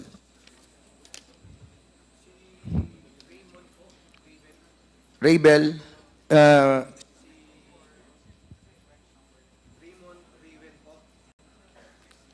Raymond Raven ng B-10 sa Baipo na hindi naman po doon nakatira. And these are the people that you have trusted in trying to find out that this person is the one who is being accused of. Tama? Mali? Yung taong sinabi mo kanina, yung dalawa. No, sir. So ano naging basis nyo? Yung sabi mo, yung witnesses, The yung basis dalawa. of the first is the warrant of arrest, sir. And then, sir, may pointer po kasi kami na close po sa kanya, sir.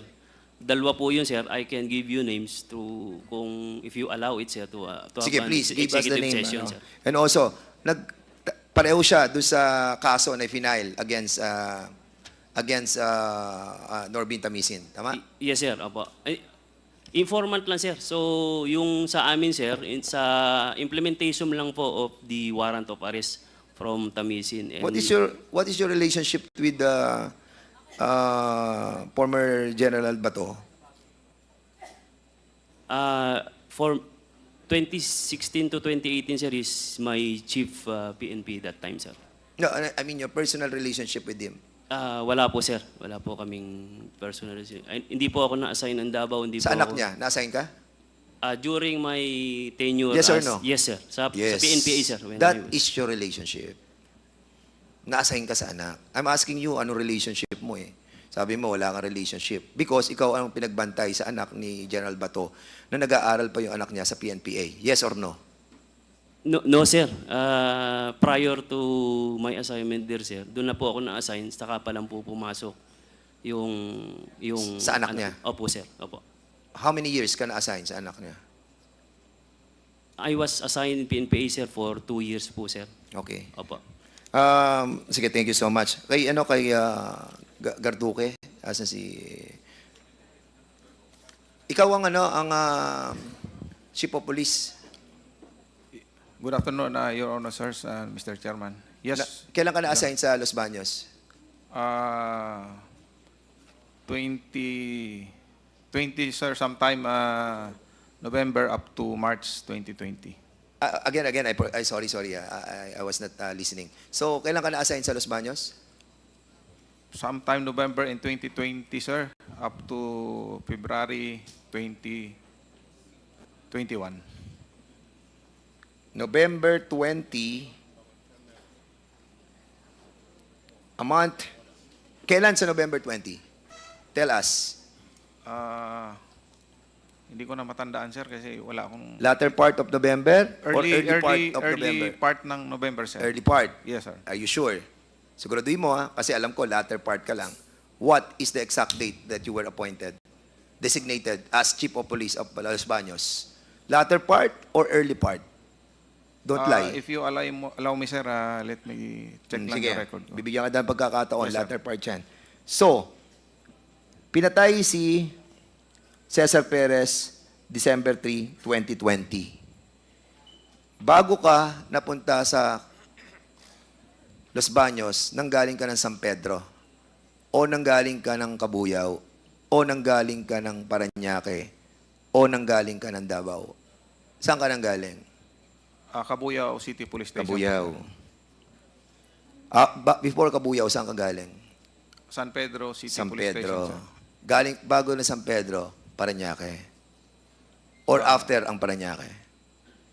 Later na lang yung Parañaque, sir. Saan ka pinanganak? Bukidnon, sir. Sa? Bukidnon, sir. Bukidnon. No, yes. Nasaan ka sa Davao? No, sir. Okay. Thank you so much. Okay. During that time na na-assign ka dito, December 3, pinatay si Cesar Perez. You all know that the municipality of Los Baños have so many CCTVs. Ang dami ng CCTVs eh. Bakit hindi nyo sinama yung CCTV na nakita namin? Na kung saan nakita kung sino ang pumatay? Bakit hindi nyo ginamit ang CCTV? Mr. Chairman, sir, if my recollection is right, kasama po siya sa evidence na isinabmit namin sa prosecutor. Colonel, stop lying, ha? I'll be asking the documents coming from the court, kung isinama nyo. Councilor Norbin Tamisin, kasama ba? Your Honor, sa Fiskalya, wala po. Wala po kaming kopya. Iyan ay lumabas lang sa Facebook, nakita namin at napatunayan ko po nung nasa korte na po. nung nag-hearing na po kami. Pero sa fiskalya, bago na isampa, hindi po namin nakita, hindi rin po kami nabigyan ng kopya, Your Honor. Colonel, If you will give us time, sir, para maikuha namin yung mga document dyan, then we will submit it, sir. Ang alam po namin during the conduct of investigation, kasama po lahat yun, sir, na tiningnan natin. okay. Sige, Councilor Your Parvin Honor, Tumisin. when I spoke with one of the witnesses of the complainant, nasabi po sa atin na yan daw po ay ginawa, yung kanilang mga affidavits, na hindi naman sinabi na laban sa akin, kundi para daw kay Mayor Perez. Hindi naman po yan pinanumpaan sa piskal, sa hepe lang. Pero hindi naman daw po sila nagpunta kay hepe. Basta pagkagawa ni Aguilar, yung PSSG Ronel Aguilar, pinupuntahan sila sa munisipyo, pinapipirma lang, pero hindi po sila, katulad ng isang witness, never po siyang nakaharap si hepe para pirmahan.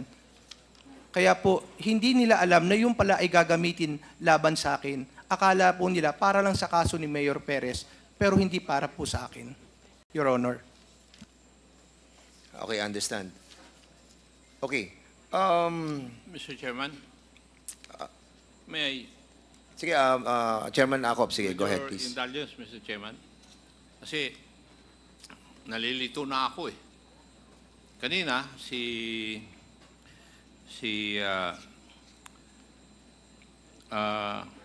sino yung, ano yung pangalan mo yan? Tabi ni, katabi ni Albotra sa kanan.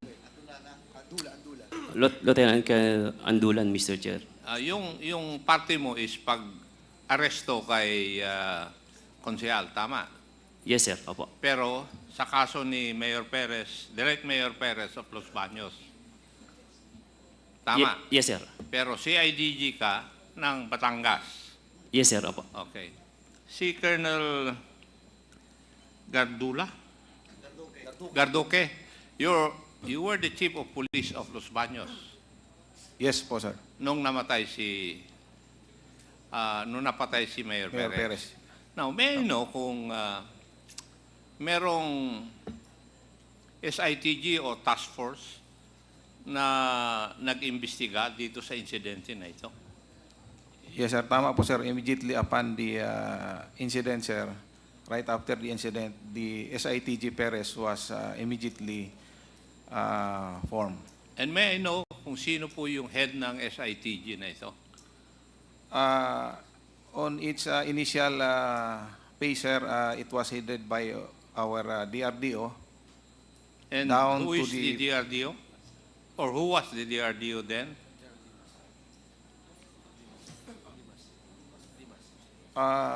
It was Police Brigadier General Rodolph Dimas, sir.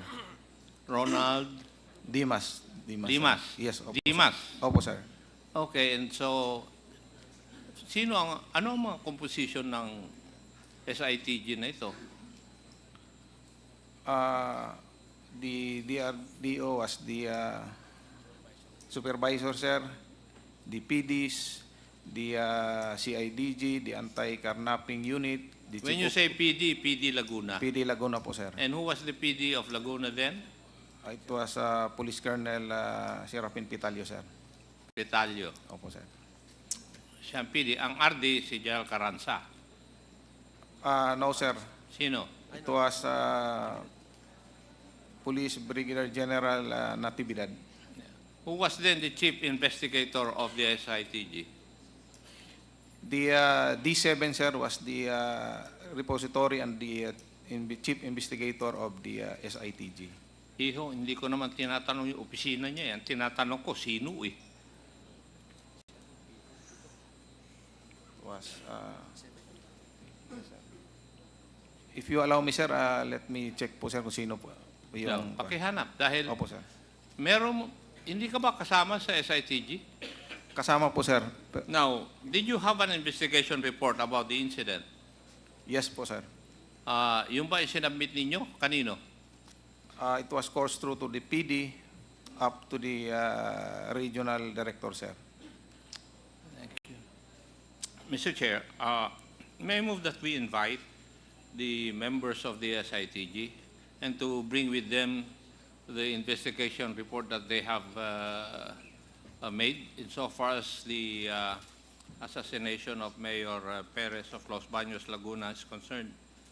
Kasi sila lang naman makakasagot eh. Yes. Doon sa mga katanungan natin kung bakit ang claim ay walang CCTV, hindi na-identify lahat. Kasi ito, dapat kasama po sa investigation report lahat ito eh. And how they will be the only persons who can tell us why naging suspect si former Councilor Norvin Tamisin. As it is, I would like to ask them kung ano talaga ang nakita nila na motive, bakit pinatay si Kwan. Kung involved sa drugs yun, bakit isang civilian ang Kwan. Ang nakita nyo na gumawa nung krimen na yun, when in fact, he does not have any business doon po sa illegal drug trade siguro dyan sa Los Baños, Laguna. Hindi ko makita yung connection eh. That's all, Mr. Chair. Yes, siguro, Comsec, before I yield to Chairman Paduano, I think the person involved in the Task Force Perez was Jason B. Bombasi. Am I right, Garduque? Si Bombasi ang pinaka-head nung He was the chief of the Provincial Investigation Office, but I am not sure if... he is the one who handles this case. We will check our record also, sir.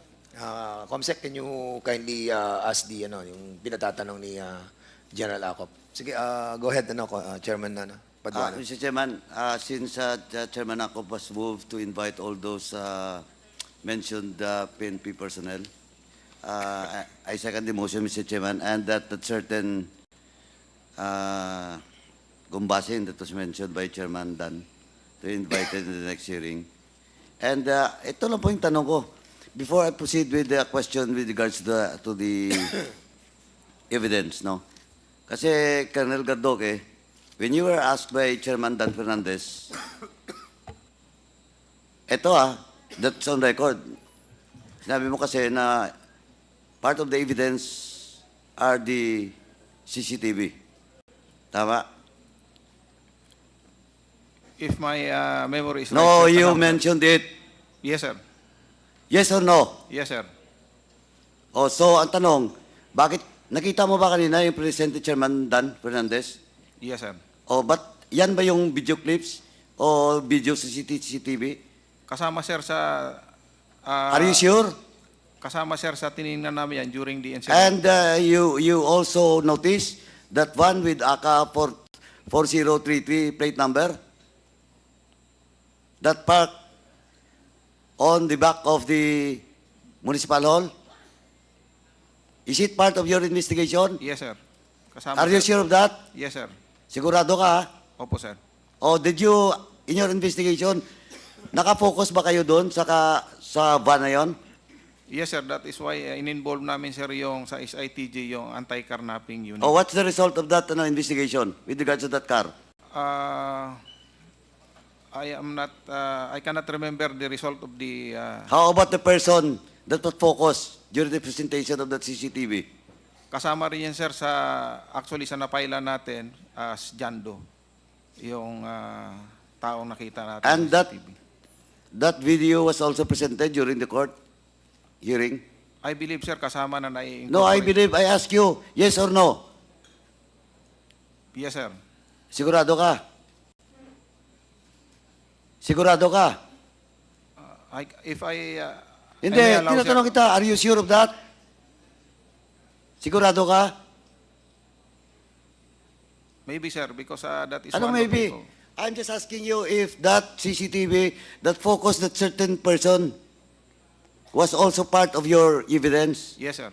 Oh, tingnan mo yung profile nung nilabasan nyo ng warrant of arrest.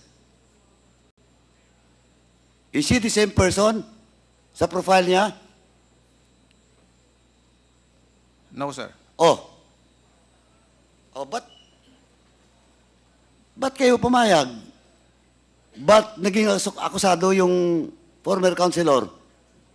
Na hindi pala pasok doon yung profile niya?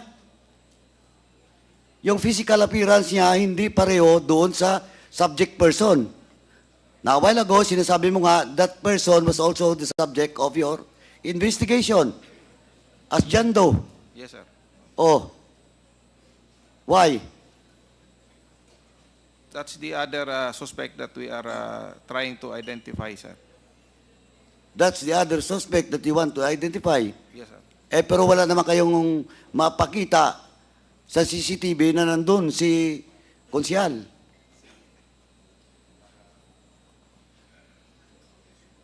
Oh, Colonel. Actually, who filed the case? Is it the family of Mayor Perez or the PNP? The family of Mayor Perez, sir. So the family of Mayor Perez believe that Mayor Perez was killed by the councilor. Ganon po ba? Yes, sir. Are you sure of that? Yes, sir. Because we have to invite the family. Yes, sir. I beg to disagree, Mr. Chair. Kasi nagte-text po sa akin yung anak ni former Mayor Perez. Hindi po sila naniniwala doon sa IR ninyo. Oh, Colonel Duque, you're lying. A while ago, you admitted, you said that the family believes in your case, that indeed the councilor is the one who killed the mayor.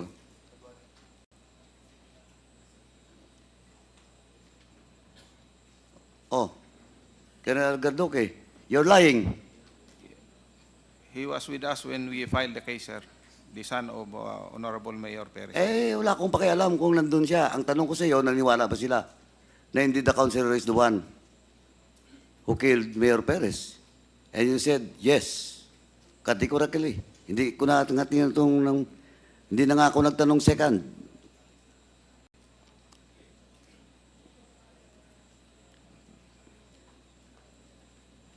Anyway, pupunta rin tayo doon later.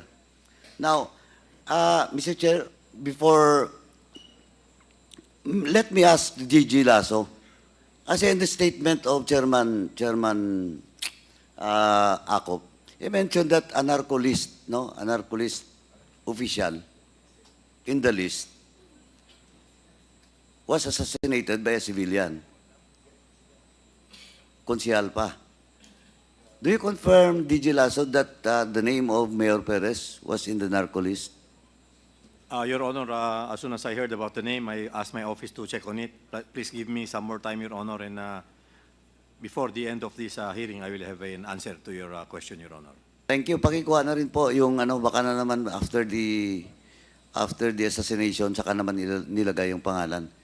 Kasi di ba may 3 list yan. Kindly check na lang din po. Pati yung Yes, date, Your Honor. kung Yes, kailan ipinasok yung pangalan. Yes, Your Honor. Thank you, DJ Lasso. Colonel Garduque, anong class ka sa PNP? I belong to PNP 2001, Your Honor, sir. 2001. Yes, sir. Si Andulan is 2006. Tapos, si Albutrice 2006. Si Santes also sa 2006. Karandulan, you mentioned that you were assigned doon sa provincial, Batangas Provincial Police Office during the time. Yes, Your Honor. As the Batangas head, sir, CIDG pa. Chief. So, you're under the CIDG. Yes, Your Honor. Sino yung regional director that time? That time, sir, it was Police Colonel Lito Patay, sir. Colonel Patay? Yes, sir. Colonel Patay, is he the Colonel Patay Class 1997. Yes, Your Honor. Colonel Patay, kindly have a seat.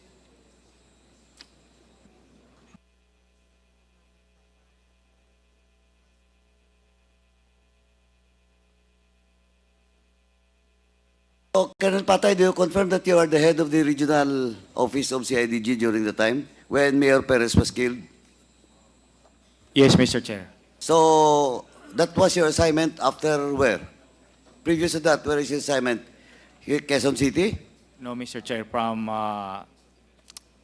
NCRPO, Mr. Chair.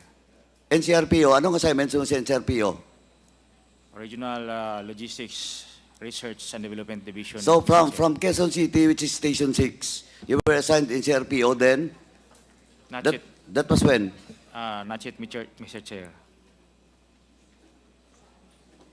No, prior to your assignment as the chief of CIDG in Region 4. I was assigned as R4 of NCRPO, Mr. Chair. When was the last year or month you were assigned, and year you were assigned in QC? QC, Mr. Chair, as I've said, that was 2017 of September, I think, Mr. Chair. You were relieved September 17 of what year? 2017, Mr. Chair. 2017. So from 2017, ano po yung mga assignment mo? Di ba parang binalik ka pa sa Mindanao? No, Mr. Chair. Wala I was na. assigned at CIDG 3, Mr. Chair. CIDG Region 3. Yes, Mr. Chair. When was that? After QCPD, Mr. Chair. When was that? From 2017 to I cannot memorize the exact number month, Mr. Chair, and date. It's all stated in my PDS, Mr. Chair. Okay, anyway. Papacheck ko lang po. Mayroon akong PDS nyo. Wala lang dito ngayon. But anyways, during the time, gaano ka nakatagal doon sa Batangas na kay Major Perez? Not Batangas, Mr. Chair. Region 4A, Hindi, Mr. Chair. yung pangyayari sa Batangas, gaano ka nakatagal as Region 4A Chief ng CIDG? I think I was assigned there February on that year, 2019, Mr. Chair. February 2019? I'm not sure, Mr. Chair. February, baka 2020 because the killing happens December 3, 2020. Yes, Mr. During the pandemic time, Mr. Chair. Oh, okay. COVID-19. Now, are you aware of such incident? Yes, Mr. Chair. Yes, Mr. Chair. So you're part also of the SITG? No, Mr. Chair. Only You're not part? Only the provincial offices, because the SITG usually emanates from the province. So it's Then only the provincial? All the members will be the officers from within the province, Mr. Chair. No, but in this case, sinabi kanina ni Colonel Gardoque na it was Brigadier General Dimas who heads that SITG. When it was elevated on the regional level, Mr. Chair, but I was not able to attend. But are you aware, Colonel Patay, that Andulan, as the provincial head of the CITG, siya po ang nag-implement nung in serving the warrant of arrest? Yes, Mr. Chair, because it is part of our mandate as manhunt. No, wag mo akong pagsabihan ng trabaho, yung mandate nyo. Ang sinasabi ko po, are you aware that Andulan has the possession of warrant of arrest for the killing of Mayor Perez? Mr. Chair, I could not recall because after Region 3, Region 4A, I was relieved, and I cannot remember when the warrant was issued by the court. What you're saying is that during the December 3, 2020 incident, hindi ka na na-assign doon? No, Mr. Chair, because the warrant will not be issued immediately, and maybe we can refer. No, ang tanong ko ngayon, Ano ba talaga? Alam mo ba talaga na may warrant na lumabas o wala during your stint as Regional Director of CIDG? Hindi ko ma-remember, Mr. Chair. When was your relief as CIDG Regional Director o Chief? I'm not sure, Mr. Chair, maybe in 2021. I'm not sure of the date, Mr. Chair. First quarter anyway, of, babalikan kita Colonel Patay. Yes, Mr. Yung Chair. PDS mo, Yes, Mr. ipapacheck ko yan. first quarter maybe of 2021. Ito na naman, Major Perez was assassinated. Doon ka na naman assign. What a coincidence. Now, Colonel Andulan, how did you come across with that warrant of arrest? Bakit hindi yung sa Kalamba? Bakit kayo? Yes, sir. Yes, Mr. Chair. Because the informant, it so happened na pumunta po siya ng Batangas, sir. From Los Baños, he went to his friend there, sir. And then he confessed, sir, na He confessed na what? na may warrant po nga si Mr. And who Norby. is that informant of yours? Yes, sir. Gaya po na sinabi ko po, sir. I will give you the name, sir, if you allow me to have an executive, sir. For security purpose din po nung informant, sir. You will submit it in private sa committee. Yes, sir. Sasabihin ko po sa... Oh, please Yes, write it down, then submit it to the committee. Yes, sir. Apo. Dalawa yan ang informant mo? Yes, sir. Dalawa po. They are not the same as the witness? Hindi po, sir. Hindi. He's a friend of Mr. So, nung tinanggap mo yung information from your informant, you never coordinated with the Los Baños police? First, sir, I instructed my men to validate it first, sir. And No, then- but during the time, you have already the warrant? Actually, sir, as base doon sa warrant niya is lumabas ng October 22, sir. So, na-implement namin, October sir. 22 of 2021? Yes, sir. Bali na arrest namin po siya. And then, tinatanong ko po, pagpunta ng informant mo, nasa iyo na yung warrant of arrest? Not yet, sir. Yun nga po, sir. I instructed them to validate it first, sir. And then, tinatanong ko lang kung nasa iyo ba? Wala. During that time, sir, nung... Wala pa? Wala pa po, sir. Kailan mo nakuha yung warrant? Saan mo kinuha yung warrant? Through e-warrant, sir. Na-upload po ng court ng Los Baños through e-warrant, sir. Opo. Doon na sa e-warrant? E-warrant, sir. Opo. Did you coordinate with your superior, the provincial police director at the time, which is Colonel Vitalio? Alam niya ba? Alam ni PD, hindi? I think no, sir. Hindi po. Hindi. Yes, Hindi sir. ka nakapag-coordinate. During that time, sir, I think he was already relieved that time, sir. Sabihin natin, ma-check ko rin yung PDS ni Colonel Vitalio, but doon sa bagong PD, kung na-relieve na siya during the time, have you coordinated?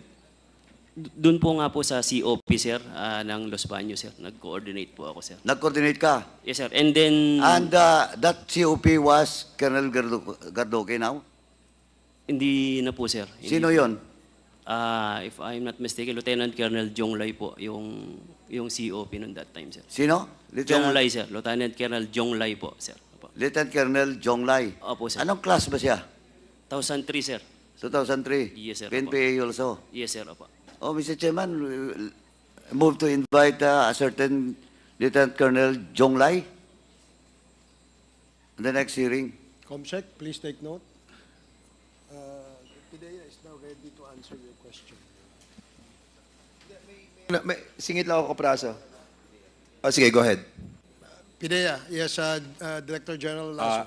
Yes, Mr. Chairman, we have the answer to the questions of the good Congressman Paduano. Both Halili and Perez are named in the 3 lists of PIDEA. And since Perez was gunned down in December 3, 2020, it is not yet indicated in the 3rd list that he has been negated, Your Honor. So, Which means, that, of course, the list was made on August 20, 2020, so he was still not negated. Not listed. Yes. So he, No, he was still listed but not yet negated. Unlike for Halili, who was negated in 2018, it appears in the August 2020 list that he was already negated. does that satisfy Congressman Paduano? Thank you. Yes, Your Honor. Okay. Ako may tanong lang ako kay Mr. Tamesin. Ikaw ba ay merong nakarehistrong barel sa pangalan mo? Yes, Your Honor. Anong mga klaseng barel ito? One snub nose 38, and just this year, 9mm lang po. Wala ka bang long firearm? Wala po, Your Honor. Wala ang nakarehistro sa iyo. Kahit hindi po nakarehistro, wala po akong long firearm. Okay. Meron ka bang history, if you're honest enough to tell this committee, meron ka bang history na na-involve ka sa isang violent incident? Your Honor, wala pa po. At ang totoo, hindi po ako napapaaway. Sabi ko nga po, I follow the rule of law. Pag hindi po magkasundo, I seek the assistance of the court. Inihahabla ko po sa ombudsman or RTC. Hanggang dun lang po ako. Wala ka namang involvement o isang insidente na kung saan ikaw ay na-involve sa away na nagkapisikalan, nagkatutukan ng baril o ganyan? Your Honor, ako po ay walang frat. Wala rin po akong organization o kahit ano. I used to be the president of Letran Supreme Student Council back-to-back 97 and 98. I used to be the first-year mayor of St. Louis University. And student council din po tayo sa mga nakaraang mga panahon. Pero never po akong pumasok ng any frat or organization. Yung bang mga firearms na nasa iyo, how often do you use them?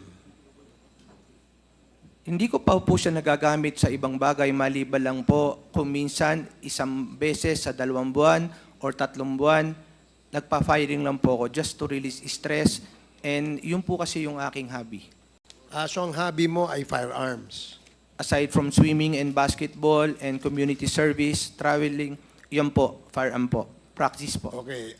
So in 2 months or 3 months, sa isang taon, nakakailang beses mo na papaputok yung baril mo? Max 3 times po. And you do this where? Dito po sa Makati Cinema Square. Sa firing range? Yes, Your Honor. May records ka na pumupunta ka doon? Opo, at ako po ay member din. Have you tried firing a rifle? Not yet, Your Honor. Not yet. Kaliwete ka ba o kanan? Ano bang... Left-handed po ako, Your Honor. Okay, sige, salamat. Matanong ko lang si Major Albotra. Meron ka bang rubber shoes na color blue? Yung Mr. Chair, Your Honor, yung aside lang po doon sa PNP na athletic. No. Rubber shoes na color blue. Wala po, Mr. Chair. Running shoes. Wala rin po, Mr. Pang Chair. basketball. Blue color, wala po, Mr. Chair. Wala. Yes, Mr. Chair. Hindi ka ba mahilig sa blue? If I may ask, what is your favorite color? Black or gray? Blue, okay lang din po, Mr. Chair. Black or gray? Have you ever tried using a blue shoe or blue rubber shoes? Only our PNP athletic blue shoes, Mr. Chair. So meron ka, athletic blue shoes. Yes, Mr. Chair, ginagamit lang po namin yun pag may PFT or mga activities. Is that a shoe issued by the PNP? Yes po, Mr. Chair. So lahat kayo, pag may PFT, Yes, Mr. Chair. gumagamit kayo ng blue na rubber shoes. Yes, Mr. Chair. So, okay. Yan. Ganyang klase ba yung rubber shoes na sinasabi mong PFT shoes nyo? Hindi po ganyan, Mr. Chair. Hindi ganyan? Can we have a clear picture of that rubber shoe para baka iba lang yung blurred lang yung nasa litrato eh. How often do you practice firing your gun, Major Albotra? To tell you honestly, Mr. Chair, every time lang po na may mga PD's cap, CD's cap na required po lahat ng mga officers, Mr. Chair. So ikaw ay shooter talaga? Hindi po, Mr. Chair.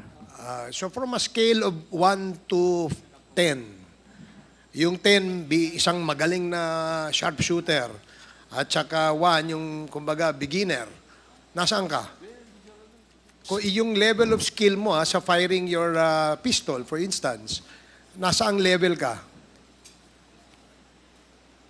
Actually, Mr. Chair, siguro nasa 5, Mr. Chair. Nangihiram lang po ako, Mr. Chair, pag may shooting, may mga shooting invitation, Mr. Chair, nangihiram lang po ako ng baril, Mr. Chair. Pero you have your own personal gun, I suppose. Siyempre, aside from the issued gun to you, di ba? Meron kang sarili. Yes po, Mr. Chair. Anong klaseng baril ito, pistol ito? 45 caliber, Mr. Chair. 45. Have you ever tried firing an M16? Yes, Mr. Chair. You're familiar with the parts of the M16? Yes, Mr. Chair. So pagka, halimbawa, pinakita sa iyo isang rifle, pwede mong sabihin kung M16 yan o hindi. Yes po, Mr. Chair. Anong bala ng M16? Ano ang bala ng M16? Yung 556 at saka 223, Mr. Chair. 223 tsaka 556, tama? Opo, Mr. Chair. Anong difference ng dalawa? Hindi ko po alam, Mr. Chair. So, dun sa pina-fire mo, anong ginagamit mong bala? 556 o 223? Hindi ko po ma-distinguish, Mr. Chair, yung difference nila, Mr. Chair. Okay. Are you left-handed or kanan ng... Kanan po, Mr. Chair. Okay, sige. Maraming salamat. Thank you. Dagdag ko lang yun. Nung December, kasi we'll just show the picture, no, Captain Albotra, no, para kasi hanggang ngayon hindi kami makapaniwala that you were sent sa City of Calamba for 6 days. Pero 23 days, tapos 6 days ka nandun. And for nothing, then tapos ibinalik ka agad sa ano. And true enough, yung mga sinasabi ni GM Garma na nagkakaroon tayo ng cross jurisdiction. If you remember it right, in the last hearing, she mentioned about yung cross jurisdiction pagdating sa war on drugs. At precisely in this purpose, si Albotra from Region 7 dinala sa Calamba. And then after, namatay si Tony Halili, and then wala na rin siya doon. And si Garduque, you were assigned sa Los Baños only for 4 months. December, January, February. Di ba? March, nawala ka na doon eh, correct? Yes. Bakit Your Honor, 3 buwan ka lang nandun? May order na po ako for schooling, Your Honor, sir. Kasi normal yan, talaga 2 years eh. Ikaw, 3 buwan ka lang na na-assign sa Los Baños. Why? Nag-schooling na po ako, sir, Your Honor. Schooling sa? Yung mandatory schooling namin, Your Honor, sir. Anyway, at isa pang reason that we wanted to be clarified was yung CIDG sa regional. Ngayon ko lang nalaman, si Colonel Patay pala ang CIDG chief. Ikaw, Colonel Patay, ang chief noon, no? Na CIDG. Tama? Yes, Mr. Chair. Bakit si Andula ang napili mo para umaresto kay Konsehal Norbin Tamisin? At hindi yung hepe ng lalawigan na Laguna. Kasi Kabuyaw, kalapit lang ng halos ng Los Baños, isang bayan lang ang pagitan. Why? Mr. Chair, as I can recall what Colonel Andulan have said, the warrant of arrest was released sometime on October 2022. Tama? 22. I was already relieved on that time, Mr. Chair. No, what? I was already relieved as regional chief at the time. Na-relieve ka na? Yes. If that warrant was issued sometime on October 2022, I was not anymore the regional chief of... So, meaning, Colonel Patay, hindi ko nag-order kay Andula na arestuhin yung si, If that warrant, Mr. Chair, as I've said, was uploaded or uploaded or discovered by them through e-warrant on October 2022, I guess I was already relieved because I can remember I was relieved there on the first or second quarter of that year. Okay. Andula, hindi ka ba tinawagan ni Captain Albotra para ikaw ang mag-serve ng warrant kay Norbin Tamisin? Negative, Your Honor, Mr. Chair. Sir, clarify lang, sir. During na-assign po ako ng Batangas, si Colonel Patay po ang naging RC ko. But during the implementation of the search, arrest warrant of Mr. Norbin Manisin, iba po yung RC ko noon that time, sir. Si Colonel Ramon Paranada that time po ang nag-RC ko, sir. So in other words, kayo yung mga nag-operate para mahuli si Norbin Tamisin. Actually, sir, it was the informant, sir, nung nagpunta po siya sa from Los Baños to Batangas para po to meet this friend, na yung friend po nung tao natin, personnel from Batangas. Doon nag-confess po. Ayun po, sir. Doon po namin na sinerch, vinalidate kung may warrant nga po talaga si Mr. Norbin. You're telling us na nag-confess. Nag-confess siya? Yung informant, sir. Yung informant. The friend of Mr. Tamisin, sir. Yung kaibigan niya, nagsabi na siya pumatay. No, sir. Na yung kung saan kung saan location po ni Mr. Tamisin, sir. Okay. Sir. Yung informant lang po, sir, nagturo. So, hindi kayo close ni Konsehal Tamisin? Nung na-aresto po namin siya and na-brought dun sa office, nakakapag-usap naman po kami ni Konsehal, sir. Kailan kayo huli nagkausap? 4 years ago? Yes, sir. Nung, po, sir, at least 1 week, I think, 1 week, nung na-apprehend namin siya, nadala sa office, 1 week lang po kami nagkasama ni... So, the last time that you called him 4 years ago, nung nahuli siya? Yes, sir. Nung nahuli pa po siya. And I was relieved din, no? November din po, sir. Opo. You are under oath, ha? Yes, sir. Opo. Did you call him yesterday? No, Did you sir. call him yesterday? No, sir. No, sir. No? Yes, sir. Norbin Tamisin, did he call you? Yung tao niya po ang tumawag sa akin at pinapakamusta kung ano Ano pangalan ng nalagay. tao niya? Sir Asis po. Asis. Pinapakamusta po kung ano daw lagay ng kaso ko. May tao ka bang Asis? Ano po siya, sir? Member po siya ng Batangas CIDG, sir. Kaya nga, sinabihan mo si Asis na tawagan siya. No, sir. No po. Hindi po, sir. Yes, Bakit mangungumusta yung tao mo? Bakit kukumustahin siya? Dahil a-attend siya ng hearing today. Correct? No, sir. I was assigned na sa Cavite, sir. Hindi nga, tinatanong ko nga, bakit nga pinatawag mo yung tao mo sa kanya kagabi? What's the reason behind? Do you have any intention of... No, sir. I have no intention whatsoever, sir, na patawagin. So, tao mo yung Asis? Before, sir, tao ko po siya nung naging Batangas CIDG po ako, sir. Okay. Si ano na lang, Colonel, last na. Sige. Last na po to, tapos bigay ko na po sa inyo. Captain Albotra, kasi pag pinakita natin yung mga picture, no, hindi namin sinasabi na ikaw pumatay. Katulad naman na sinabi ni GM Garma, ang pinagmalaki mo lang sa kanya ay kasama ka sa team. Most likely, hindi ka naman sniper, correct? Hindi ka naman nag-aral ng long shot, Tama? Yes po, Mr. Chair. Oo. At pag tinignan naman natin yung ban, FB ban, ikaw yung, well, allegedly, pag nakikita natin, yung itsura, lahat, may bumabang isang malaki katawan. Ikaw, nagba-bodybuilding ka, di ba? Mr. Chair, hindi po ako Hindi ka nagba-bodybuilding? Hindi po, Mr. Chair. So, natural yung katawan mo? Push up lang minsan, Mr. Chair. Na ganyan na malaki. So, hindi namin sinasabi na ikaw yung bumarel. Kasi yung FB, most likely, andun yung mga tao, andun yung driver, no? At nung umatras doon sa may pader, na kung saan andun yung munisipyo, doon tinira si Mayor Perez.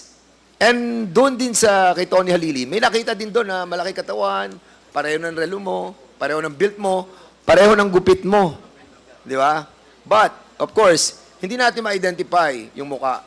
And even din sa kay Mayor Cesar Perez, hindi rin natin ma-identify yung muka kasi may takip. Di ba?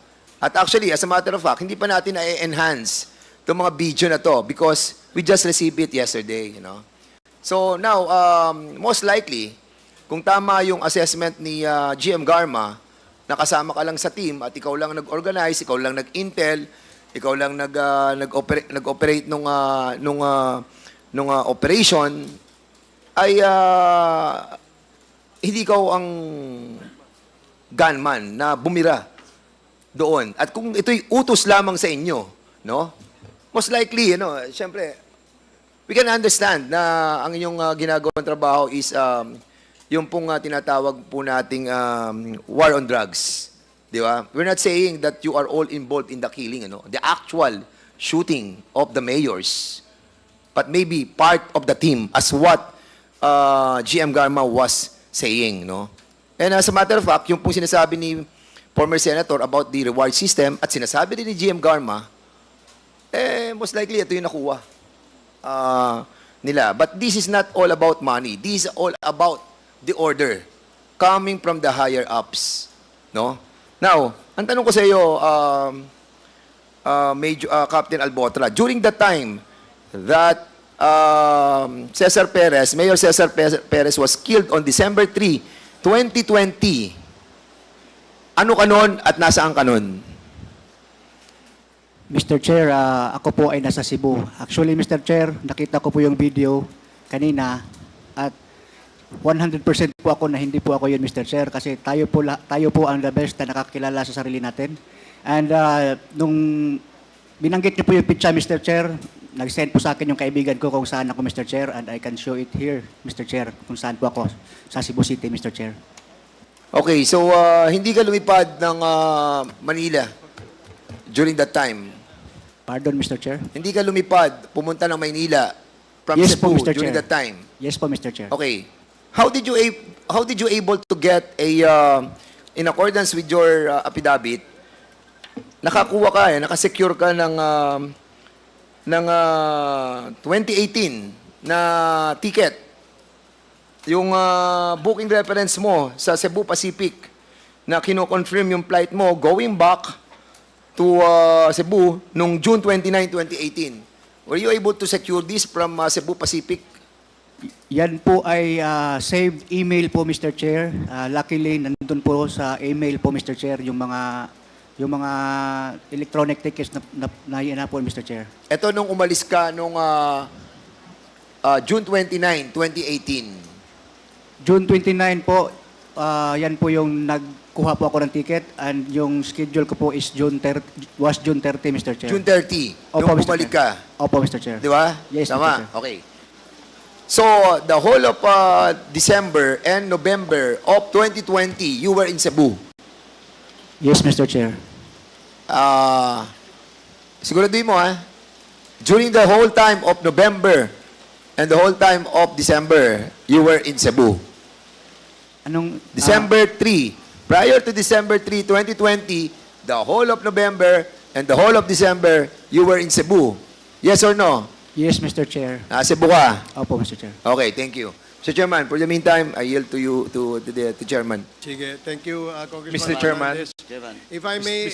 If I may lang, I will recognize you, Your Honors. I'll just have a short question. Gusto ko lang malaman, for my education, kapag ang pangalan ng isang pulis ay may nakalagay PEMS, ano ibig sabihin nun? PEMS. PEMS. Okay. Sige. Kasi meron akong information. Gusto ko lang tanungin si Major Albotra kung kilala mo ba si PEMS Reynaldo Solantes. Kilala ko po siya, Mr. Chair. Kilala mo ba si PEMS Arvin Talaver? Geroy. Hindi ko po Si kilala, Mr. Chair. Arvin Geroy, hindi? Hindi po, Mr. Chair. Kilala. So si Reynaldo Solantes, kilala mo. Matagal na po, Mr. Chair. Saan siya naka-assign ngayon? Hindi ko po alam, Mr. Chair. Hindi mo alam. Opo, Mr. Chair. So, siya ba ay sniper? Wala po akong idea, Mr. Chair. Sniper po siya, Mr. Chair. So, hindi mo alam? Yes, Mr. Chair. Kung meron kaming ipakita sa yung litrato na magkasama kayo at meron kayong pinapaputok na mga sniper rifle, maniniwala ka na?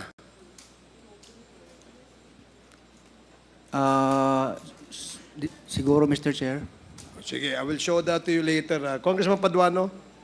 Mr. Chairman, going back to the service record of all those invited resource person with regards from the PNP, Mr. Chairman, we have only received a copy of the service record of those police officers from 2015 to 2019. And can I address the DPRM to submit to this committee? Is the DPRM representative present? Kindly submit all the service record of all those police officers being mentioned in this hearing. Kasi kahit yung kay Colonel Patay will not receive until 2019 and the subject now for investigation in Los Baños was in the year 2020. Kindly submit it before the next hearing. We will comply, sir. Please, thank you. Mr. Chairman, I think Congressman Pumaren is raising his hand before I... Yes, Thank Mr. you. Chairman, one inquiry lang. Do we need to list our names if you want to ask some Yes. questions, or it's just going to be a free-flowing? Yes, there's a list that we maintain. Okay. So if you want to interpolate any of our resource persons, please signify your intention by calling the attention of our committee secretariat. Okay, thank you. Okay. Now, but we have already exhausted the list. If you want to ask, Your Honor, you may ask. Please proceed. Thank you, Mr. Chairman. My question na probably General Nick De La Torre can address this question of mine. Di ba sa PNP, may mga certain expertise dyan, halimbawa sa explosive ka, sa pagbabarel, marksmanship, and everything. Because based on the report, yung bumarel kay Halili was 160 meters, about 520 feet ang layo ng barel. So basically, pag sa PNPA or training, di ba meron tayong tinitrain na talagang trabaho nila mga snipers? Tama po ba, General Nicolas De La Torre? Yes, sir. So, yung pag ganon, malalaman natin kung sino lang yung may capability ng ganong kalayong bumarel at kung ano yung hawak na, yung expertise o kung ano yung sanay nilang barel na ginagamit? Yes, sir. Mr. Chair, did we invite the one who's in charge of sa academy teaching you our PNPA? Meron in charge po dyan, di ba po, General? Yes, sir. Mr. Chairman, did we invite the one in charge doon sa marksmanship o yung shooter talaga na nagte-train ng distance shooting sa PNPA? Because I think he can tell us kung sino yung talagang magaling, sino yung ganitong pulis na humahawak ng ganitong barel, sino yung kayang bumarel from this distance. Because based on the it's about 520 ang layo eh. So special talent to 160 meters or 520 feet. So special gun, then special individual who can make that range talagang accurate eh. Well, unfortunately, we have not invited the expert. No, The one teaching. The one teaching our PNP personnel. But if you wish to, for the committee to invite him in our next hearing, we will do so. I think it's parang easier for us to zero in kung sino yung mga top students nila and everything that is capable of firing that range and that particular ammunition. Thank you, Mr. Chairman. So, Comsec, please take note that in the next hearing of the topic extrajudicial killings, we will ask the help of Camp Krame to provide us information as to who are the trainers, no? On the marksmanship of the PNP personnel. So, Mr. Chair? yes, Congressman Abante, before Mr. Tamisin, si Congressman Abante, ano po ang sasabihin ni Mr. Tamisin? Gusto ko lang po sanang sabihin yung point pagdating po dun sa sketch na inilabas na hindi ko naman muka. Kung po pwede Sige, lang po. I'll give you the time later, ha? O sige, si Yes, Your Honor. Congressman Abante. You're Mr. Chair, I recognized. really would like to ask a question to Councilor Norvin, no? Anyway, nagsabi ka na ng nais mo at talagang nakulong ka na ng ilang buwan. Di ba? 7 buwan po, Your Honor. 7 buwan. At yung pagkakakulong mo, nasira na yung buhay mo. Pati ang pamilya mo, muntik ng magkasabog-sabog, hindi ba?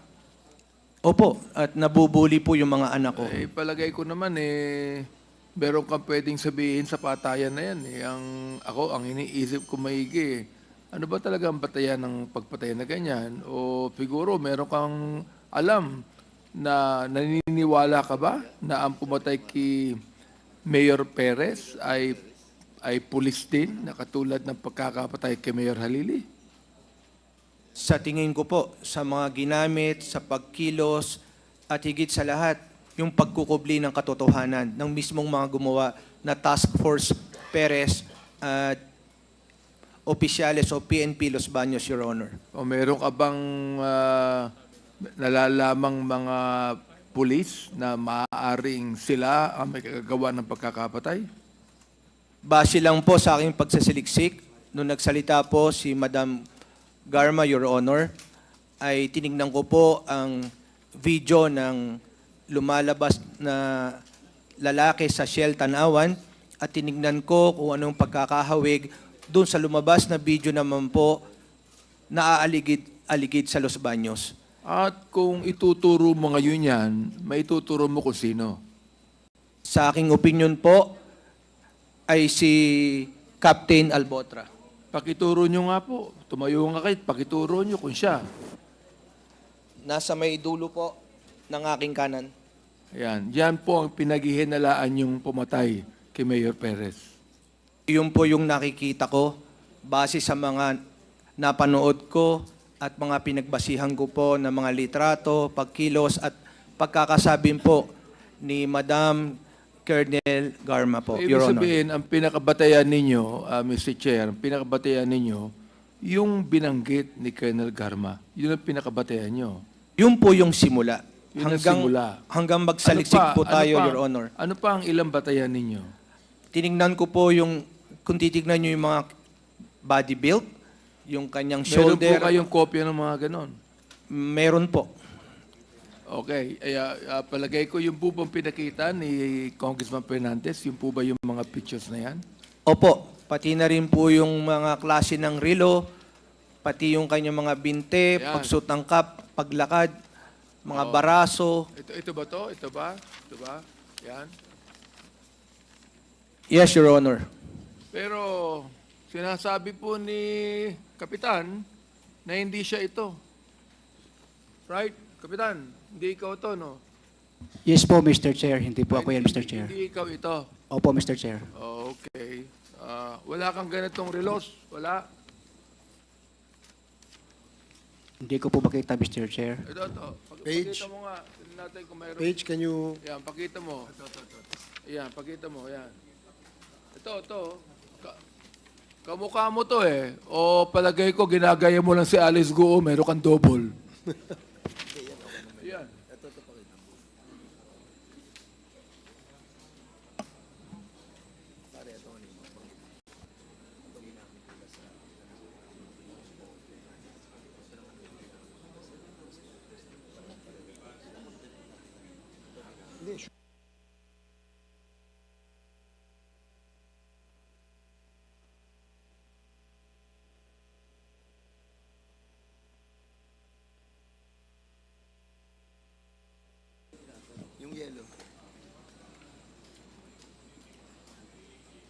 So habang iniintay natin yan, matanong ko lang si Colonel Garma. Do you know Mr. Ray Solantes?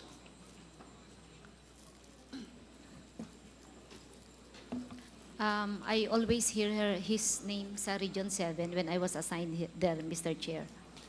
So, member din siya ng, CIDG.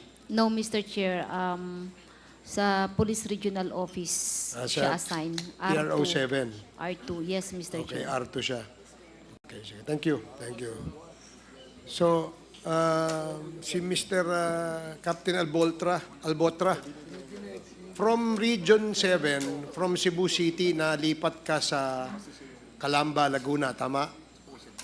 Tama po, Mr. Chair. Sinong kasama mong lumipat, na ilipat from PRO 7 to Calamba? Sino-sino ang mga kasama mo na inilipat? Si PO3 Eugene Kalumba tsaka PMS yata, is PO3 Miljen Bulandres po, Mr. Chair. So si Solantes kasama mo? Hindi po, Mr. Chair. Hindi mo kasama si Solantes nung nilipat ka from Cebu to Calamba? Hindi po, Mr. Chair. Sigurado ka? Opo, Mr. Chair. Okay, sige, salamat. Congressman Fernandez, please proceed. Congressman Abante. Okay, Colonel Garma, you said that in the killing of Mayor Halili, you mentioned the name Albotra. Why did you mention it? Why? Naalala ko pong sinabi niyo sa akin. Actually, wala Who naman said ako. it? Sino sabi? Kenneth Albotra po. Si Kenneth Albotra Yes, mismo. sir. Oh, Wala so you akong- know Kenneth Albotra. Yes, sir. When naging tao ko po yan sa Cebu City Police, nung nag-courtesy call po siya, in confidence siguro niya nasabi sa akin, na kwento niya. And of course, I'm the city director during that time. Yes. And wala pa akong samaan ng loob yan kay Albotra po. Wala po. Actually, maayos naman po yung pagtrabaho niya during my time. And I treated him very well. So I think magsabi na lang po sana siya ng totoo para matapos na lang po. So ibig for the sabihin, peace of mind of everyone na when po. you met him, he was the one that told you the story. Opo, he volunteered out of confidence. Ano pong sinabi niya sa inyo? Ang sabi niya lang po is, ma'am, kami po yung nagtrabaho kay Halili. Ganun. Paano ba nakuha si Halili, si Mayor, taga saan? Binigay niyo po niya details. Sharpshooter po ang may gawa. Ganun po. Captain Albotra, iyo bang pinapatunayan itong sinabi ni Colonel Garma na mataas na official mo? O nagkita ba kayo? Nabanggit mo sa kanya yung mga ganyang bagay? O nagsisinungaling si Colonel Garma at this point in time? At this point of time po, sorry po, nagsisinungaling po si Ma'am Garma, Mr. Chair. Nagsisinungaling si Colonel Garma? Yes po, Mr. Chair. Ikaw ang nagsasabi ng totoo? Yes po, Mr. Chair. Chairman, siguro tanungin natin, anybody from, Sergeant ba yun? SPO4 Solantes? Anybody from PNP can tell us kung saan naka-assign si Solantes during that time of the death of Tony Halili and Mayor Cesar Perez. We need to find out kung saan siya naka-assign. Is he also a part of the CIDG, Colonel Patay, during your time? No, Mr. Chair. Hindi siya naka-assign sa CIDG? No, Mr. Chair. Sa Colonel Petalio, sa Region 4, sa Laguna? Solantes? Wala pa akong maalala may sir. Apelido. Wala kang maalala? So, hindi sure? Yes, sir. Hindi sure, sir. Can you kindly Check namin, sir. check it out? Yes, sir. No? General Acop, asan ba si General Acop? Okay, sige. We'll try to find it out. Thank you. Yeah, apparently Underman. kasi, itong si PMS Reynaldo Solantes at saka si PMS Giroy are sharpshooters ng Philippine National Police. So we'd like to find out kung saan sila na-assign noong mga panahon na yon. So maybe we will ask the personnel to provide us that information. Yes, Congressman Paduano, and then Congressman Lord Dansuan, and then Congressman Keith Flores. Okay, thank you, Mr. Chairman. Follow up ko lang doon kay Captain Albutra. You mentioned two police personnel that were brought by you or assigned in Calamba. Sino-sino yon? Yung dalawa? Si PO3 Eugene Calumba, Mr. Chair, and PO3? Eugene Calumba, Mr. Chair, and Karumba? Karumba? yes, Mr. Chair. Karumba and? I don't know anong rank, Mr. Chair. Miljen Bulandres, Mr. Chair. Bulandres. Bulandres, hindi Bilandres, Bulandres. Okay. Anyway, yung assignment ng dalawa, kasi ikaw, nung dumating ka doon, you were assigned doon sa DEO. Tama? O Calamba? Yes, Mr. Chair. Ang assignment ng dalawa? Doon din po, Mr. Chair. Doon din. The same date kayo pumasok? The same date din kayo kinancel yung assignment? Yes, Mr. Chair. Marami. Sandali. Yes or no lang po? Yes, Mr. Chair. The same? Yes, Mr. Chair. So what a coincidence. Ano daw ang basis ng pag-relieve sa inyo at saka yung assignment nyo? But inassign kayo doon, then after few days, kinansila, then binalik kayo.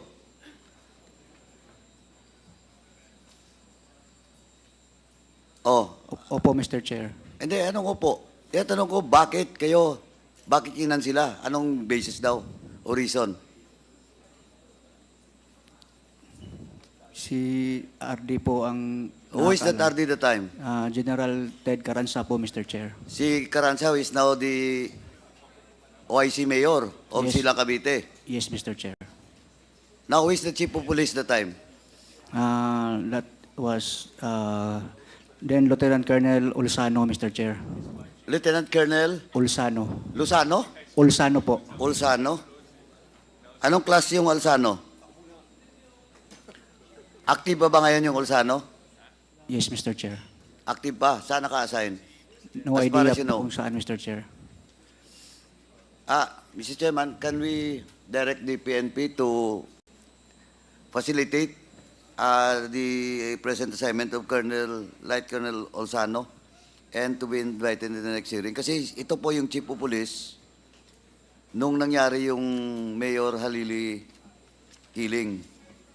Now, hindi ka man lang, Captain Albutra, hindi ka man lang nagtaka na you were assigned, you were relieved in Cebu. Prior to your relief, ano ba yung position mo doon sa Cebu? Station Commander, Mr. Chair. Station Commander of what?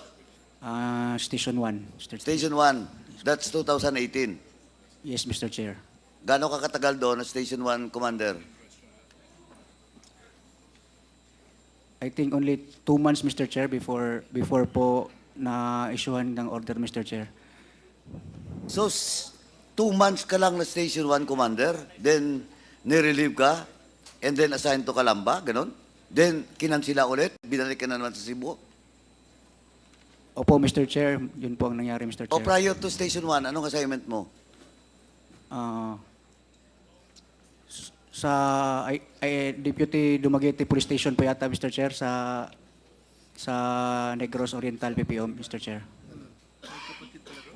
Anong posisyon mo doon sa Negros Oriental? Deputy Dumaguete Chief of Police, Mr. Chair. Dumaguete City mismo. Opo, Mr. Chair. Your rank the time is Lieutenant? O Kapitana? Major po, Mr. Chair. Major. Okay. So, deputy ka ng Dumaguete. Anong buwan yon ng 2018?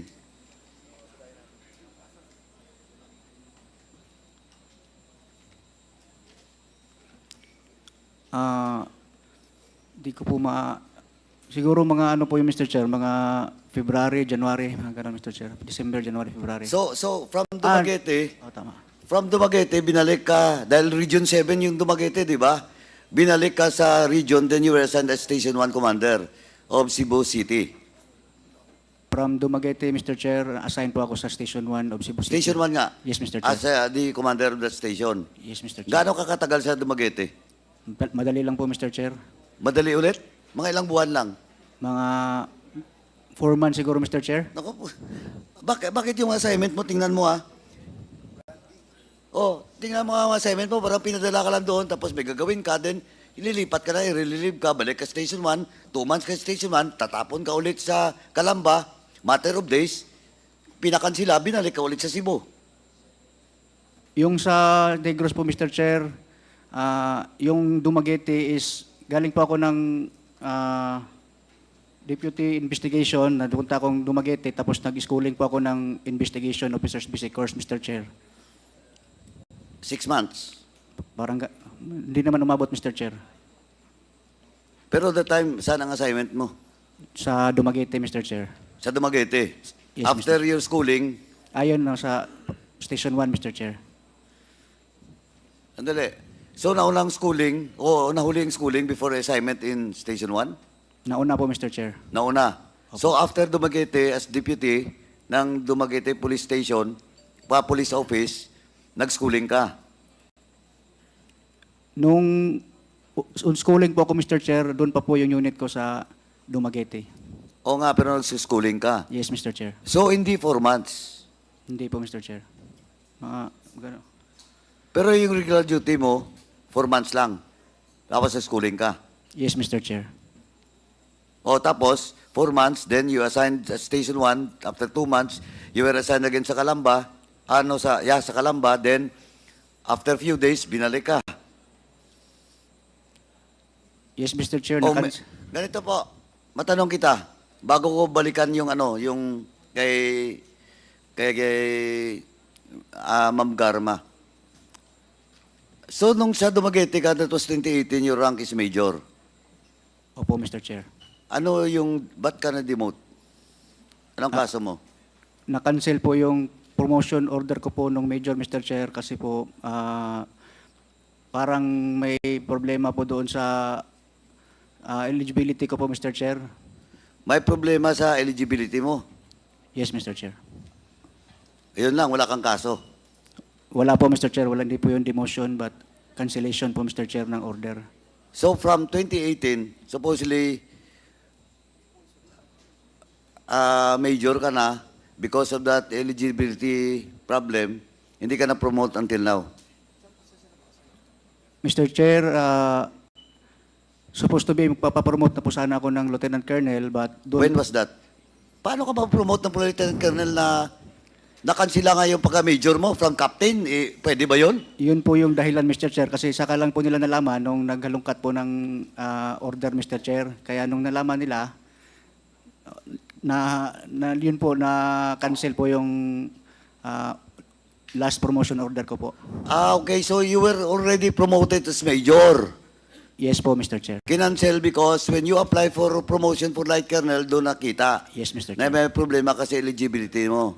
Yes, Mr. Chair. Oh, when was that? Bago lang po, Mr. Chair. I think 2 months ago, Mr. Chair. 2 months ago. Yes, So balik kapitan ka. Opo, Mr. Chair.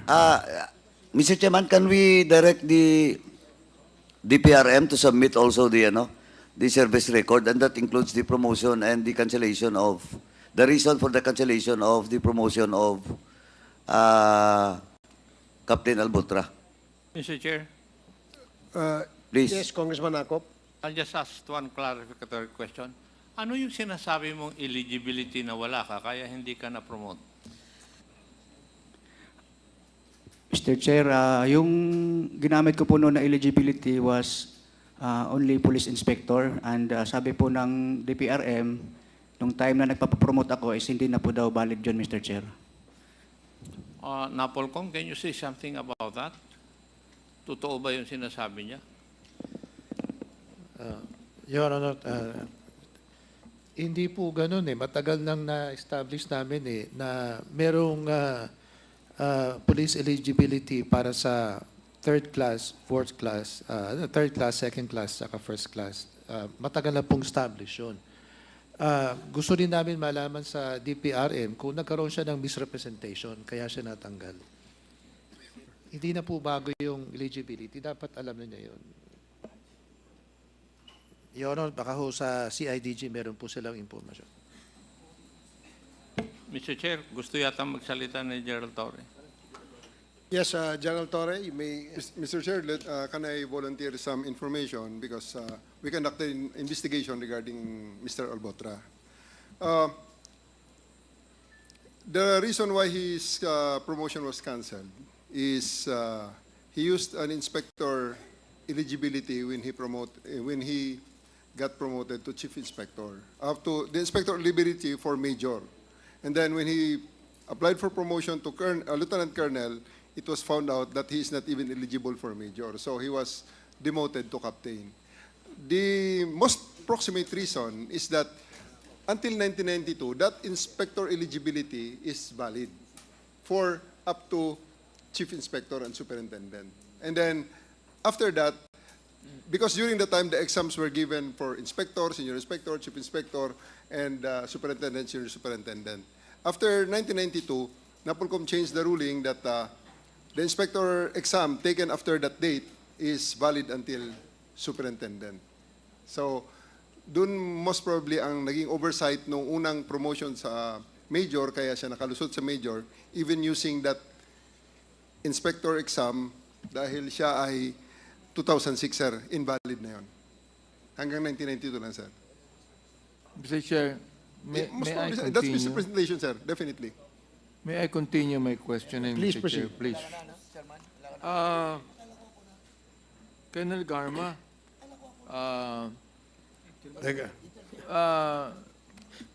itong si Captain Albotra was assigned in Region 7, correct? Relax. Yes, Your Honor. And he Mr. was Chair. only assigned briefly. Sa Region 7, sir? Yes. Medyo matagal na po yan sa Region 7 siya, Mr. But you Chair. have known him for quite some time. No, Mr. Chair, I only known him nung pong nag-courtesy call siya sa akin, tapos na-assign na siya sa Cebu City. Doon ko lang po siya nakilala. Okay. Captain Albotra, Hindi mo time na-assign ka sa with the indulgence of Congressman Paduano, please. Ha? Ako po yung humingi ng tawad sa iyo. Gusto ko lang ituloy ito eh. Captain Albotra, you were assigned in Region 7, am I right? Yes, Mr. Chair. Where in Region 7? Cebu City po, Mr. Chair. What was your position in Region 7? I've been the Station 1, Station 6. You have are you a Cebuano? No, you're not. I am from Southern Leyte, Mr. Chair. From where? Southern Leyte, Mr. Chair. Southern Leyte. Yes po. You have a brother, am I right? Meron kang kapatid na lalaki, correct? Yes po, Mr. Chair. Involved sa drugs, am I right? Now, do not lie, you're under oath. You just tell us now. Meron kang kapatid na lalaki involved sa drugs, am I right? Wala po akong kapatid na lalaki na involved sa drugs, Mr. Chair. Wala. Are you sure? Sigurado ka? Because we're gonna find out. We are going to find out. Kung Wala pa hindi akong- sinungaling ka ngayon, I will cite you in contempt right now. Wala po akong kapatid, Mr. Chair, na involved sa drugs. Are you sure? Because we're gonna find out. Yes, Mr. Chair. Now, ang rinig ko, magaling ka sa baril eh. Magaling ka sa baril. Alam nyo, Captain, bilib ako sa magaling bumaril. Alam nyo, lahat ng mga pelikula sa Netflix na sniper, napanood ko. Yung isang araw ang kamukha mo eh. Oo, totoo yun. Mukha kang artista eh. Bilib ako sa marunong humawak ng baril. Totoo yan, di ba? O, di ba bilib ka rin marunong humawak ng baril? Bilib ka rin doon, di ba? Yes, Mr. Chair. O, itong si Eugene Calumbar. Kilala mo, di ba? Yes, Mr. Chair. Kaibigan mo yon, am I right? Naging kasama ko po yun, Mr. Chair. Mahusay kumawak ng baril to eh. Tama, mali. Mahusay itong humawak ng baril. Oh. Gusto mo, meron akong firing range. Sama kita, saka si Eugene. May mga baril ako doon. Subukan natin kung marunong kang bumaril. PNPA ka eh. Ikaw ba ay marunong bumaril o hindi? Marunong po, Mr. Yun Chair. pala naman eh. Okay, meron kang kaibigan si Eugene, ba't di mo sabihin sa amin marunong bumaril ito? Nag-isinungaling ka eh. We're gonna find out here. Yung mga tanong namin sa'yo, we're gonna find out. Dito po, meron kaming paraan para i-find out kung nagsasabi ka ng totoo o hindi. Itong si Colonel Garma, mas naniniwala ako dito ngayon. Ikaw, ngayon ka lang. Naiinis na ako sa iyo eh. Totoo yun. Para na akong si Batoy, naiinis na ako sa iyo eh. Ha? Okay. Mr. Chairman, before we yield back kay Congressman Paduano, Captain Albotra, tell us, ba't kami maniniwala sa iyo? Ayun ang eligibility mo eh, para ma-promote ka eh. You deceive eh. Nagkaroon ka na ng deception eh. Di ba? Doon pa lamang sa promotion no. Meron ka nang ginawang panloloko. So much more dito sa ginagawa mo. Sinabi ni GM Garma na nagmalaki ka, nakasama ka sa team nang tumira kay Antonio Halili. Now, ngayon, sino paniniwalaan namin? Ikaw o si GM Garma? Now, tinatanong ka kung meron kang kapatid na na-involve sa drug pushing. Di ba? Nag-deny ka na naman. So, what else ang mga pagsisinungaling na gagawin mo sa kongresong ito? We are allowing you, no, to answer back to us, but we are very lenient sa iyo. Pero, alam mo, may hangganan yan, Captain Albotra. Huwag mong pilitin na i-cite ka namin in contempt. You cooperate. At kung hindi naman ikaw ang pumatay at kasama ka lamang sa team na mga pumatay, you cooperate with us because this is your chance. We will never give you another chance. Believe us. Kaya, Captain Albotra, tama na. Yung nalipat ka sa Dumaguete, ilang buwan. Nalipat ka sa Cebu, ilang buwan. Nalipat ka sa Calamba, ilang buwan. May pattern na eh. Ginagamit ka. Ginagamit ka para sa intel work ng Drug Enforcement Unit. Doon ka na-assign lagi eh. Ikaw nagmo-monitor. At pag natapos sa trabaho mo, aalis ka na or kaya andun ka, iba ang papatay. Huwag mo na kaming bulahin dito. Alam namin, yun ang trabaho mo. Kaya palipat-lipat ka. Mr. Chair, isang question lang po, Mr. Chair. Sino ang kamag-anak mo na involved sa drugs? Kung hindi kapatid mo? Sino? Mr. Chair, meron po akong tiyuhin, Mr. Chair. Ayun. Yes, Mr. Chair. Meron kang tiyuhin na involved sa drugs. Correct? Na-involve po, Mr. Chair. Ayun. Ito yung sabi Okay. totoo. So we will now give the floor back to Congressman Paduano, and let me reiterate that after Congressman Paduano, it is now the turn of Congressman Lordan Suwan and then Congressman Keith Flores. Congressman Paduano, you have 2 more minutes. Please proceed. Matapos nagkamali ka sa ruling mo, bigyan mo ko ng 2 minutes siya. Anyway, ganito po, Captain Albotra. You mentioned about the 2 police officers you brought in Calamba. The same assignment kayo? Opo, Mr. Chair. DEO din? Yes, Mr. Chair. The same din ang pag-relieve nyo? Yes po, Mr. Chair. What's the reason of your relief? What's the reason of your relief? Mr. Chair, siguro po si Sir Sino? Pitalio. Sir Pitalio po ang makasagot, Mr. Oh. Chair. Colonel Pitalio, what's the reason of the relief? Your Honor, I have to... Kasi, sinasabi ko na sa iyo, ha? Ikaw, Colonel, ha? Yes, sir. ayusin mo ang pagsagot. Huwag kang tatawa-tawa. Yes, sir. Oh, ilang araw lang si Don tapos pinarelieve. Oh, what's the reason of that relief? You check again the record? Di ko po alam, sir eh. Ba't hindi mo Kasi alam? di po ako sir ang R1 nun, sir eh. Oh, you're the provincial director, di ba? Wala pa, Provincial commander at the time?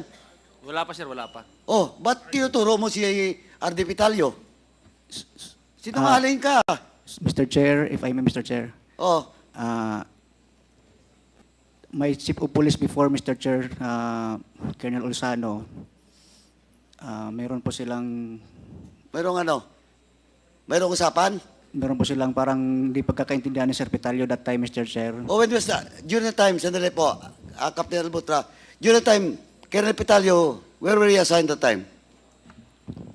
Your Honor, ako po siya ng R2 nung araw, sir. Sorry? Regional Intelligence po ng... Ikaw, Yes, R2. sir.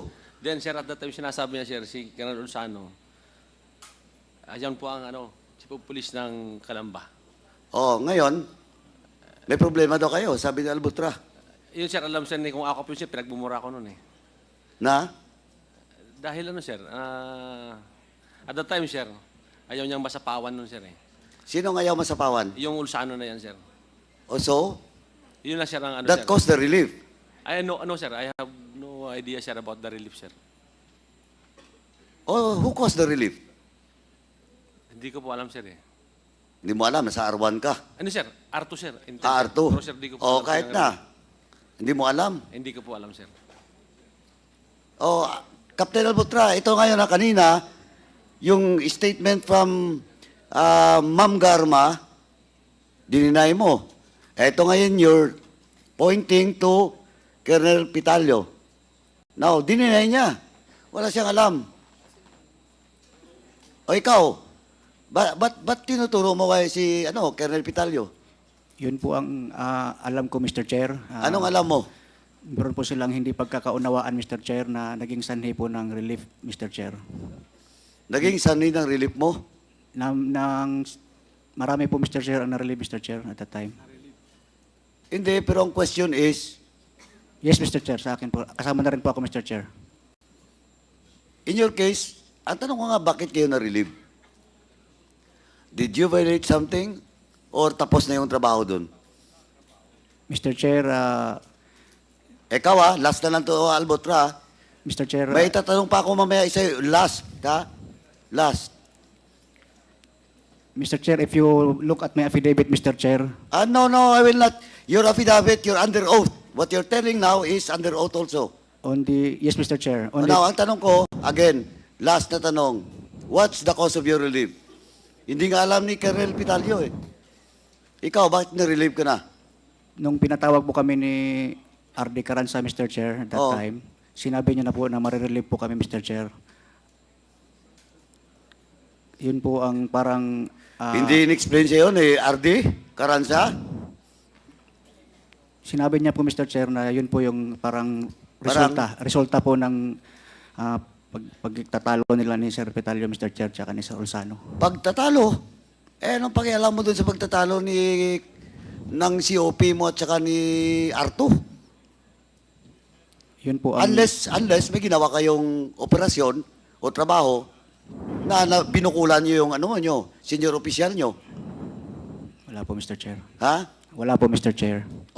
Ba't gawin mong reason ngayon si Colonel Pitalio na na-relieve kayo dahil sa away ng COP mo tsaka ni Colonel Pitalio? Ba't kayo? Bakit hindi yung deputy? DEO pa naman assignment mo. May war on drugs. May double barrel. The time. Albutra. Siguro po, Mr. Chair, si Brigadier General Ted Caranza po makasagot, Mr. Chair. Eto na, pati si RD mo. Tinatanong nga kita Sige nga. Karamihan na na-relieve. Alam nila, ba't sila na-relieve? Yun po ang alam ko, Mr. Chair. Yun po ang alam ko kung bakit kami... Why of all those people or of all those police officers? Kasama na rin po, Mr. Chair, si Sir Olsano, Mr. Chair. Yung... Ni-relieve din kaagad? Yes po, Mr. Chair. Is it true, Arto, Colonel Pitalio, Nasabay sila ni relieve? I'll try to find out, sir. Di ko po maalala, sir. Kung ano, sir. O, pero natandaan mo na relieve siya. Hindi ko po, sir. Si Albutra. Hindi ko, sir, matandaan yan, sir. Ikaw, Pitalio, Sir, ikaw. totoo, sir. Kanina tinanong kita, kinote mo pa si Chairman Akop. Kasi, sir, Dahil sa sir, problema ni Ulano. Kasi, Tapos sir, ngayon, hindi mo na naman alam. Because, Your Honor. Sandali. Yes, sir. Patapusin mo muna ako. Yes, sir. Nagsisinungaling ka rin eh. No, sir. O alam mo ba yung reason why they were relieved or not? Hindi ko po alam, sir. Because, sir, at the time, sir, galing ako siya ng Antipolo, sir. Then, ako siya naging R2. Oo. So, this one, sir, Ulsano was the Chief of Police of Calamba. Yun siya ang assuming doon at that time. So, when I became the R2, ayun, sir, nagalit siya. Pero may problema talaga kayo ni COP Ulano that time. Actually, sir, wala, sir, eh. Parang nagselos lang, sir, ba't ako naging R2, sir? Yun lang, sir, ang ano. Pero, Anong class ba si Ulano? 2000 yun, sir. 2097 ka, ang layo. Junior mo siya. Yes, Ba't siya magsiselos? Hindi ko po alam, sir, baka, sir, seloso. Hindi, presumption mo yun. Nagselos siya. Di, sir, nagawa niya na eh. May evidence siya, nagmura siya na nagmura sa... May evidence na? May, sir, na binuli niya ako sa cellphone, sir. That was the time, sir. Yun, sir, ang ano. Yan ang totoo doon, sir. Pero yung sinasabi niya na-relieve siya dahil sa awan. Underclass mo, binuli ka? Yes, sir. Pero, okay lang yun, sir. Pero kasi sabi ko kay Sir Akop noon, sir, telepono lang naman, sir. Anyway, wala. Thank you, sir. Later, or in the other next hearing, magkakaalaman din tayo dyan kasi ito, Captain Albutra, yung record mo now, wala pa sa amin yung official. Pero kung titingnan ko, palipat-lipat ka. Ano ka ba, taga Leyte? Opo, Mr. Chair. Waray. Bisaya, Mr. Chair. Bisaya. Kakaintindihan tayo. Anyway. Hindi. So, assignment mo ngayon is still in Cebu, Region 7. Yes, Mr. Chair. Sa anong assignment mo, Region 7? Bago lang po ako nilipat, Mr. Chair, sa RPHAS. Galing po ako ng Lapu-Lapu City Police Office, Mr. Chair. Ikaw ba yung Chief of Police sa Lapu-Lapu? Deputy? Hindi po, Mr. Chair. Ano ka doon? Wala pa po akong assignment doon, Mr. Chair. Tapos after nito, Mr. Chair, nung nabanggit po yung pangalan ko, nirelieve po ako at nilagay po ako sa RPHAS, Mr. Chair. Of course. That's the standard operating procedure of the PNP. Now, ang tanong, have you been assigned doon sa regional office? 7? Yes, Mr. Chair. Anong assignment mo doon? Ngayon Regional po, Mr. office, ha? Ngayon po, Mr. Chair, Regional Police Office po ako, Mr. Chair. Previously, noong nakaraan? Matagal na po, Mr. Chair. Na-assign po ako sa R2 rin, Mr. Chair, bilang Sa? IRS. Sa R2, Mr. Chair. R2? Opo. When was that? 2012, 2013, Mr. Chair. 2012, 2013? Opo. So the time, anong position mo doon as R2? IRS, Mr. Chair. IRS. That was your first and last assignment sa region before... Sa R2, Mr. Chair. Yun ang pinaka... Opo, Mr. Chair. Last mo, R2. Opo, Mr. Chair. So after that, hindi ka na na-assign sa regional office? Yes, Mr. Chair. Okay. Now, you mentioned about, Ray Sulante. Tama? Kilala ko po siya, Mr. Chair. Paano mo nakilala si Sulante? Mr. Chair, before po kasi, Mr. Chair... Anong before? When was that? 2008, 9, mga ganong taon, Mr. Chair. 10 siguro. May mga pagkakataon po, Mr. Chair, na nag-joint operation po, Mr. Chair. At doon, Joint operation of what? yung mga police operation, Mr. Saan Chair. na-assign that time si Sulante? Mr. Chair? Saan na-assign si Sulante that time? Yung minimension mo, ha? Yes, Mr. Chair. Sa, ang alam ko, Mr. Chair, PIB, Mr. Chair. Sa? PIB po. PIB? What's PIB? Provincial Intel Branch. So, Provincial Intel Branch. Ikaw the time? Sa R2, Mr. Chair. R2 ka? Opo, Mr. Chair. Okay, tapos, Doon ko lang po siya nakilala, Mr. Chair. sabi mo kanina, 2013 ka pa pumasok sa R2, tapos ngayon, 2008 na sa R2 ka na. Doon ko po siya nakilala, Mr. Chair. And then, mga- tanong ko ngayon, kanina sabi mo, that was the first time that you were assigned sa region, which is R2. Regional office ang pinag-usapan natin dito, ha? Sabi mo kanina, 2013. Ngayon you're mentioning about 2008. Doon mo nakilala si Sulante. Oh, Mr. Chair, if I may. sandali. You graduated 2006, di ba? Opo, Mr. Chair. First assignment to where? Sa... RMG. Hindi po, Mr. Chair. Sa Negros Oriental, Mr. Chair. Ano sa Negros Oriental? PMG, Mr. Chair. Provincial Mobile Group. Oh, Provincial Mobile Group. So you're assigned sa province. Yes, Mr. Chair. Under sa province. Tapos inassign ka sa region. Yes, Mr. Chair. Yun na yung R2. Hindi pa, Mr. Chair. Red Sot, Mr. Chair. Sorry? Red Sot. Red Sot ka? Yes, Mr. Chair. That was 2008-2009. Ang gulo mo kausap. Kanina, tinatanong kita, when was the first time you were assigned in the regional office? Sabi mo, 2013. R2.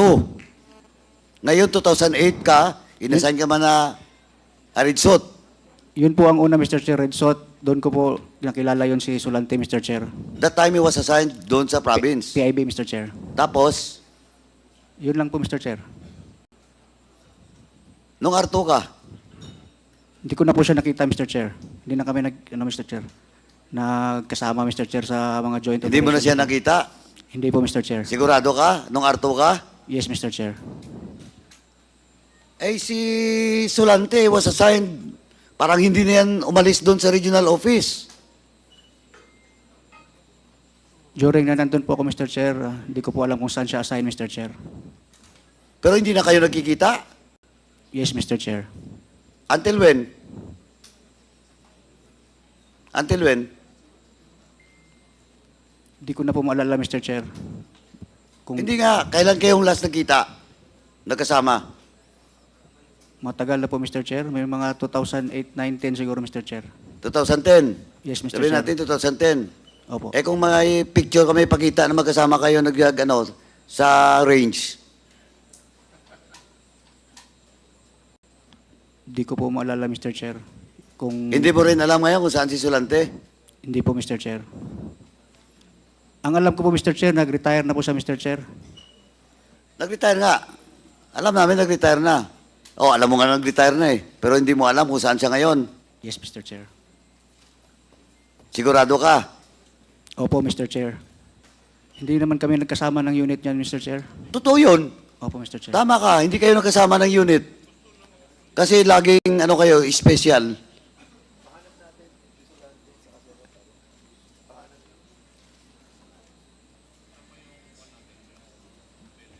Anyway, mamaya, may ipacheck lang ako. Mr. Chairman, doon na muna, may ipapacheck lang ako tapos para tanungin ko ulit si Captain Albutra. Kasi nagsisinungaling to eh. Hindi niya raw alam kung saan si Sulante. Alam nga ng lahat ng pulis sa Cebu kung saan si Sulante, tapos ikaw hindi mo alam? Eh, you're lying. Hindi ko po talaga alam, Mr. Oh, Colonel Garma, when was the last time you know the location of of Sulante? Sinungaling ka. Sir, based on my information, nandun lang siya sa Cebu City, dun sa bundok po. Oh, nandun sa bundok. Siya ngayon yung caretaker doon kasi retired na. Ikaw, sinungaling ka. If I may, Mr. Chair. Eh, si Sulante, very popular name in Cebu. Pero hindi ko po yan, Mr. Chair. Hindi po kami, wala, Mr. Chair. Hindi po kami nagkikita o di ko siya nakikita, Mr. Chair. Anyway, Mr. Chairman, that's all for now. Magkikita pa rin tayo. Captain Albutra. Okay, thank you, Congressman Paduano. The next to interpolate our resource person is Congressman Lordan Suwan. You are now recognized. You have 10 minutes. Thank you, Mr. Chair. Just a couple of very quick questions. Regarding the video that was shown by Chairman Dan Fernandez earlier, I saw that it was 8:45 p.m. when the van left. Was this also the time when Mayor Perez was killed? Does Mr. Tamisin know? Your Honor, a few seconds after he was gunned down, that white van left the vicinity po, Your Honor. So supposedly, the perpetrators were those who were inside or aboard the white van. Is that correct? I assume, Your Honor. Okay. Another question, Your Honor, Mr. Chair. Why do you think Mr. Tamisin would Mayor Perez be assassinated? Was it because he went against, or did he ever go against the powers that be, or was it because he was included in the drug list? The only thing that I know, Your Honor, is that he was included in the narco list. That's all, Your Honor. And why, if what you're saying is true, then why would they try to pinpoint you as the murderer? That's why I'm very confused, Your Honor. I really do not know why I was implicated in this case. I really don't know the rationale behind. Mayor Perez, he was my godfather. Maybe in my 12 years as a municipal councilor, we have differences in policies. But please, let me remind also, as a municipal councilor before, I was able to approve or authored at least 680 ordinances and resolutions. If Mayor Perez was really my enemy, personal enemy, he will not allow me to win. More so, he will not allow me to win as number one from 2013 and 2016. But Yung aming pagtatalo po, Your Honor, ay kasama sa trabaho. As a matter of fact, if you will allow me, Your Honor, sabi nga ng kaibigan niyang isang fiskal, swerte ka, andyan ang inaanak mong si konsihal. At least nag-guide ka. Dahil yung mga mali, siya ang nagtatama sa'yo, kaya hindi na ipapasa yung mga batas na hindi tumutugma po sa GAAP, sa GAAS, at sa local government code, Your Honor. But you ran against him for the position of mayor one time. Opo, Your Honor. 4 po kami. As a matter of fact, ako pa nga po ang panghuli. At ako naman po'y walang pera, independent pa rin ulit. At pagkatapos nun po ay tinanggap ko. Sa totoo lang po, pag birthday ko po ng June 17, pinapadala niya po ako ng pa-birthday. Pag December po, alam po yan ng kanyang pamilya at ng kanyang asawa. Pinapadalan din po ako dahil nga po ninong ko siya. Okay, I was just wondering why you were the one who was, suspected of being the. So during the election, it was not a one-on-one. So it was not a close election. Yes, Your Honor. Okay. Ako po ay 4 po kami. Kaya nga po, if I may, Your Honor, with your indulgence, kasi sinabi po ng ating hepe dati, ni si Colonel Garduque, meron daw video. Ang tanong, bakit hindi sinama sa fiskal? Nabasa at napanood daw nila ang video.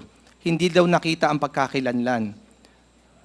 Kung hindi mo nakita, bakit sinasabi nung witness na hindi naman ako kilala at binase lang sa sketch na nakalagay doon, very good, pero hindi ko naman po kamukha yung tao. Ngayon, ang tanong ko po nga po, Your Honor, 3 ang hinabla mo, si Norvin Tamisin, si Glenn Arrieta na in charge sa CCTV na kaya hinabla dahil ipinaling daw ang CCTV na hindi totoo at isang gunman. Kung 3 lang hinabla mo, pangatlo, yung sabi mo naglalakad na gunman, ako at si Glenn Arrieta, bakit di mo hinabla yung hindi ko naman kamukha? Di dapat 4 ang hinabla mo. What do you mean by hinabla? Sila po kasi ang gumawa ang Task Force Perez po ang nagsampa ng kaso. Although pumirma po yung anak, pero sila po ang naggawa po ng reklamo o ng habla. So dapat pa lang, kanina nga po, dapat pa lang hindi mo na ako sinama dahil hindi naman ako yung nasa sketch. At kung ni-review mo, unang-una, kung ni-review mo talaga, wala ako sa area na sinasabi ng ginawa nilang habla. Wala naman ako sa vicinity, wala ako sa may gate, wala po ako sa may tapat ng 7-Eleven, at wala rin po ako sa whole area or vicinity ng munisipyo ng Los Baños. Nakita naman nila sa CCTV. Tapos, contrary sa mga witnesses nila na nakita ko, paano po nangyari yun? Kaya nga sabi ko nga, alam ko namang hindi nagsisinungaling si Colonel Garduque. Pero alam ko, nalilito na siya sa katotohanan. Mahirap talaga akong magbulid ng kasinungalingan because you will become a pathological liar. And you will never know when you're telling the truth or not because you thought what you're telling is the truth. In fact, it was all lies. Okay. Now, what do you think is the reason why they would not release the video? Because it's contrary dun po sa kanilang ginawang habla.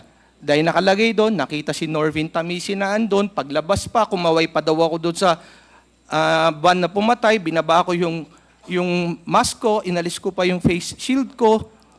Ngayon, pag sinama ho yung video, magka-contradict po yun. Mapoprove yun na wala ka Wala doon. ako doon. So inilabas lang yung video, nakita ko kumakalat sa Facebook, sa mga messenger, ba't ganun?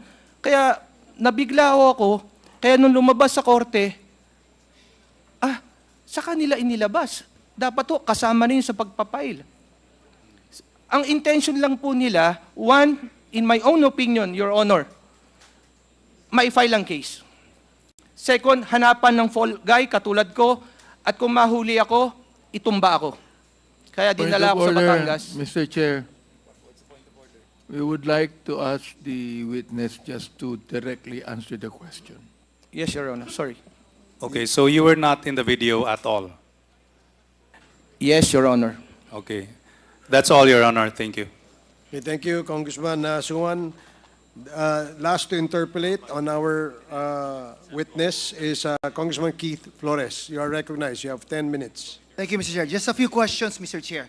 Colonel Garma, you said that Captain Albotra mentioned the killing to you in a courtesy call in your office, correct? Yes, Your Honor. Was it at that time, were you the Chief of Police of Cebu City? Yes, Your Honor. So, when he made that courtesy visit to you, was it after his reassignment to Station 1 of Cebu City? Was it after? Was it when he was reassigned to Station 1? During that time, wala pa po siyang assignment sa... Wala pa? I am deciding pa po kung saan ko siya ilalagay. Kasi But he courtesy was call. returned to you back to you in Cebu City. Yun ang understanding ko po nung sinabi din nila na galing na siya doon dati. Pero hindi ko na po pinansin yun, Mr. Chair. Alright. So after he mentioned that to you na sila nga yung may tumira kay Mayor Halili, it was you who assigned him to a station as Chief of Police. Yes, Mr. Chair. Now, in that station, did he perform well naman, si Captain Albutra? Maayos naman, Mr. Chair. Maayos naman. Wala naman kayong away. Wala po, Mr. Chair. There was Your no Honor. miscommunication, misunderstanding between you and Captain Albutra. Wala po. He had no complaints against you also. Wala din po. Wala din. Okay. Now, Captain Albutra, in your affidavit, you repeatedly said that the allegations made by Colonel Garma are pure chismis, no? Made-up stories, correct? Yes po, Mr. Chair. Narinig naman po natin nung sinabi niya yun, Mr. Chair. May chismis po, Mr. Ito ba yung first time na narinig mo na ikaw ay implicated in the murder of the Mayor Halili? Yes po, Mr. Chair. First time. When Colonel Garma mentioned it. Yes po, Mr. Chair. So that was the first time in your entire career that you heard such allegations? Yes, Mr. Chair. Okay, now, would Colonel Garma have any reason to implicate you, Captain Albutra? At first, Mr. Chair, I can't think of any, Mr. Chair. Nagulat din po ako, Mr. Chair. Nagulat. Now, why of all the police officers that she knows, bakit ikaw? Yes, Mr. Chair. What is so special about Captain Albutra? That's why I thought, Mr. Chair, na-confuse po si ma'am siguro, Mr. Chair. Confused? Opo, Mr. Chair. Baka lang na-confused. Yes, Mr. Chair. Kasi yung inabay po niya, Mr. Chair, chismis. Tapos binago niya po, ako na po yung nagsabi, Mr. Chair. Now, Colonel Garma, when Captain Albutra made that statements to you, was it clear to you na it was him bragging about what they did? Yes, Mr. Chair. Siyang nag-volunteer. Kaya hindi ko talaga makakalimutan po. Kasi hindi ako updated nun kung sino yung mga namatay na mga politicians nun. It was him who volunteered. So you were surprised that all of a sudden someone would out of the blue say or claim to have participated in the killing of a mayor. Yes po. That's Your why it Honor. will always be memorable for you, and it would be easy to recall such an event, correct? Yes po. Now, Captain Albutra said that he will file cases against you. That's what is mentioned in his affidavit, because he's claiming that what you've said are pure lies. What is your comment to that, Colonel Garma? Makokonsensya din po yan kasi I treated him very well when I was the city director of Cebu City. In fact, may mga operations din yung mga tao niya na he needs my intervention and I gave my full support. Alam po niya yan. So Now, you- if he will sue me, I will face it, but I can look it straight in his eyes. I am not lying and he is lying and he is coward to mention names na alam niya kung sino talagang tumira kay Mayor Halili. He knows it. Konsensya na lang po niya yan, Mr. Chair and Your Honor. Captain Albutra, Colonel Garma says that she took care of you, no? Nilagaan ka, pinotektahan ka. Totoo po yan, Mr. Chair. Now, ikaw pa yung may lakas ng loob daw na mag-file ng kaso against Mr. Colonel Chair, Garma. grabe po yung Mr. Chair, grabe po yung impact nung binanggit niya po yung pangalan ko, Mr. Chair. Grabe po talaga, Mr. Chair. Hindi ako nakatulog ng mga ilang araw. Hanggang ngayon, Mr. Chair, hindi pa po ako nakatulog ng kumpleto. Pero kaya ko namang Mr. Chair, kalimutan, Mr. Chair, yung sinabi ni Mr. Chair. So hindi ka nakatulog because sinabi ni Garma na you were involved. But nakatulog ka na sinabi mo kay Garma na pinatay niyo yung tao. Okay lang sa iyo. Hindi na konsensya doon. Again, Mr. Chair, wala po talaga akong maalala na nagsabi ako ng ganyan kay Mr. Chair. So walang naalala doesn't mean that hindi mo ginawa. Hindi ko po ginawa yun, Mr. Chair. Okay. Thank you, Mr. Chair. That's all. Thank you, Congressman Mr. Chair. Flores. Before I recognize Congressman Paduano, meron lang akong dagdag na tanong kay Mr. Tamisin.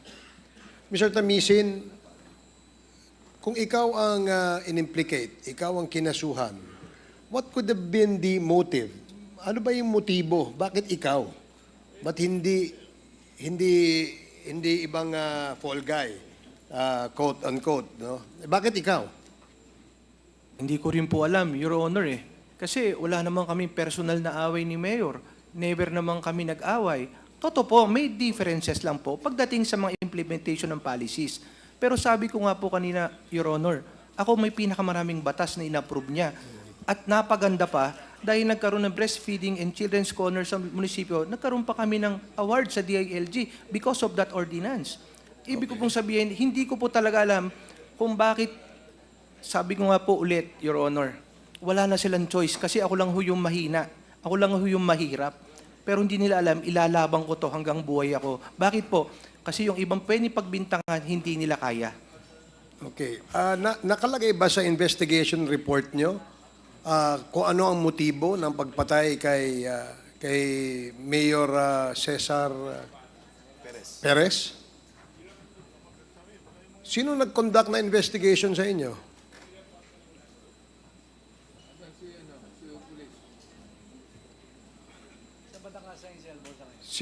Hindi ba ikaw, Colonel Petalio, ang Chief of Police during the time? Your Honor, si Colonel Gardoque po, sir. Nag-share lang po, sir. You're not familiar with the investigation report ng PNP tungkol dun sa task, di ba? Task force, nag-create Yes, sir. kayo Yes, ng sir. task force, di ba? Yes, Your Honor. Ano yung nakalagay dun sa report? Ano yung motibo nung pagpatay kay Mayor Cesar Perez? May kasama po doon, Your Honor, politics, Your Honor. Politika. Yes, Your Honor. Yun ang Kasama po na-establish yun, ninyo. Yes, Your Honor. Pwede bang malaman kung ano yung mga sirkumstansya na kung bakit nakapag-establish kayo na ang motibo ay politika? Sir, ano ba kay Colonel Gardoque? So si Colonel Garduque was already That's Chief of Police, sir, Your Honor. the Chief of Police at the time. And I suppose he is familiar with the investigation report, no? Kayo ang gumawa, page, can you let him sit down? Excuse me. Gusto mo magtestigo? Ah, okay. Oh. Baka lang gusto mo magtestigo. Oh. Colonel, so anong nakalagay na motibo sa inyong investigation report sa pagpatay kay Mayor Cesar Perez?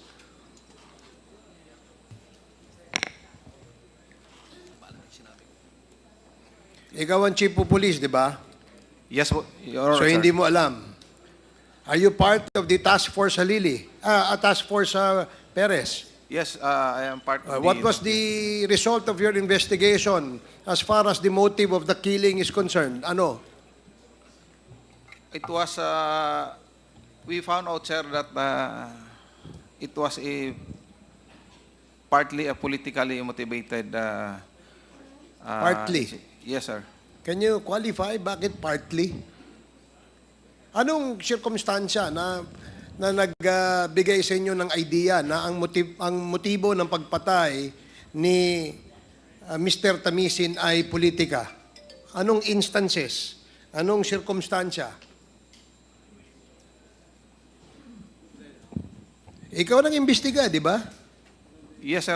Based on doon sa mga statements and evidences na nag-gather namin, it all point out that there was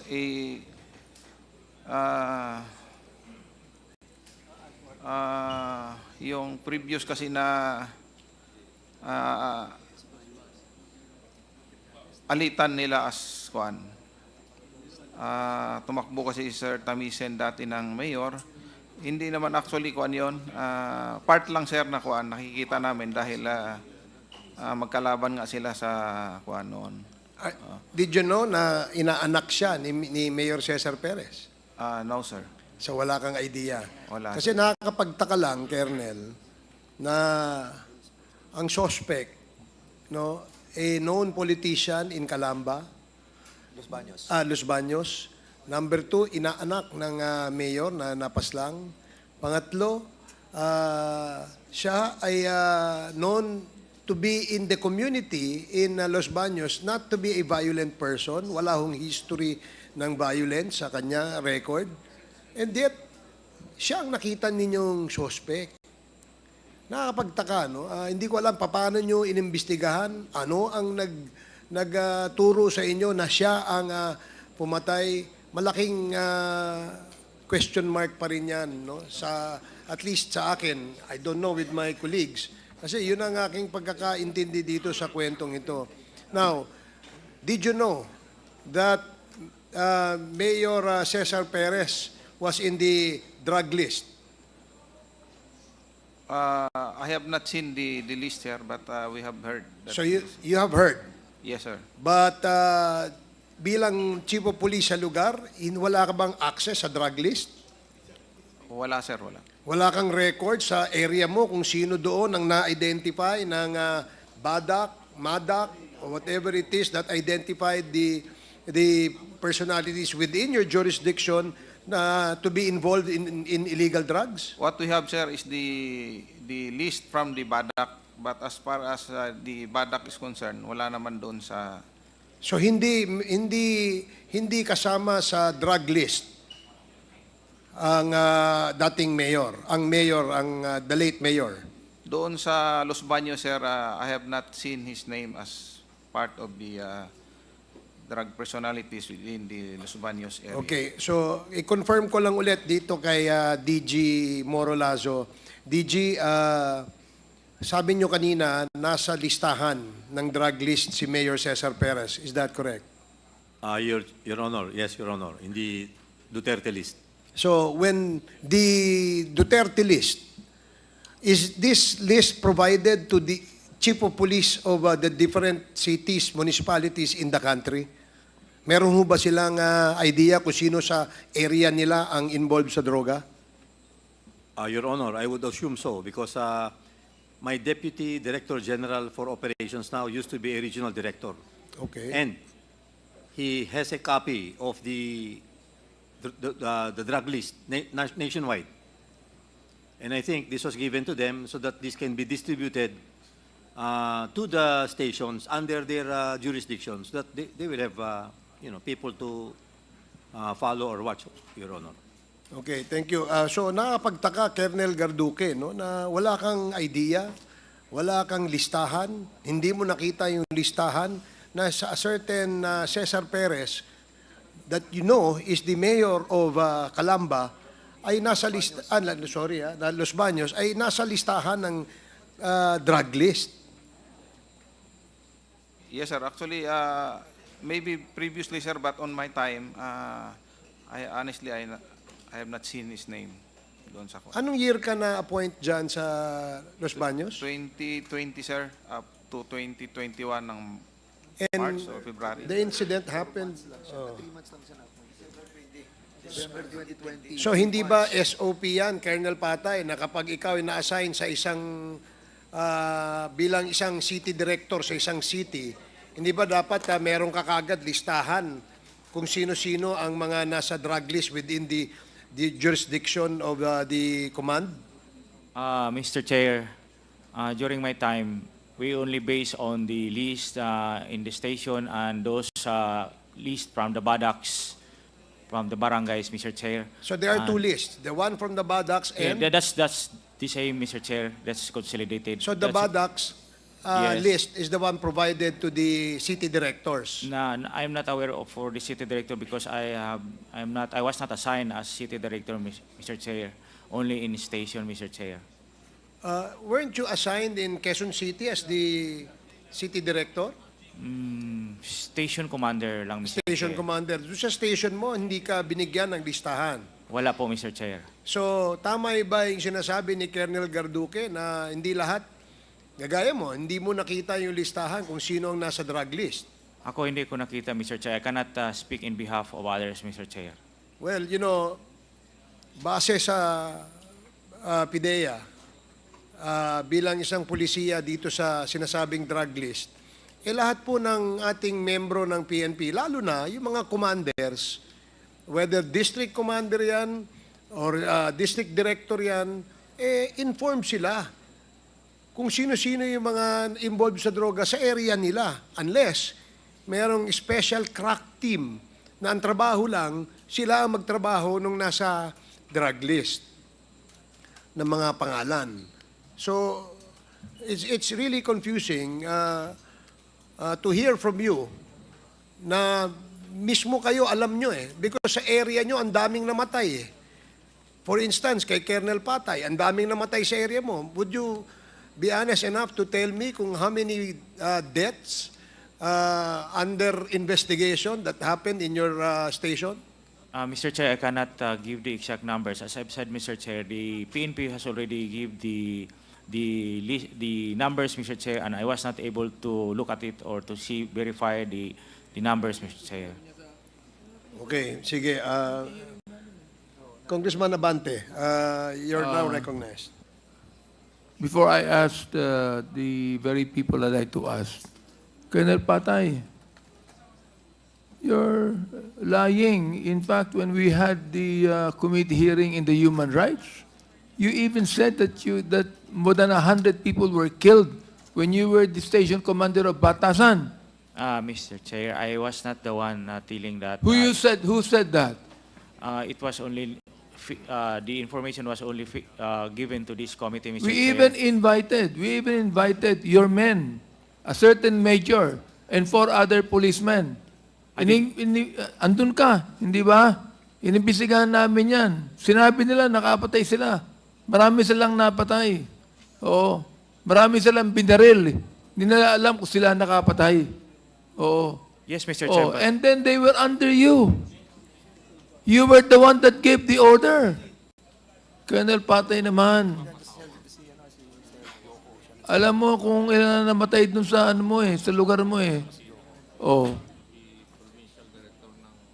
Colonel Patay, Mr. Chair, sagutin mo. As I've said, Mr. Chair, I was not able to confirm the number. As far as I can You remember, better submit to us a report of how many were killed when you were the station commander in Batasan. Okay? So far on the reports, Mr. Chair, I You don't have the submit report. to us a report. I will ask the command, Mr. Chair. I will. That's try true. You submit to us a report. Because if you do not submit to us a report, I'll be compelled to cite you in contempt here. Yes, Mr. Chair. Okay. It was already an instruction, Mr. Okay, Chair. Mr. Chair, let me ask Colonel Garma here. Colonel Garma, do you have any ulterior motive when you told us the story of Captain Captain Alborta telling you about what he told you? Do you have any ulterior motive My on my that? only motive, Mr. Chair, is to tell the truth. Oh, the only motive, Mr. Chair. Captain Albotra, is to tell the truth. Now, let me also ask you, Colonel Garma, why do you think that Captain Albotra told you that kind of a story? I think in confidence, Mr. Chair, and perhaps impressed me that he is cooperative in the war on drugs, Mr. Chair. I think that is his intention during that Oh. time. Captain Albotra, I think it's good for you to tell the truth to us now. Because look, it is her telling you that you're lying. And it is you that is telling us here today that she's lying. So, Captain, it's good for you to tell the truth now. Ang palagay mo? Alam na namin eh. I'm only speaking of the truth, Mr. Chair. No, you're not speaking the truth, Captain Albotra. Yun po ang katotohanan. Sinabi ko Mr. nga Chair. sa iyo eh. Oh. It would be Colonel Garma who's telling a lie and you are telling us the truth. Eh malabo yun. Siguro kinakailangan na because look before this hearing is over, I will even be the one, if not Congressman Paduano, I'll be the one to make a motion to hold you in contempt. And you be detained here. Tell us the truth now. I will be lying, Mr. Chair, if I will, Well, okay. Okay, it's up to sabi you. po ako na tama po si Ma'am Garma, Mr. Chair. Councilor Tamisin, you mentioned a moment ago that it was only seconds, di ba? After the police found out that Mayor Perez got killed. Ano ba yun? Yes, Your Honor. When he was shot 3 times, when he went down, you will see that the van is already leaving at that time. Okay. So other question is this, Mr. Chair. How about the getaway car? Did you see the getaway car? Do you know about the getaway car? Your Honor, I have seen only the getaway car through that video, Your Honor. Oh. Eh di mas magaling kang investigador kaysa sa mga pulis natin sa Los Baños. Colonel Verduque, hindi ba when you investigate a killing na pinapatawag niyo ang SOCO? Yes, sir. Pinatawag niyo yung SOCO. Andun yung SOCO, di ba? Yes, sir. They are part of the... Secondly, hindi ba when you investigate a killing, you also find out if there's a getaway car. Hindi ba? Yes, sir. Hindi nyo nakita. Wala kayong nakitang getaway car. Meron, sir. Yung nasa video, sir. So, anong ginawa nyo? Hinabol nyo ba o anong nangyari? There were several follow-up operations, sir, to... No, that day, that hour, nung nakita nyo sa video, kailan nyo nakita sa video? Kailan? After several hours? Yes, sir. After we were able to verify... Is it not that you as an investigator should scour the place because the getaway car would not be able to get out easily? Yes, sir. Or perhaps, Chief of Police Garduque, alam nyo na pulis ang pumatay kay Mayor Perez at pinabayaan nyo makaalis ang getaway car? No, sir. The thing is, kanina, nakita na natin itong si Colonel Tamisin is even a moral advocate in this...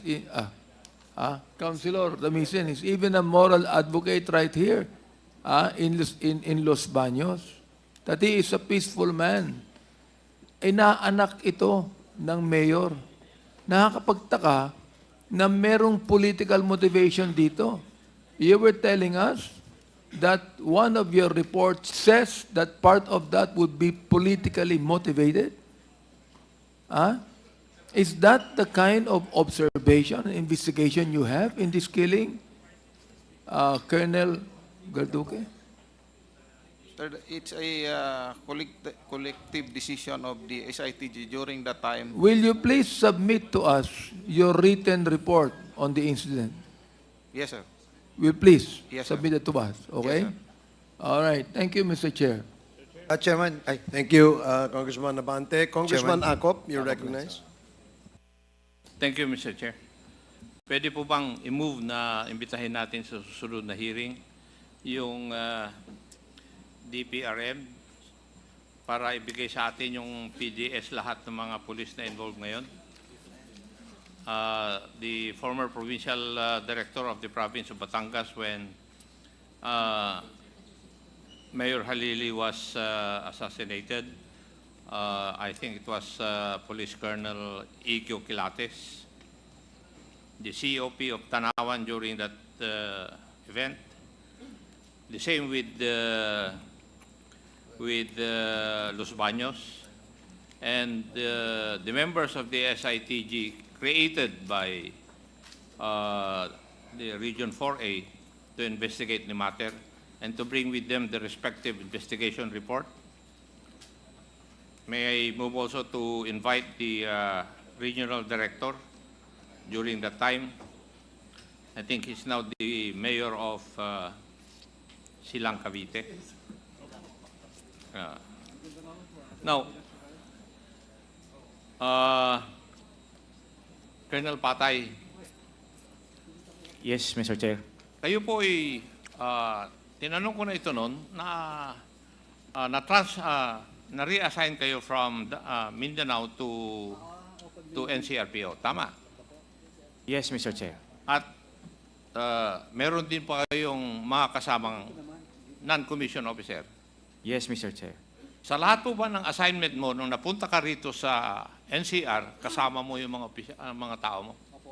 Sa Station 6, Mr. Chair, kasama ko, pero nung paglipat na, hindi na po. Paglipat saan?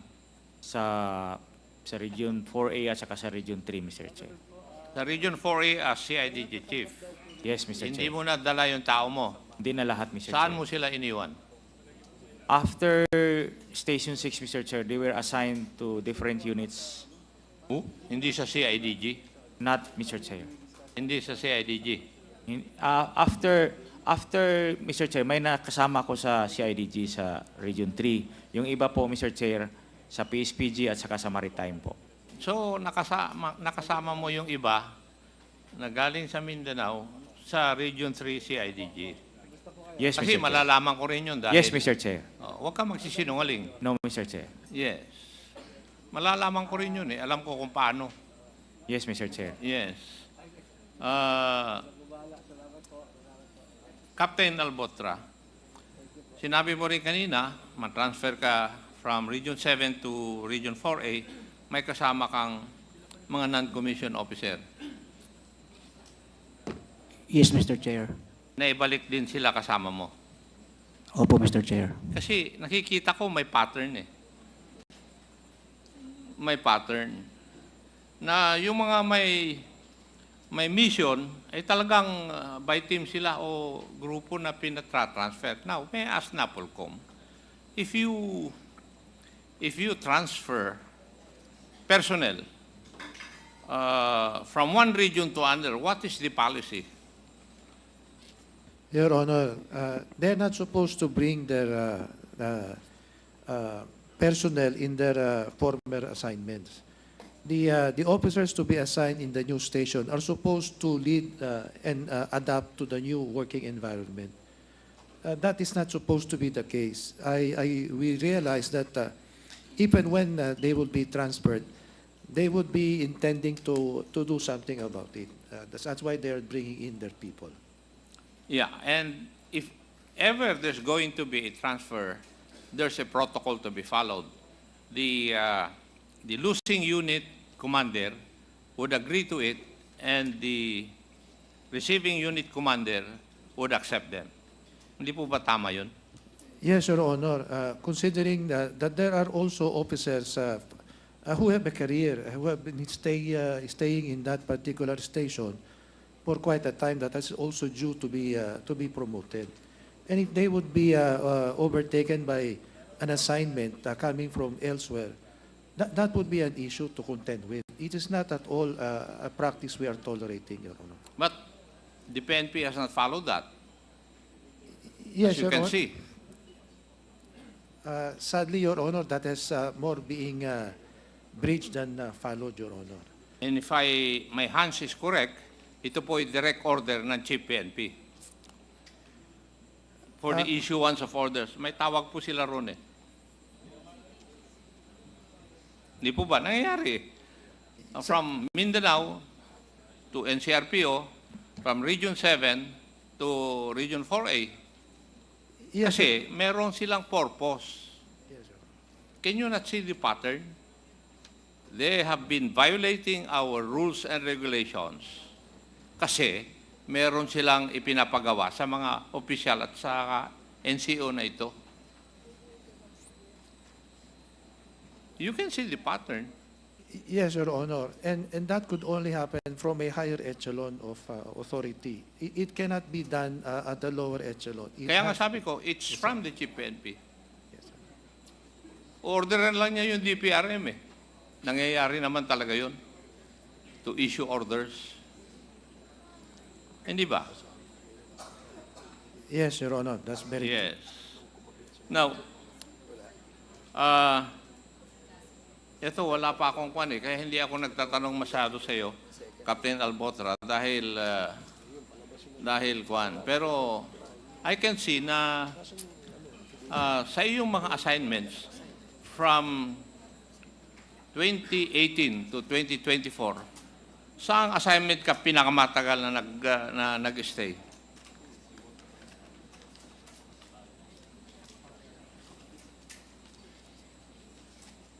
Sa Cebu City po, Mr. Chair. Ilang taong ka ron?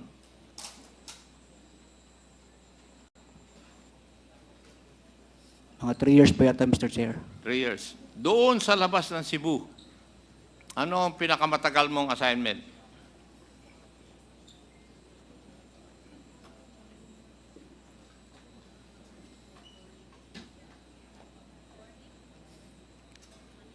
After po ba ng Cebu City, Mr. Chair? Doon sa labas ng Cebu. Ang laki ng Pilipinas eh. Ang sabi ko lang, outside of Region 7, saan ka pinakamatagal na na-assign? Mr. Chair, sa Pro 8 po yata, Mr. Chair. Pro 8. Yes, Mr. Chair. Gano'ng katagal doon? Mr. Chair, 1 year po yata, Mr. Chair. 1 Ha? year. 1 year po, Mr. Chair, more or 1 year. less. So, ang pinakamaiksi mo dito sa Region 4A when you were assigned sa Calamba Police Station? Yes, Mr. Chair. Yes. Kasi nakapagtataka yun, iho eh. Itra-transfer ka sa isang lugar, hindi ka mag-isa. May kasama ka na tao mo, I presume. Di ba? Yes, sir. Yes, tao sir. mo yun. Are you going to tell me it's not true? It's true, Mr. Chair. Yes. O naman. I will find that out kung sabihin mong hindi true. Kasi transfer ka.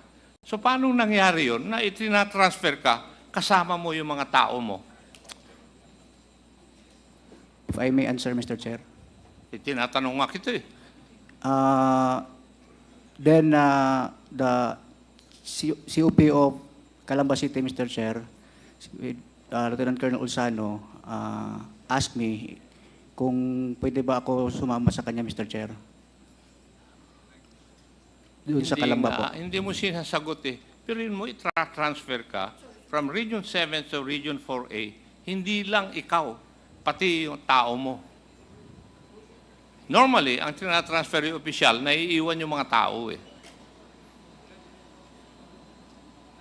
Bakit ganun? Mr. Chair, hanggang ngayon naman po, Mr. Chair, may mga... Ano? Until now, Mr. Chair, may mga... Hindi mo sinasagot assignment. yung katanungan ko.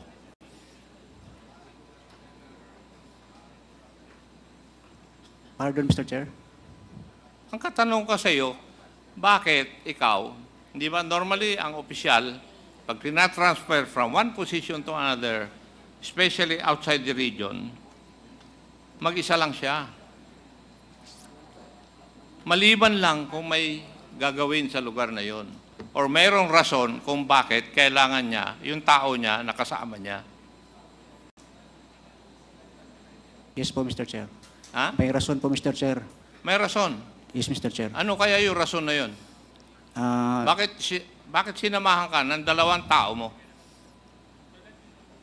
Mr. Chair, ako po mismo ang nag-request sa kanila, Mr. Chair, kung papayag sila kasi... Hindi yun ang tatanungin mo eh. Ang tatanungin mo yung commander mo kung papayag na mawalan siya ng 2 tao. Kasi normally, ang kwan doon is pag nawalan ng PNCO yung isang unit, may kapalit dapat. Yes, Mr. Chair. I agree, No, Mr. Chair. kaya nga. Bakit 2? Ni-request mo, ang tikas-tikas mo naman. Maliban lang talaga kung merong iniutos sa'yo, kaya pinasama yung 2 kasama sa'yo. Hindi ba? Mr. Chair, sinama ko po sila, Mr. Chair, kasi kinailangan ko rin po, Mr. Chair, ng magpapagkatiwalaan, Mr. Chair. At pumayag naman po sila, Mr. Chair. Sige, kasi wala pa akong kwan dito eh. Ang tinatanong ko lang, yung nakikita ko na pattern na nangyayari. Kasi sa lahat ng may mga kwan, may mga nangyayari na EJK, may mga isang team na nag-ooperate. Ikaw, maring hindi ikaw ang kwan, ang shooter or gunman. Hindi naman ako naniniwala na ikaw siguro ang gunman. Ikaw lang siguro yung kwan. Kasi alam ko naman na ang police operation kwan bago sila gagawa ng ganun merong kung tawagin natin magke-casing at saka surveillance muna At ikaw siguro yun. Thank you. Colonel Garduque, you said a while ago that as part of the evidence, you submitted to the prosecutor or to the court yung video na present kanina ni Honorable Fernandez. Ulitin ko, would that be correct? Yes, Your Honor, sir. Yes. Now, can you please give to us or submit to this committee all the records pertaining to the case that you have filed against former Councilor Tamisin? Yes, sir. We will do that, sir. We'll do that. Now, mag-usap tayo, lalaki sa lalaki. Kung wala yung video na ebidensya, I will cite you in contempt.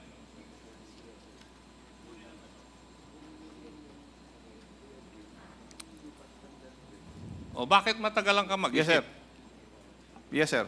If the video is not submitted as official evidence of the case that you filed against former Councilor Tamisin, I will move to cite you in contempt for lying to me. Yes, sir. Sigurado ka ha? Usapan lalaki yan. Now, did you conduct a cartographic sketch? No, sir. O bakit may sketch na pinapakita si Honorable Fernandez kanina? It was the illustration, facial recognition sketch by the...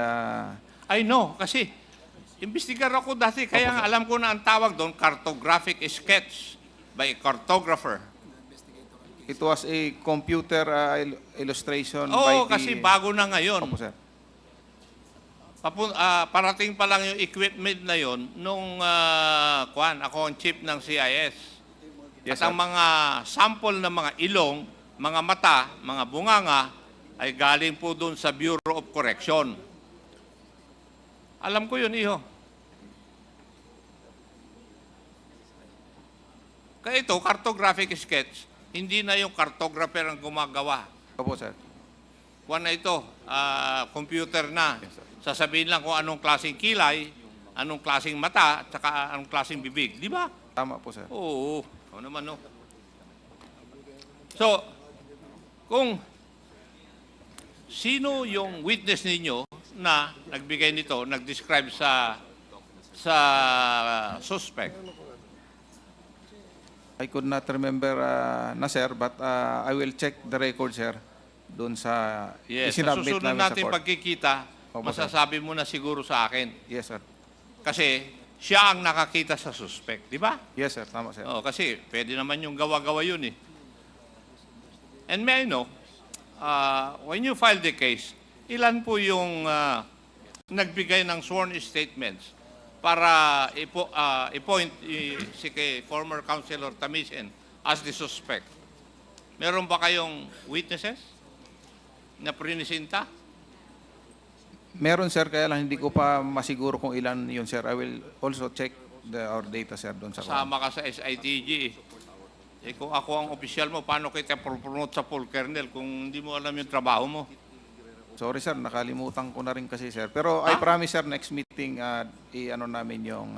Pero hindi mo nakakalimutan na magsuot ng brief every morning after taking a bath.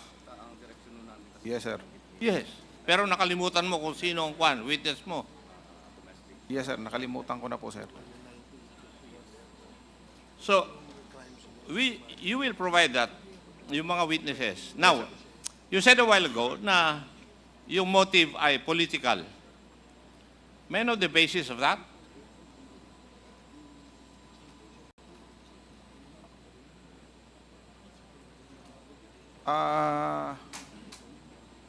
Actually, sir, the one of the respondent is kalaban niya dati sa politika. That is why...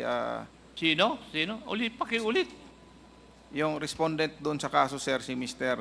Sir Tamisen, is nakalaban niya doon sa Los Baños, sir. Anong ibig mong sabihin sa nakalaban? They... naglaban sila, sir, to the position of mayor. Position of mayor? Yes, sir. Nagkalaban sila. So si former Councilor Tamisen tumakbo na mayor laban kay Mayor Cesar Perez. Yes, sir. Correct? Would that be correct? Yes, Your Honor, 4 po kami. Yapat. So, bakit po siya ang sinentro nyo? Eh, kung 4 sila magkalaban, anong ginawa nyo sa 3?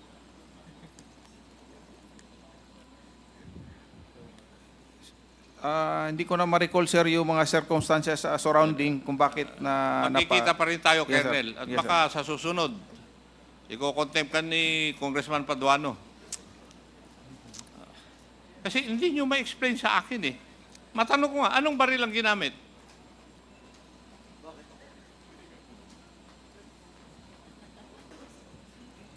Hindi ko na rin matandaan, sir. Nasa report namin, sir, doon sa sinabmit namin sa Piskalya, sir. Do you know the answer, former councilor? Yes, Your Honor, I saw the report of the SOCO. It's 5.56 millimeter. Hindi. Anong klaseng baril? M16, Your Honor. M16. Hindi mo alam, matandaan? Colonel Garduque. Sorry, sir. Honestly, hindi ko na matandaan lahat, sir. Yung Kasi, para bang, number 1, haphazard ang investigasyon nyo. Number 2, hindi mo sineryoso yung pag-iimbestiga. Di ba? Being the chief of police. And that was your main responsibility then. Tama? Oh, ano? Yes, sir. Now, si Andulan? Yes, Your Honor. Yung kayo ang nag-serve ng warrant of arrest against former Councilor Tamisen, right? Yes, Your Honor. Dahil sa informant ninyo? Yes, sir. Opo. Pwede ba malaman ng pangalan ng informant ninyo? I already submitted, sir. O pwede na sabihin mo ng publiko, what's wrong with that? For the security of the informant, Ano sir. ang legal basis mo nun? Is he an official informant of the Philippine National Police such that you are not allowed to disclose the names of such? Huwag mo ako turuan, iho. Yes, sir. Alam na alam ko naman na tinatago mo lang eh. Gusto kong malaman, anong pangalan ng dalawa? Alias Mike and Benny, Bakit sir. naniniwala ka sa isang alias? Huwag ka magsinungaling. Yes, Your Honor. Anong pangalan? If you refuse to answer my question, I'll move to cite you in contempt.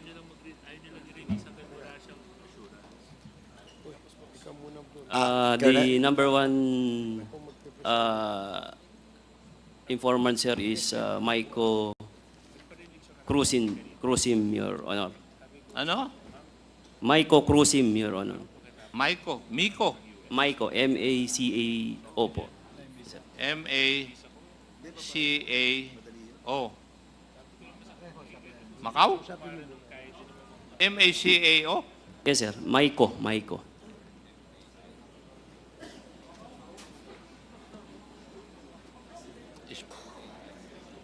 Spellingin mo nga yung Miko. Mike, Alpha, India, Charlie, Oscar po, sir. M-A-I-C. Oh. Miko, anong apelyido? Cruzim, Your Honor, Mr. Chair. Phonetics. Charlie.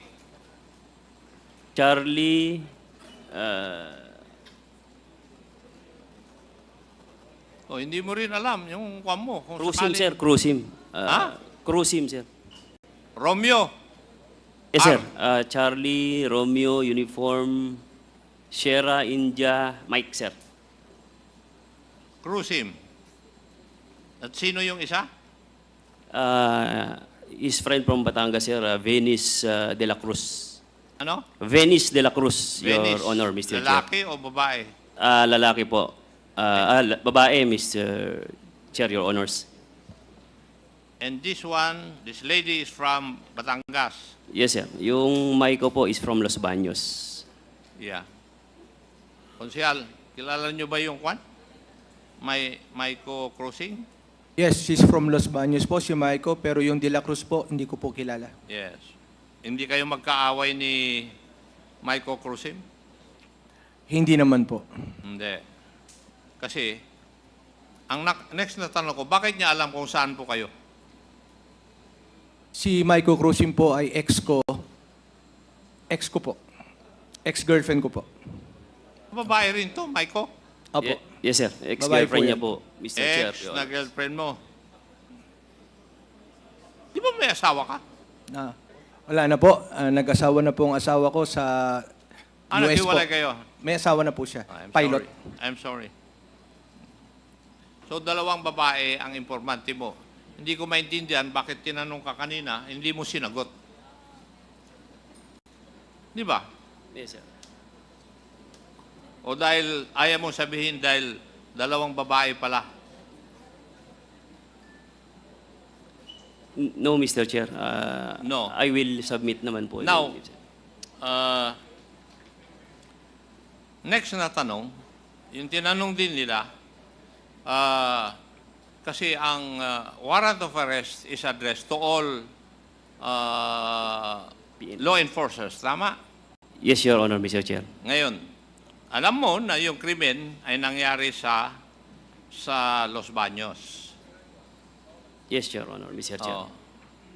Did you ever talk with or coordinate with the CIDG of the province of Laguna? Through phone call, Lieutenant Colonel Sobrepeña, I talked to him through phone call, sir, that yun po, sir. Kasi ang pinagtataka ko, Iho, yung isang informant mo from Los Baños pumunta pa sa Batangas para sabihin sa iyo kung nasaan si Konsehal. Bakit hindi siya pumunta doon sa CIDG ng Laguna? Bakit Sir, kaya? Sir, the first informant, sir, went to Batangas kasi kaibigan niya po si Venice, sir. Both of them are So singer. what's the logic behind that? Magkaibigan sila. Pero bakit sa iyo pa rin pumunta? Hindi doon sa Kwan. Si IDG ng Laguna. Sir, yung isang tao ko po kasi, under the name of Pems Brosoto, sir, Apolinario Brosoto, kakilala niya po itong si Venice. Ngayon, sir, si Maiko, he went to Los Baños to Batangas para in-confess doon po sa kaibigan niya si Venice, so also a singer. And then, ayun po, sir, Pems Brosoto came up to me and sabi, sir, may info po, na yung location, whereabouts ni Mr. Norbin Tamisin. So, ayun po, sir, sabi ko naman ay conduct validation kung totoo nga na may warrant po si Mr. Tamisin, Your Honor, Mr. Chair. Okay, normally kasi hindi ko alam ngayon. Dati-rati, kino-coordinate doon sa CIDG na having jurisdiction of the incident. Now, Councilor Tamisin, magkaaway ba kayo ng girlfriend mo? Did you separate peacefully? No, Your Honor. No. Nag-away kayo? Hindi rin po, Your Honor. So, okay lang yung pag-iwalay nyo? Siya naman po nakipaghiwalay. Hindi, At siya'y kasi mag-a-abroad. Nagtataka ako, bakit siya pumunta doon sa Batangas, nagsabi siya sa kanyang mga kaibigan na alam niya kung nasaan ka at wanted ka. Kasi po may inilabas na reward yung mga taong gustong mahuli ako. Hindi ko lang alam kung yun po ang isa sa motibo. Like for example, So may reward para mahuli ka? Would that be true? Hindi ko po alam yung sa reward, Your Honor. Pero sa balita po, sir, nabalitaan ko po na meron daw po, sir. Hindi mo alam pero nabalitaan mo. How is that? Nung nabalitaan mo, di alam mo na? Di, sir, during the arrest po, sir, hindi ko po alam na may reward. But when we reviewed yung sa news nga, sir. Oh, sino na ngayon na nabalitaan mo na nag-offer ng reward? Di ba? Sabi mo, sagot mo sa akin, nabalitaan mo na may Yes, sir. reward. Tama? Ano Yes, sir. ang nabalitaan mo kung sino ang nag-offer ng reward? I think the LGU, sir, and yung family niya po, sir. LGU and the family. Yes, Your Honor, Mr. Chair. Your Honor, tama naman po yung family. At the same time, the Sangguniang Bayan passed an ordinance allotting at least 500,000, if I may not mistaken, but they forgot the colatilla. Because they were rejoicing when I was apprehended, they forgot that the colatilla stated, if after po magkaroon ng desisyon na ako'y guilty.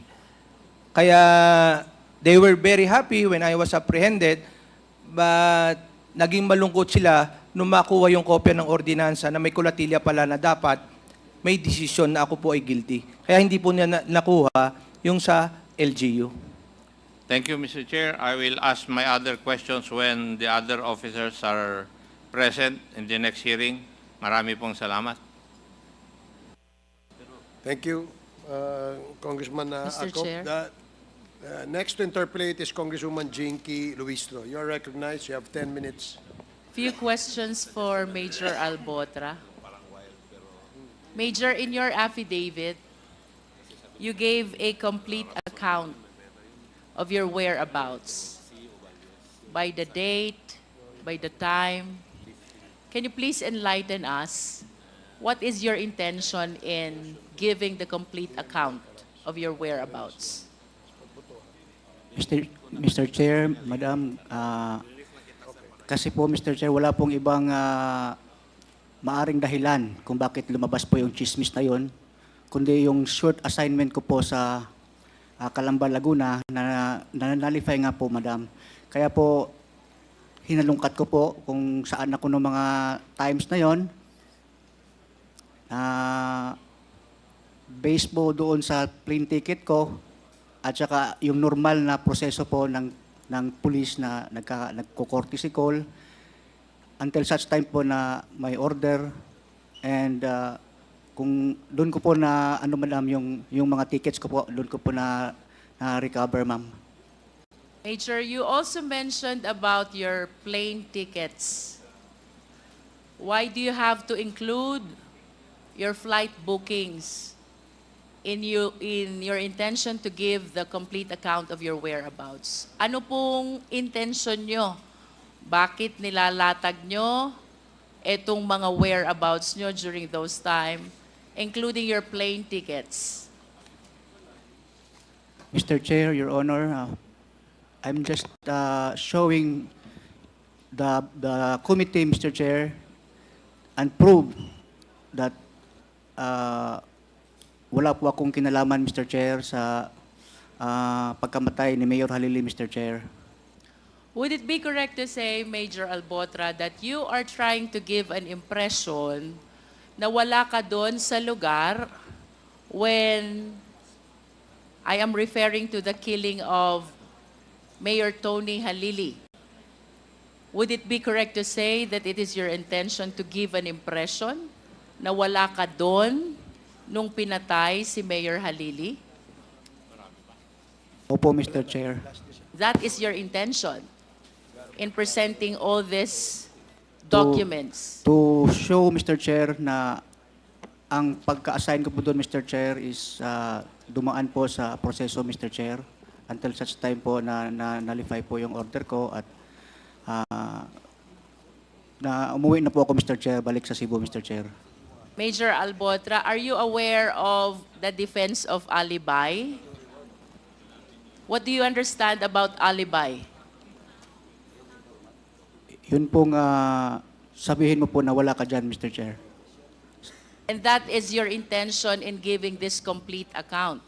You wish to give an impression na wala ka dun sa Tanawan City or any of the immediate vicinity when the killing incident against Mayor Tony Halili happened. Do you agree with me? Opo, Mr. Chair.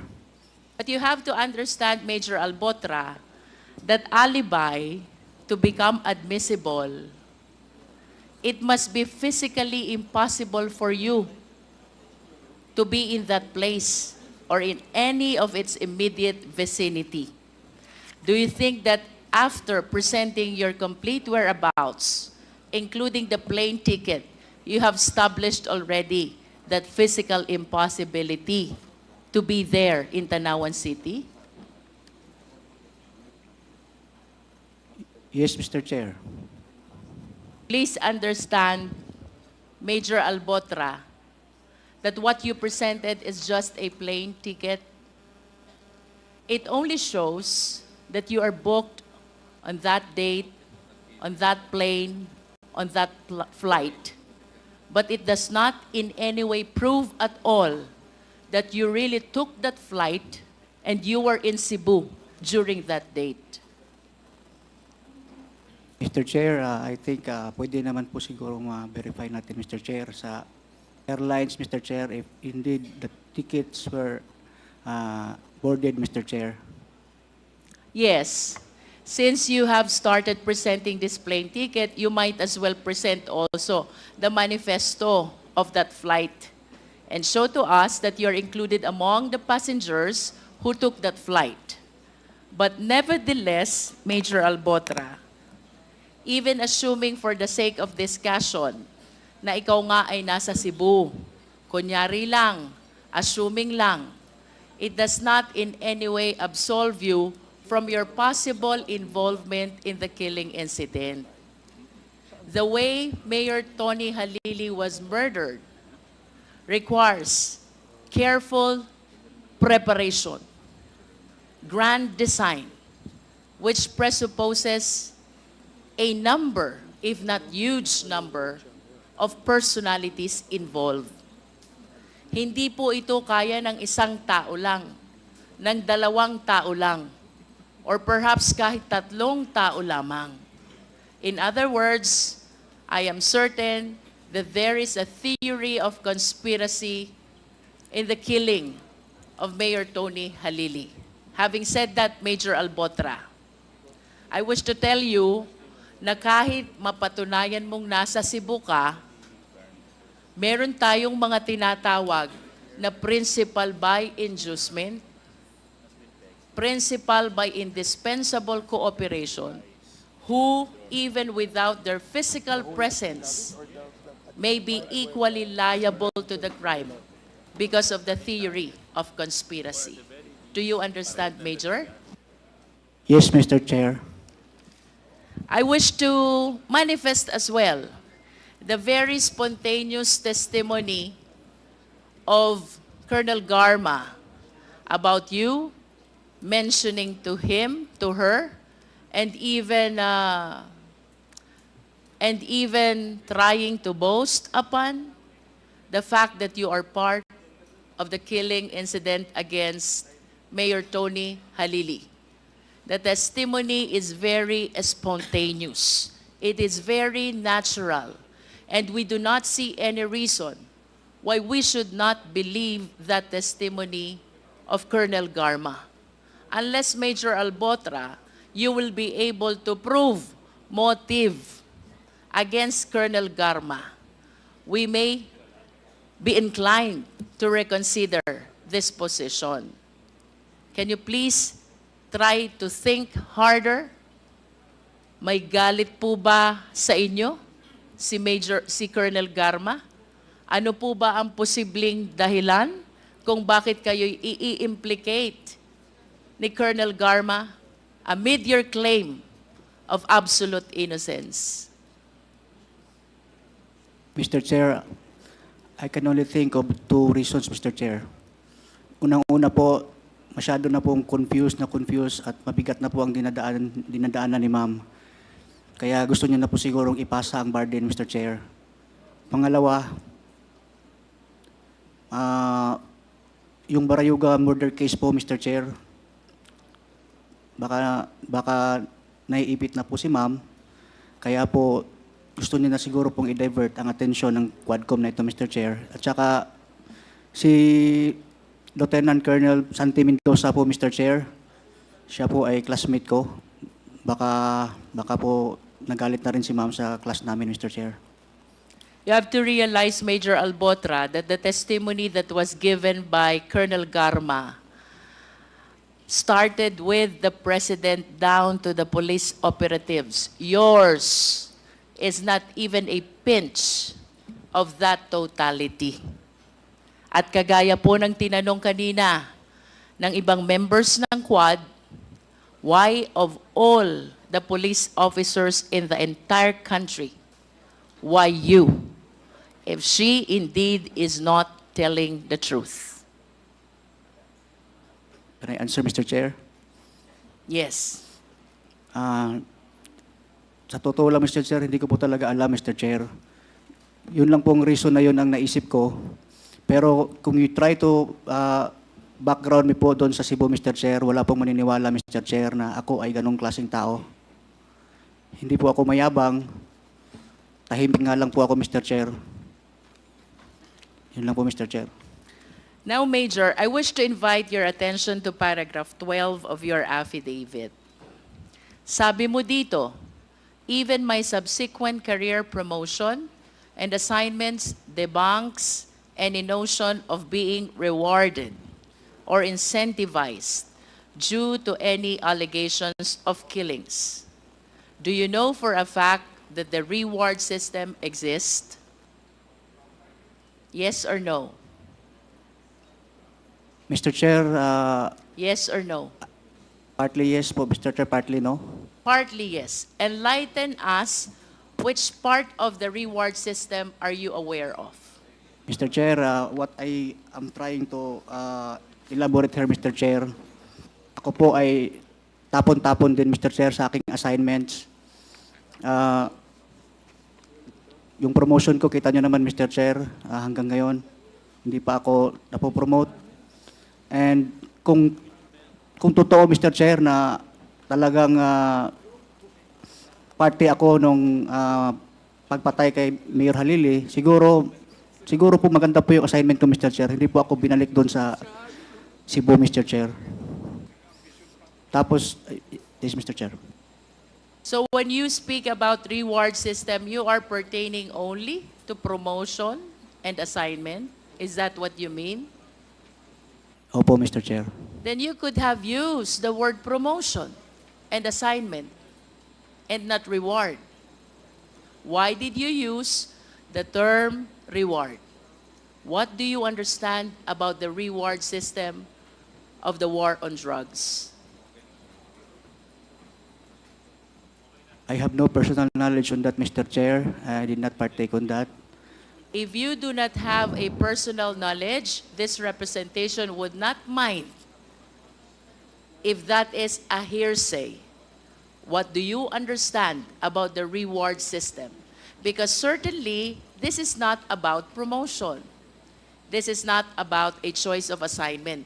Otherwise, you should have indicated that in paragraph 12. What do you understand about the reward system of the war on drugs?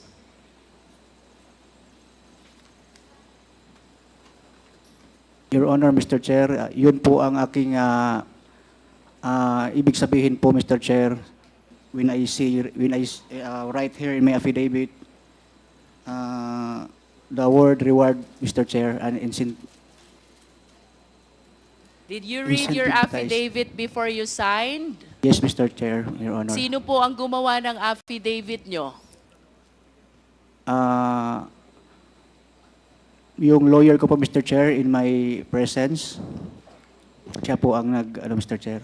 If your intention really is to pertain to promotion and choice of assignment, Major Albotra, bakit hindi yon ang ginamit mong terminologies? Mr. Chair, Your Honor, yun po talaga ang ibig sabihin ng kung ikaw ay ma-rewarda ng assignment o magandang assignment or promotions po, Mr. Chair. With that, Major Albotra, you are denying the reward system which was testified to already by Colonel Garma, by Colonel Espinosa, by Colonel Santi, as well as the pronouncements made already by the then President and the other senators all over the media. Are you denying all this? Mr. Chair, there are rumors about that, Mr. Chair, but I have no direct knowledge on that, Mr. Chair. There are rumors, but you do not have direct knowledge. Now let's go back to paragraph 12. You said that you did not receive any incentive or reward. If you did not receive any, then who received the incentive and the reward? I do not have any knowledge on that, Mr. Chair, Your Honor. I hope you realize also, Major Albotra, that plain denial does not have a weight in the law on evidence. You have to substantiate by positive evidence all the testimonies that you're offering to the committee. Mr. Chair, may I ask a question to PIDEA? Please continue. Kanina po, PIDEA, you said sometime in August 2018, the name of Mayor Tony Halili in the drug list has been negated already. Do you confirm this? Your Honor, it is an August 2020 list, not 2018, Your Honor. Mayor Tony Halili was killed July 2, 2018. Tama po ba? Yes, Your Honor. And during that time, his name is included in the drug list. Do you confirm? Yes, Your Honor. And his name was only negated sometime in August of 2020. Yes, Your Honor. It was indicated in the August 2020 list that he was negated already, Your Honor. Can you please enlighten us? Ano ho ba ibig sabihin nung negated? uh, it is neutralized, Your Honor. I mean, he was killed already. Negated for the case of Mayor Halili would then mean he is dead already. Yeah, yes, Your Honor. That's why it was neutralized already. Yes, Your Honor. Yes.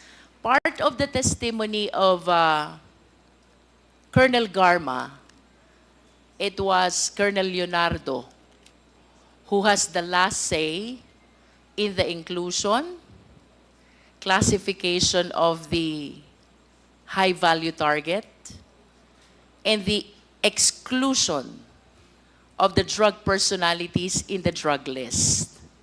Would you know if it is really Colonel Leonardo?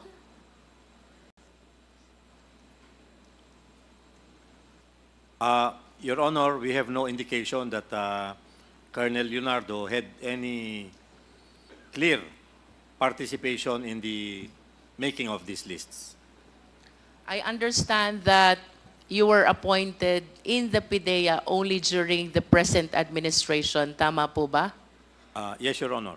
While the time element we're talking about with respect to the participation of Colonel Leonardo to this drug list is sometime in 2016 to 2019. Tama po ba? Yes, Your Honor, correct. Is it because you are not yet in the PIDEA why you could not comment as to his participation in the drug list that everybody has been referring to?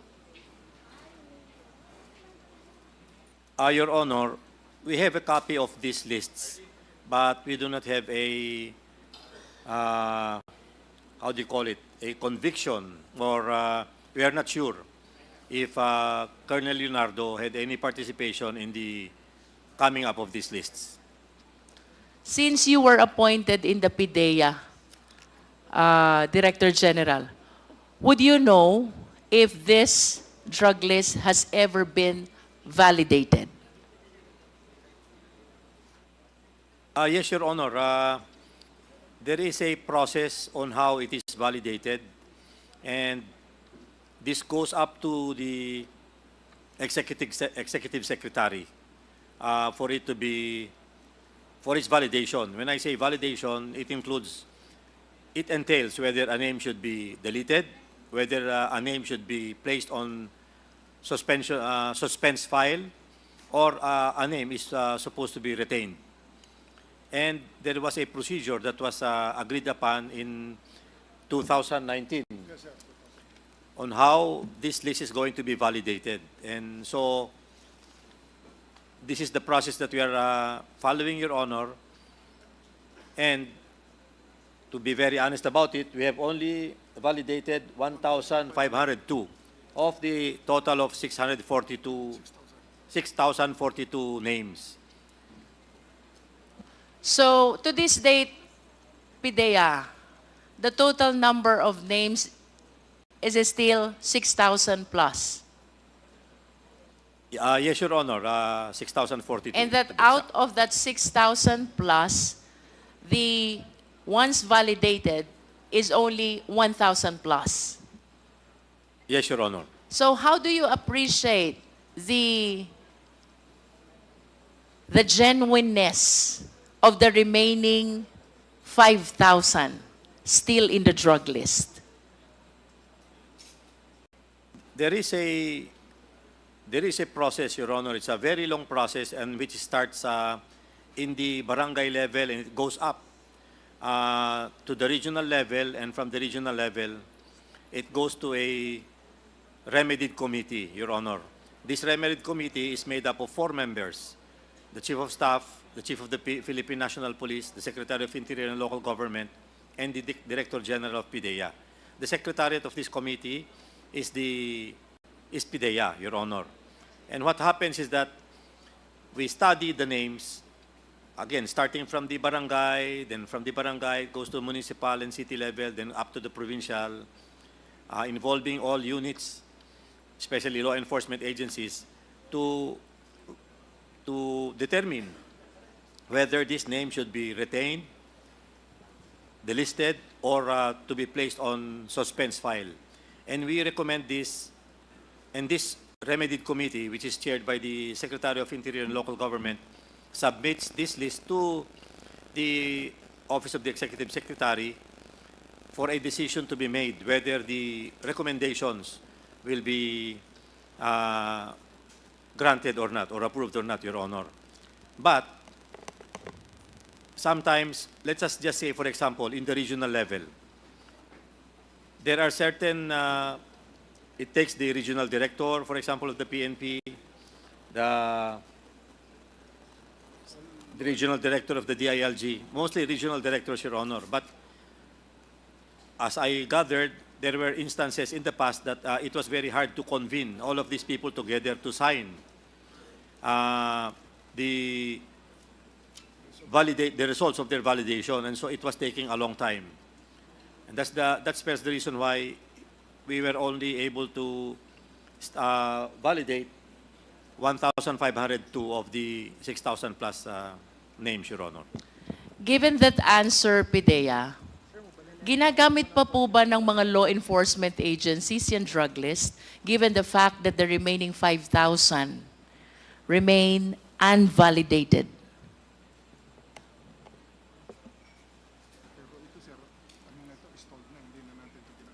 As far as the remedied list is concerned, Your Honor, it has it has stalled for a while because we are waiting for the palace to act on our recommendation to continue its validation. But we are not only dependent on this list, we also have our National Drug Information System, which has names. Aside from that, we also continue validating starting at the barangay level for possible names that are new, names that may have been cleared in the past but have, how do you call it, gotten back to the system of the illegal drugs again.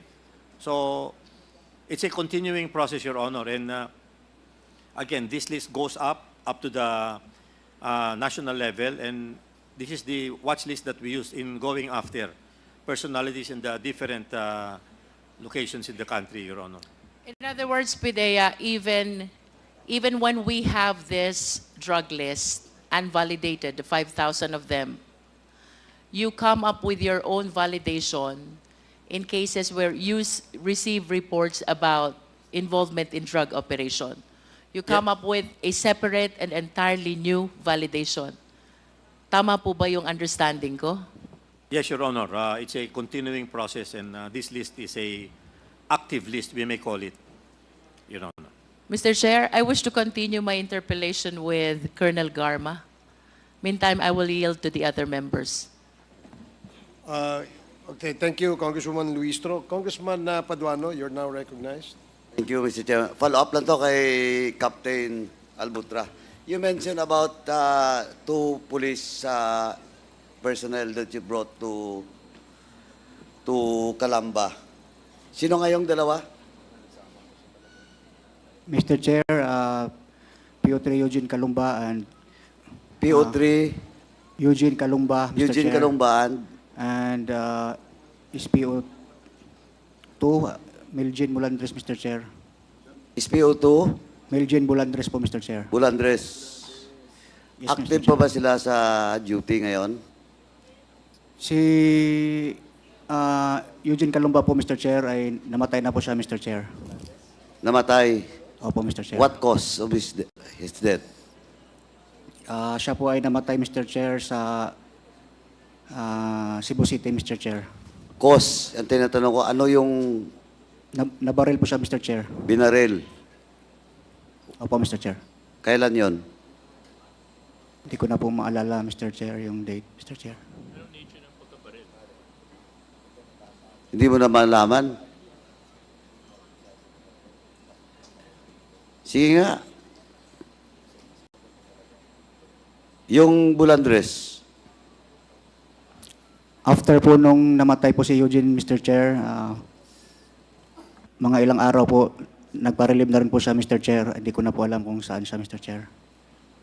So, nabaril din yung Bulandres. Na-relieve po, Mr. Chair. Na-relieve po siya, Mr. Chair. After Na? nung- Na-relieve? Na-relieve po, Mr. Chair. Yes, Mr. Chair. When was that?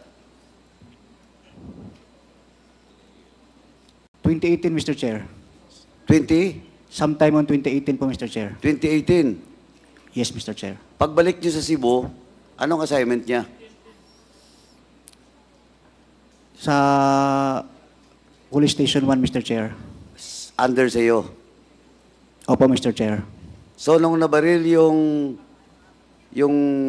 a certain Kalumba? Kalumba ba yon? Eugene Kalumba, Mr. Chair. Oh, nung nabaril yung Kalumba, anong assignment niya? Siya po ay Station 1, Mr. Chair. Sa'yo? Under sa akin, pero... Under sa'yo? May... Siya po Sandali, ay, tinatanong kita, under sa'yo? Yes or no? siya po ay assigned sa Unit 2, Mr. Chair, pero operationally under control po siya ng... Dahan-dahan lang po, hindi ko maintindihan. Ano, please? Si Eugene Kalumba, Mr. Chair, ay assigned sa Police Station 1, Mr. Chair. Under sa'yo? Yes, Mr. Chair, pero siya po ay operationally controlled by Ma'am Garma, Mr. Chair, that time. Under sa'yo, pero operationally controlled by Colonel Garma? Yes po, Mr. Chair. Wala. Mr. Chairman, wala na si Colonel Garma? Chairman? Wala na si Colonel Garma. So, that was 2018 also? Opo, Mr. Chair. O kanina tinatanong kita, ba't hindi mo matandaan kung kailan siya na-assign at saka namatay? Yung exact date po ang hindi ko matandaan, Mr. Chair. Huwag kang mag-abogado dito. Sorry po, Mr. Chair. Nung tinanong kita kanina, sabi mo, hindi mo na matandaan. I'm referring po sa exact date po, Mr. Chair. Hindi ko naman tinanong yung exact date eh. Well, in fact, kung hindi kita tinanong kung saan siya nakasign, hindi mo sinabi na under your station 1. Yung Bulandres.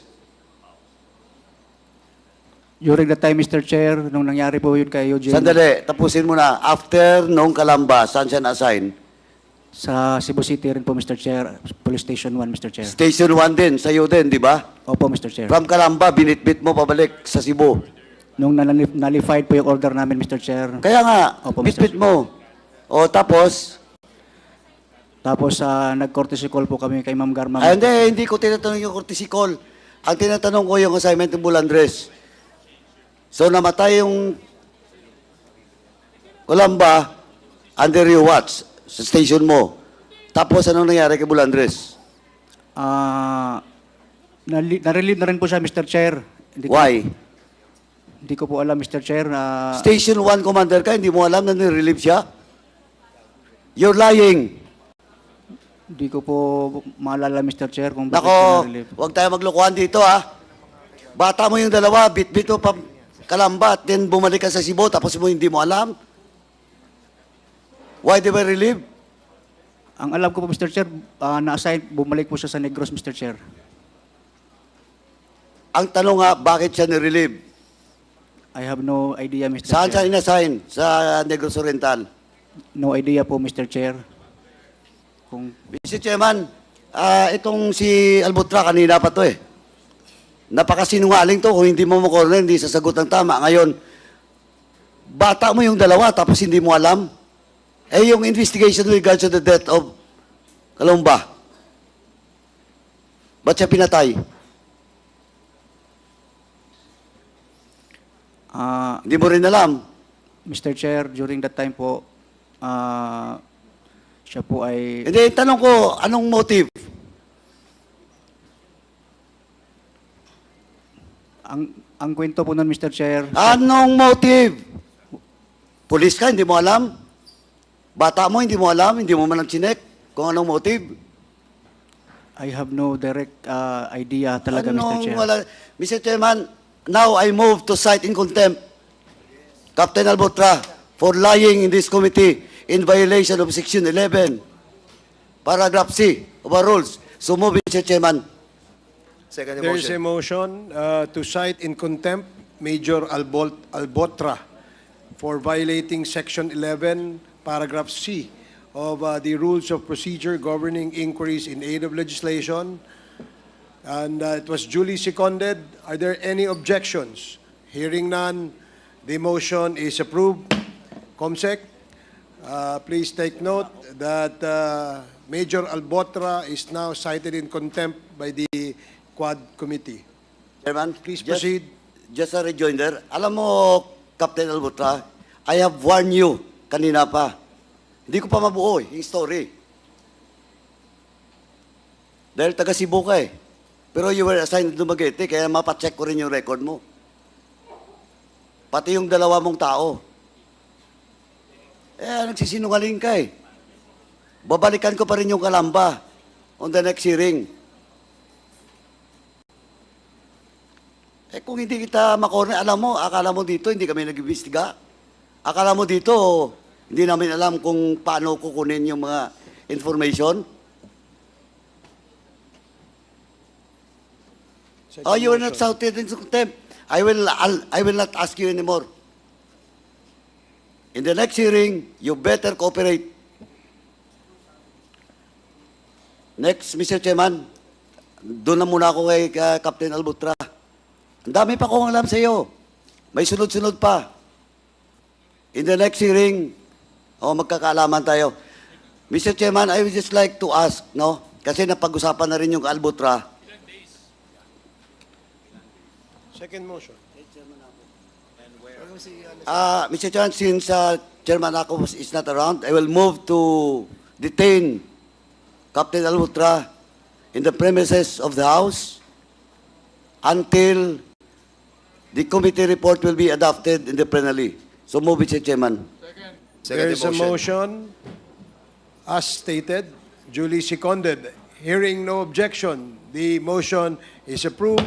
Mr. Chairman. Major Mr. Chair. Albotra is now cited in contempt and to be detained in the premises of the House of Representatives until the duration and termination of the committee hearing of the Quadcom and until the committee report is approved and adopted in the plenary. Mr. Chair. Okay, Congressman D.S.J.J. Suarez and then Congressman Dan Fernandez. D.S.J.J. Thank you very much. Mr. Chair, just a point of clarification. Are we pertaining to the partial committee report or the final committee report in the penal provision of in the penal part of the contempt? Or the Final, What is the pleasure of the movant? final, Mr. Chairman, until the committee report will be adopted in the plenary, as I've said, Mr. Chairman. Thank Okay, you. Until the final and complete plenary, final and complete committee report. until the committee report is approved and adopted in the plenary. Thank you very much, Mr. Chair. Mr. Chair. Now, Congressman Dan Fernandez. Captain Albotra, we were so lenient for so many hours with you. And by citing you in contempt, at the end of the road, you will be thankful with this Quadcom because it is your safety that we are after for. Sana, lagay mo sa utak mo yan. Yun lang po, Mr. Chair. Maraming salamat po. Thank you, Congressman Dan Fernandez. Now, Congressman Paduano, you may proceed. Thank you, Mr. Chairman. Anyway, pinag-usapan na rin yung Region 7. Can I ask Colonel Grijaldo to take the seat? Colonel Grijaldo. After ni...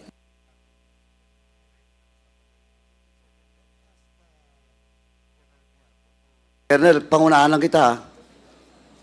I hope you will answer my question truthfully. Now, have you been assigned in Region 7? Yes, sir. When was that? 2018. Just 2018 I could not remember to? the exact date, Your Honor. Sorry? 2018 2? 2020, Your Honor. So, you're 2 years. What is your yes, Your assignment Honor. in Region 7? I was then the regional force commander, Your Honor. RFMB, RMFB, Your Honor.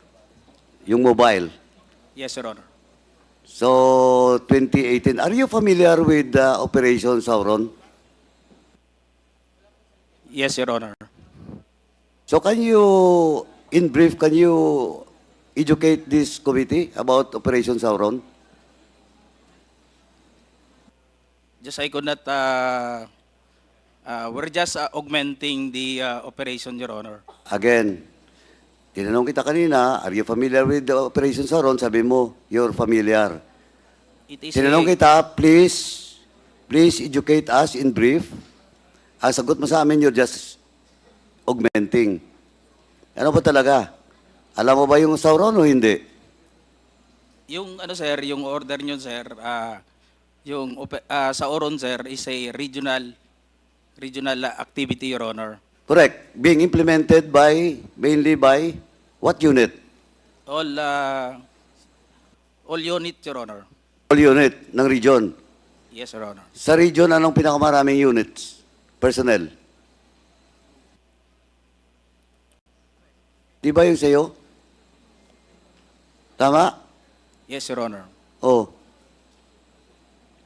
Now, yung sinasabing augmenting, why should you augment? Kaya may pinakamalaking unit, personnel, tapos, o sige nga, what is Operation Sauron? Please.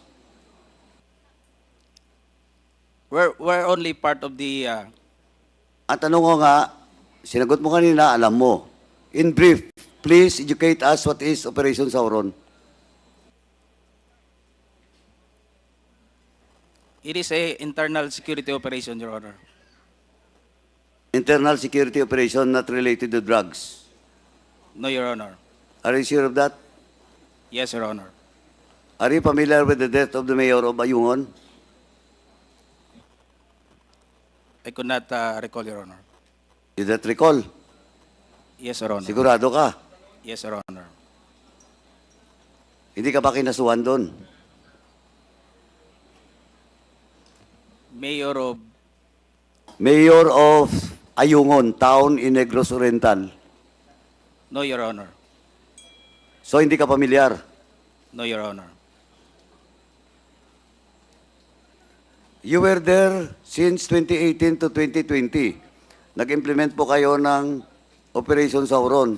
And during the time, one of the casualty of that operation is Mayor Ildarico of Ayungon. Hindi mo matandaan?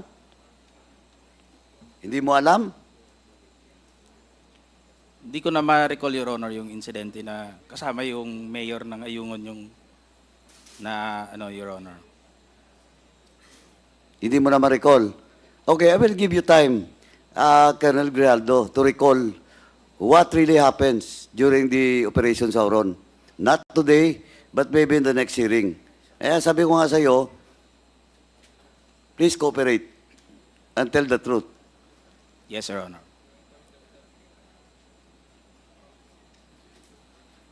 Do you commit to cooperate in the next hearing?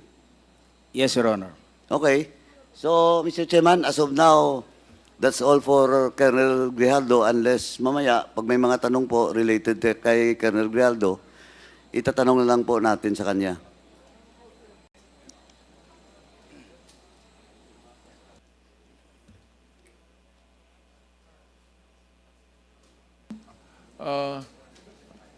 Okay.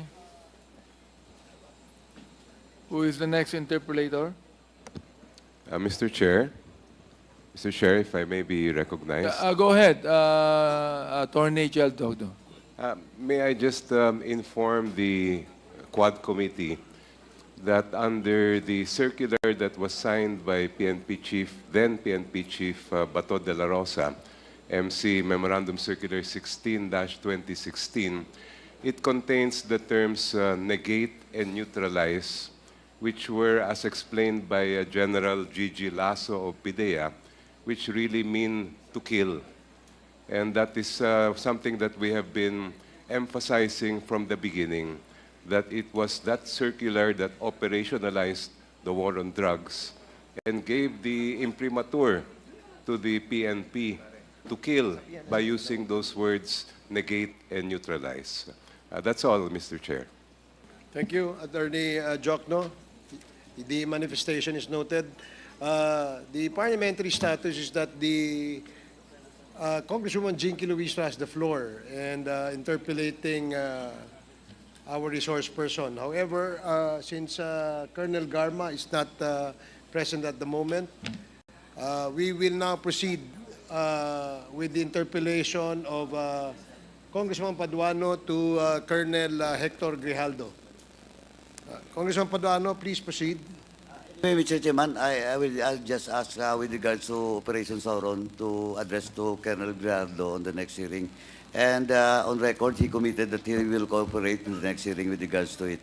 Kasi po, hindi lang po question of augmentation nangyari doon. Kasi kayo po ang may pinakamalaking unit in Region 7. So, I hope in the next hearing, you will tell the truth. Thank you, Mr. Chairman. Okay, That's all thank you, for now. Congressman Mr. Paduano. Chair, can I Mr. have... Chairman, can I just have a few questions? Congresswoman Luis Jinky, first, of and course. then DS-JJ. No. I always give due courtesy to our women legislators. Thank you, DSJJ. I just want to be enlightened about the manifestation given by Attorney Chel Jokno. Ano po ba talaga yung literal na meaning nung negate? And when you share this circular, and you said that that really means to kill, do you mean to say that by negate, by PNP language, its meaning now is to kill? Is that what you mean to say, Attorney? Yes, Your Honor. Actually, Colonel Espinido also in a previous hearing used the term neutralize to mean to kill. He testified to that. And today, the PDA chief has also used those terms in the same way. Nung una po namin nabasa yung memorandum circular na pinirmahan ni General De La Rosa, doon po kami nagtaka. Kasi alam naman natin na yung trabaho ng PNP ay mag-case build-up, manghuli, at magsampa ng reklamo. Pero nagtaka kami kung bakit dinagdagan pa nila ng to negate and to neutralize when those are not legal terms and those are not part of the duties of any member of the Philippine National Police. That led us to conclude that yun ang ibig sabihin, and that has been confirmed by several members of the PNP before this Quad Committee. Would you agree with me, Attorney, that literally, by negate, it means to belie.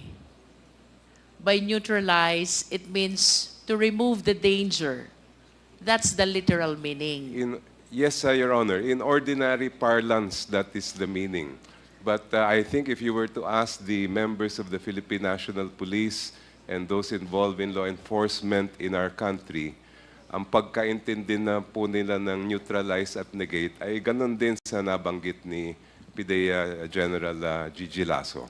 In other words, what gave the term negate and neutralize the meaning which is to kill is the concept of war on drugs that has been introduced, that was introduced during the past administration. Yes, Your Honor.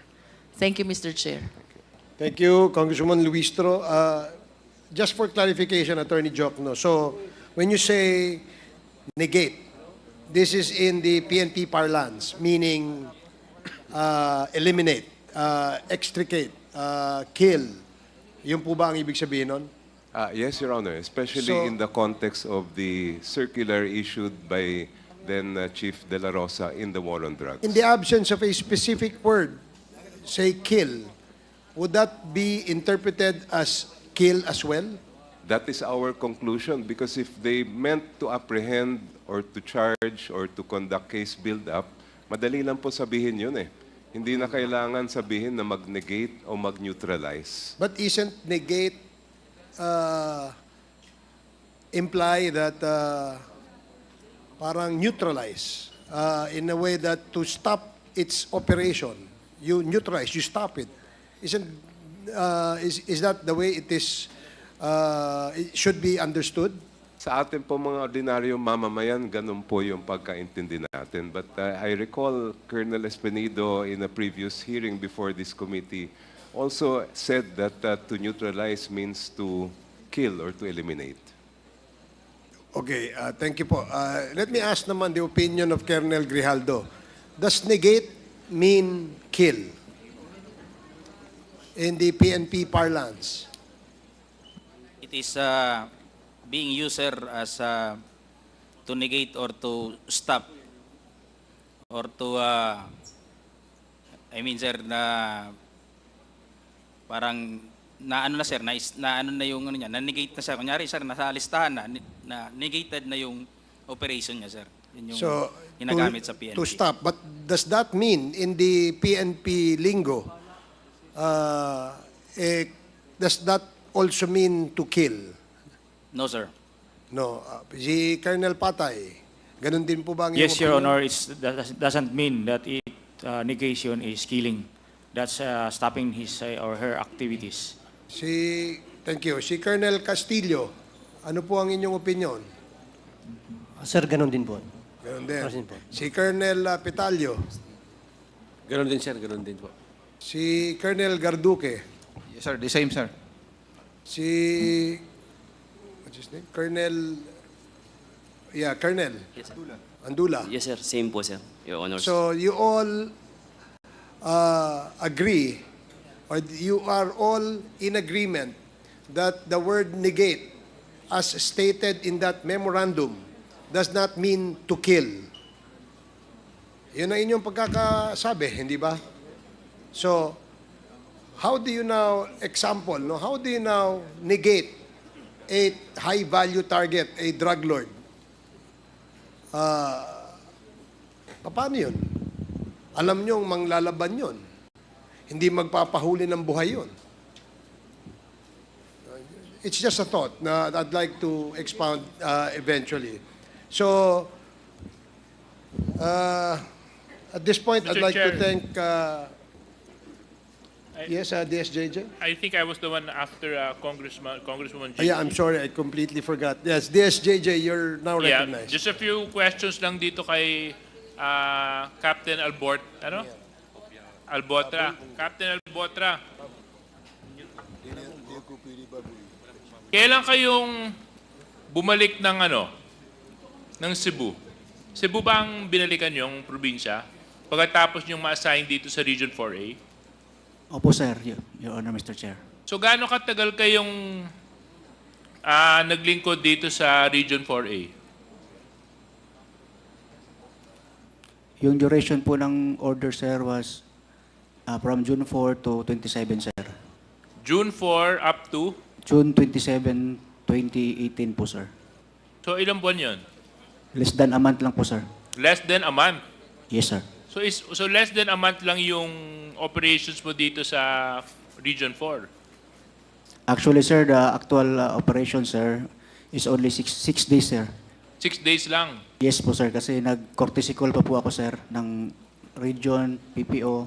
Tapos umuwi pa po ako, sir, kasi birthday ni ni wife ko, sir. Tapos saka ako nakabalik, sir. Ito ba regular practice sa PNP na pag nag-assign ng mga officers sa iba't ibang lugar, less than a month lang ang kanilang tour of duty? Your Honor, Mr. Chair, hindi po, Mr. Chair. So, hindi, di ba? Yes, Mr. Chair. So, bakit napakaikli ng iyo? Very unexpectedly po, Mr. Chair, na nullified nga po yung order namin, Mr. Chair.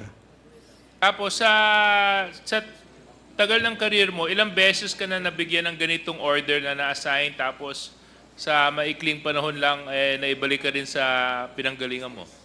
Yun lang po, Mr. Chair. That was the one and only time. Yes po, Mr. Chair. Nung inassign ka sa Region 4A, sino-sino yung nakasama mo ulit? Nagbanggit ka ng mga pangalan kanina. Sino-sino sila? You mean to say yung kasama ko from Pro 7, Mr. Chair? Yung kasama mo, oh. Si Eugene Calumba and SPO 3 Bulandres, Mr. Chair. Kalumba at saka si SPO 3 Miljen Bulandres po. Bolantes. Opo, Mr. Chair. Parehas silang galing Cebu. Kasabay mo sila. Opo, Mr. Chair. So kayong tatlo, hinugod sa Cebu, dinala sa Region 4A. Tama. Opo, Mr. Chair. At pagkatapos ng kulang-kulang isang buwan, kayong tatlo, ibinalik ulit sa Cebu. Tama. Tama po, Mr. Chair, kasi na-cancel po yung order namin, Mr. Chair. So, yung dalawa mong kasama, si Bolantes. Bolantes nga ba yung pangalan? Opo, Mr. Chair. Nasaan na siya ngayon?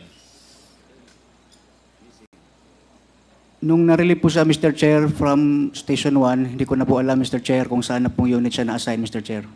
Tapos yung isa niyong bang kasama, Siya po ay namatay, Mr. Chair. kailan siya namatay? Sometime in June 2018 yun, Mr. Chair. Anong dahilan kung bakit siya namatay? Nabaril po siya, Mr. Chair. Bakit siya nabaril?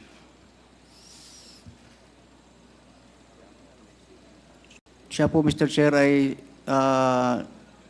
sabi po, Mr. Chair, na nag-surveillance na po siya, Mr. Chair. Ulit, pwede mong lakas-lakasan ng konti yung boses mo? Sabi po, Mr. Chair, nag-surveillance na po siya, Mr. Chair. Nag-ano? Nag-surveillance po. Nagsusurveillance siya kanino? No idea po, Mr. Chair. Sigurado ka? Yes, Mr. Chair. Kaibigan mo ba itong yumaong pulis?